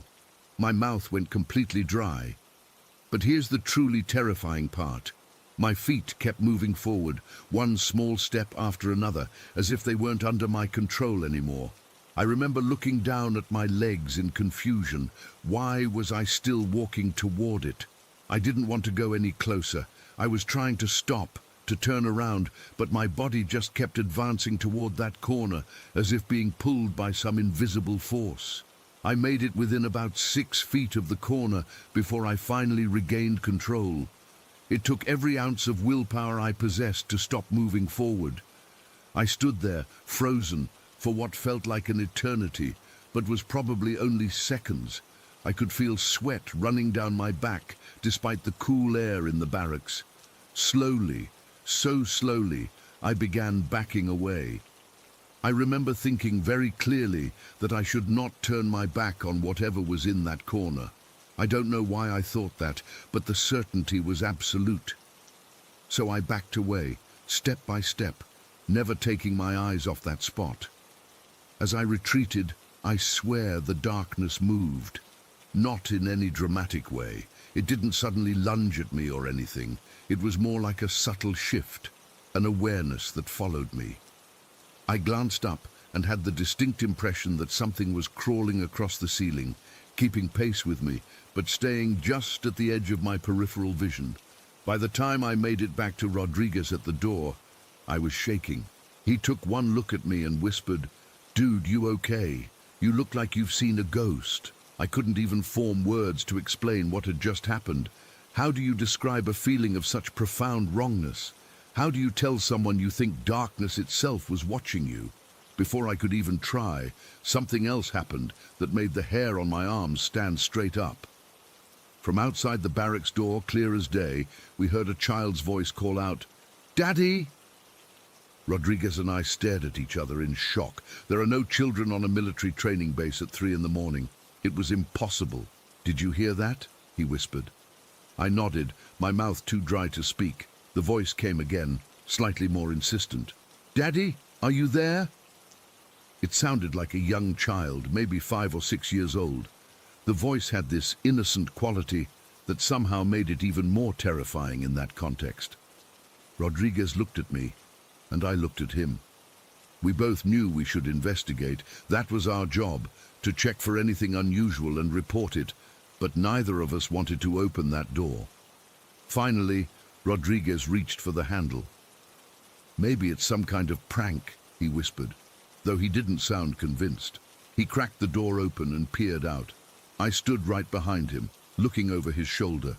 There was nothing there, just an empty field stretching about 50 yards to the next building, dimly lit by security lights. "Hello?" Rodriguez called softly, his voice cracking slightly. No response, no movement, just the empty night. He closed the door, and we both let out the breath we'd been holding. "What the fuck?" he muttered. That's when we heard it. A giggle. Not from outside this time, but seemingly from all around us. A child's laugh, but not joyful or innocent. It was mischievous, wicked. The kind of laugh you might hear from a kid who's just done something deliberately cruel and is delighting in it. The sound surrounded us completely, as if coming from the walls themselves. It rose in pitch until it became almost painful to hear, then abruptly stopped. The silence that followed was deafening. Rodriguez and I stood there, frozen in place. I could see in his eyes the same terror that was coursing through me. We didn't speak, didn't move for the remaining 45 minutes of our shift. We just stood there, backs against the wall, watching every shadow in that barracks as if our lives depended on it. When our replacements came at 3 a.m., we didn't tell them anything. What would we have said? They would have thought we were crazy or pulling a prank. The next day, Rodriguez and I never spoke about what happened. Not then, not ever. We'd make eye contact sometimes during the remaining weeks of my time in PTRP, and I could see in his face that he remembered, that it wasn't a shared hallucination or dream. But we never discussed it. I still don't know what we experienced that night. Was it some kind of mass hallucination brought on by sleep deprivation and stress? Was it an actual supernatural entity? I've spent years trying to rationalize it, but I've never found an explanation that satisfies me. All I know is that to this day, I sleep with a light on. I can't stand complete darkness anymore. And sometimes, when I'm alone at night and the house is quiet, I swear I can feel something watching me from the darkest corners of the room. Something ancient and patient, something that knows me, and sometimes, just as I'm drifting off to sleep, I think I hear the faintest echo of a child's laughter. Story 23. I still get a chill when I think about that night 3 years ago. I've always been a night owl, and back then I was in college, living at home with my parents and younger brother in our house in Westfield. It was a pretty normal 2-story colonial-style home, nothing special or historic about it. Just your average suburban house in a quiet neighborhood where nothing ever really happened. Until that night. It was around 2 in the morning on a Tuesday in October. Everyone else in the house was asleep, or so I thought. I'd been binge-watching videos on my laptop with headphones on, and nature finally called after too many energy drinks. Our upstairs hallway has 4 doors. My bedroom at the end, my brother Jake's room next to mine, a bathroom across from his room, and my parents' master bedroom at the other end. I remember shuffling down the hallway, trying to be quiet since my parents had work in the morning. As I passed Jake's room, I noticed his door was cracked open about 6 inches. and I could see him sitting at his desk with his back to the door, headphones on, the blue light from his computer screen illuminating his face. I figured he was up late gaming or something. He was 16 then, and always stayed up later than he should on school nights. I didn't say anything to him, just used the bathroom, did my business, washed my hands. Nothing out of the ordinary. The house was completely quiet except for the normal house sounds, the hum of the heating system, the occasional creak of the old floorboards adjusting. Our family dog, Max, a golden retriever, was sleeping in my parents' room as usual. I walked back to my room, closed my door softly behind me, and settled back on my bed with my laptop. I remember checking my phone. It was exactly 2:17 a.m. That's when it happened. Not even 30 seconds after I closed my door, I heard footsteps. Not just any footsteps, running footsteps. They started right outside the bathroom, loud and clear, like someone wearing shoes was sprinting down the hallway. The sound was unmistakable, the heavy thud of feet pounding against our wooden floors. At first, my brain tried to rationalize it. Maybe Jake had gotten up to use the bathroom after me. But I had just seen him at his desk, and these footsteps sounded different, heavier, more deliberate, and why would he be running? The footsteps raced from the bathroom, past my parents' bedroom, to the top of the stairs.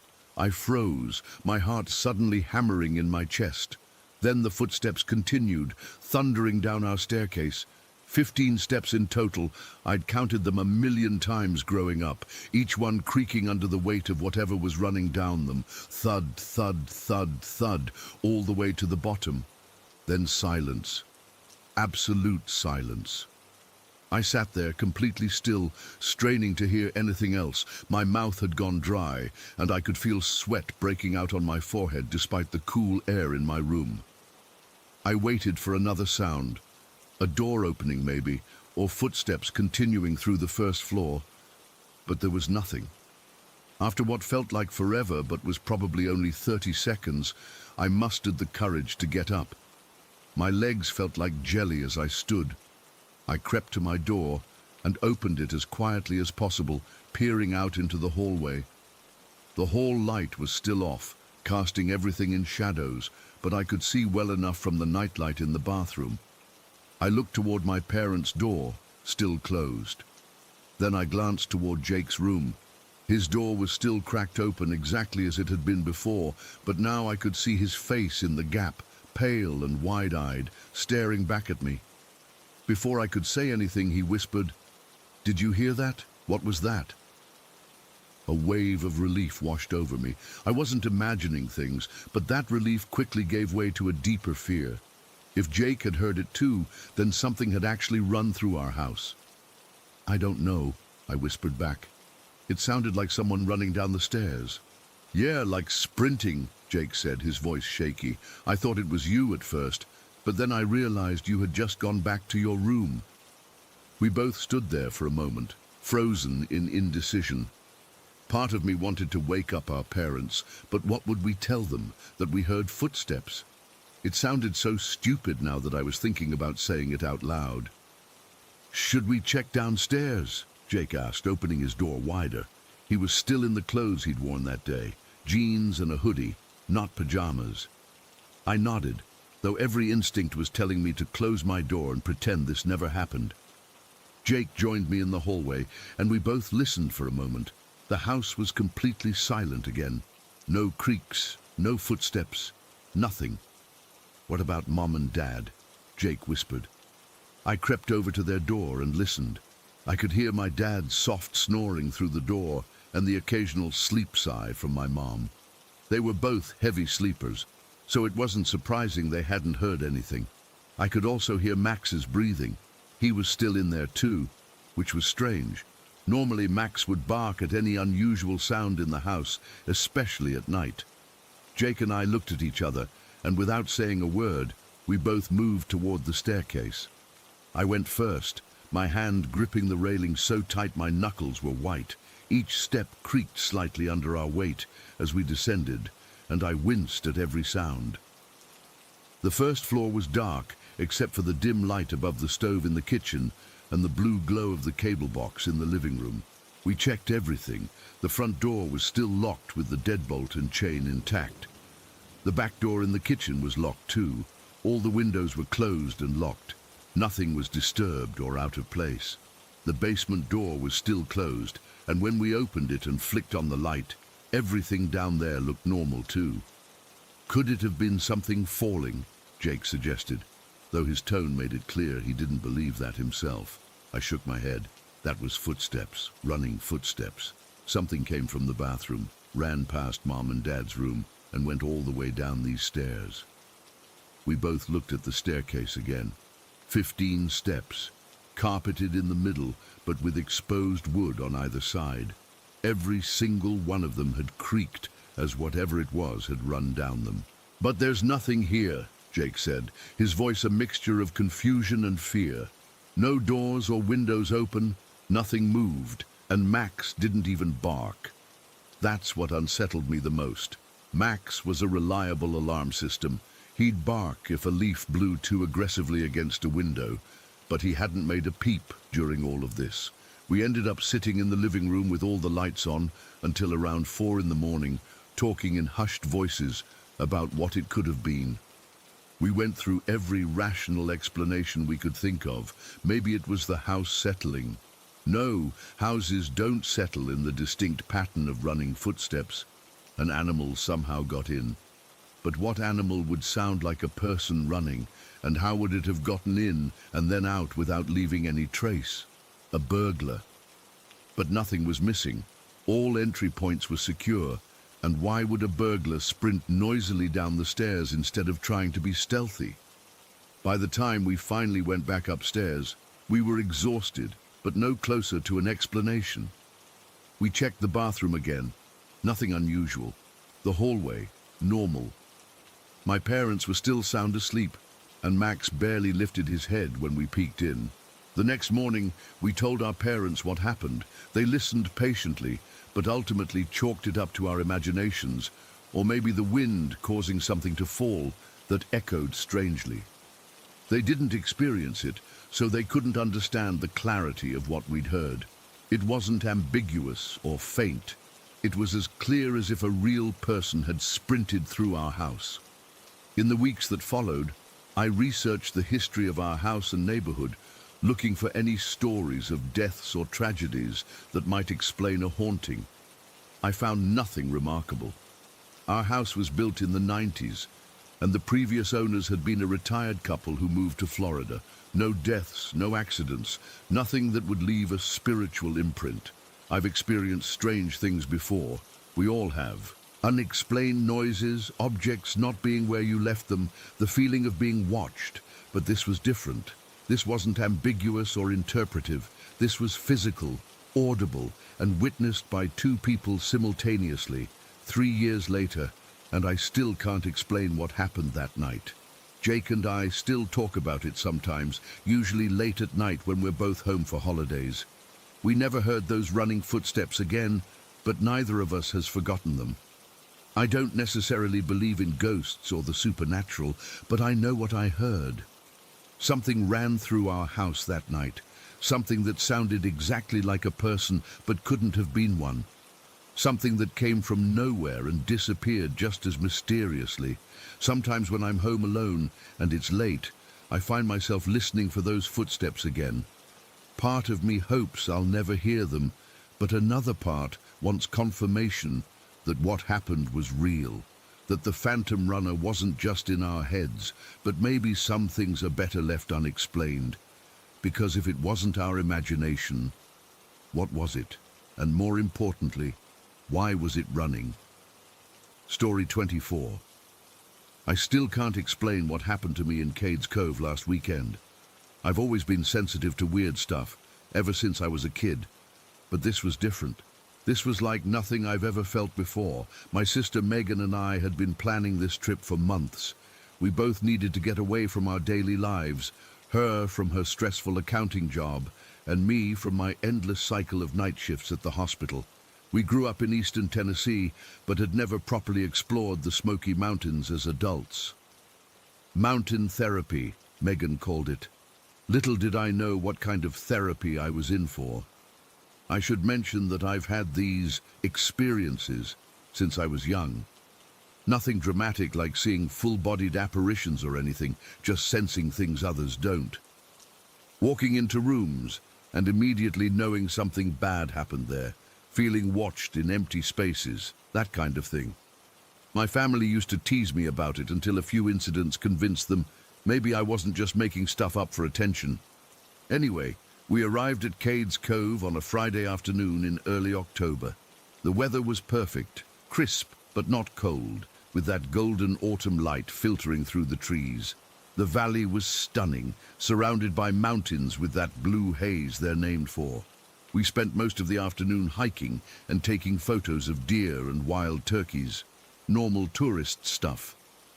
As the day went on, I started feeling that familiar pull toward the historic structures scattered throughout the cove. There's something about abandoned places that's always drawn me in. Megan knows about my weird connection to old buildings and didn't bat an eye when I suggested we check out some of the historic homesteads and cemeteries before sunset. We visited the old churches first, simple white wooden structures with adjacent graveyards. I felt the usual mild sensations there, a heaviness, echoes of emotions, but nothing alarming. Just the residual energy you'd expect in places where people have worshipped, mourned, and celebrated for generations.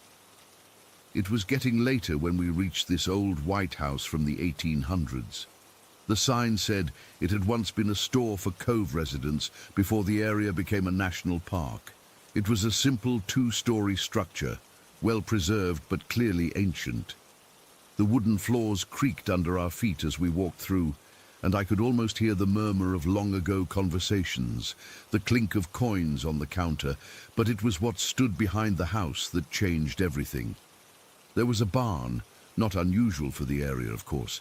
It wasn't particularly remarkable, just weathered wood gone grey with age, maybe 30 feet back from the main building.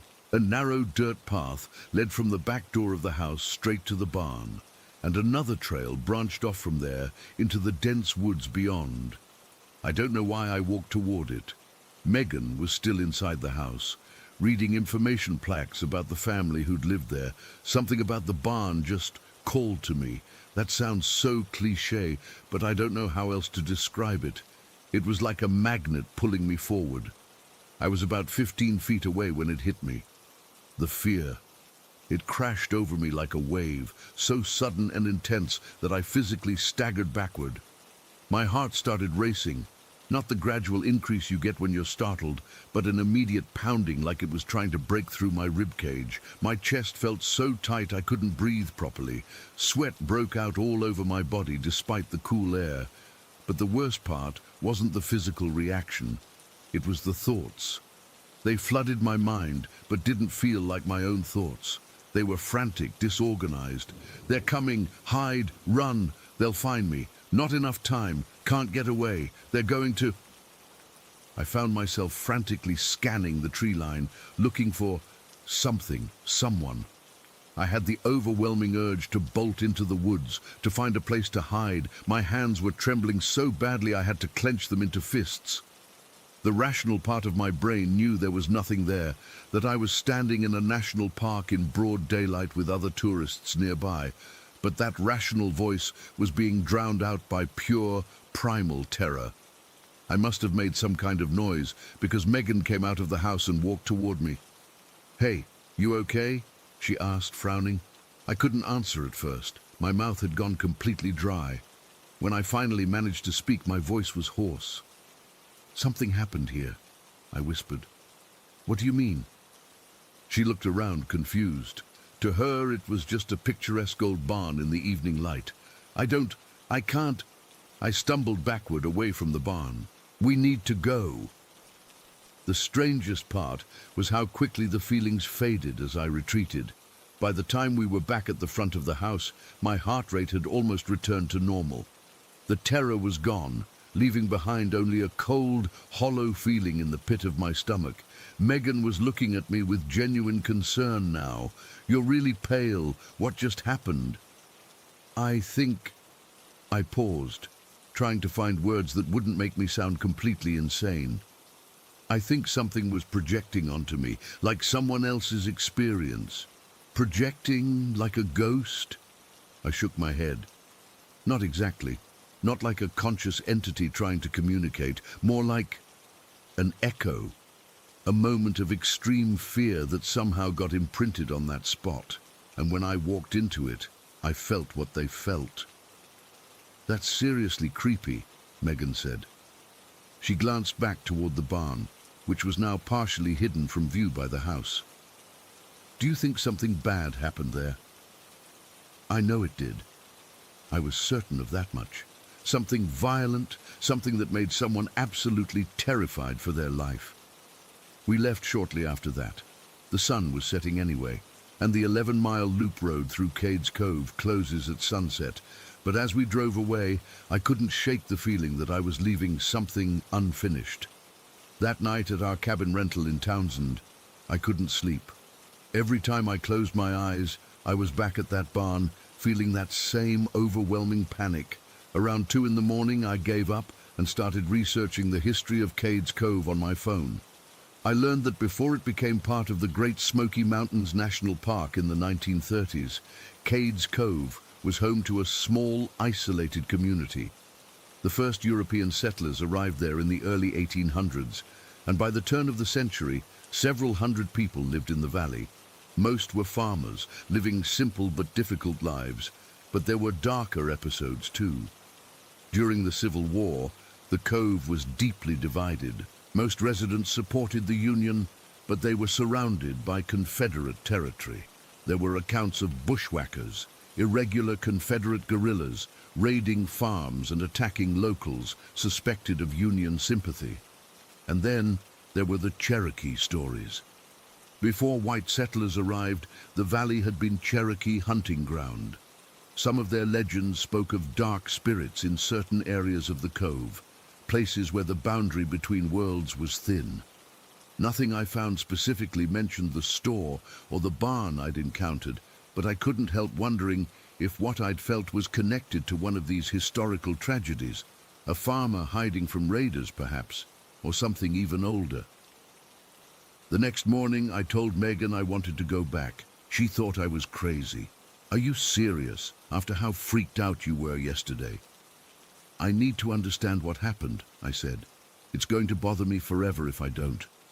She sighed in that long, suffering way only siblings can perfect. Fine, but we're going in the middle of the day, with lots of other people around, and if you start acting weird again, we're leaving immediately.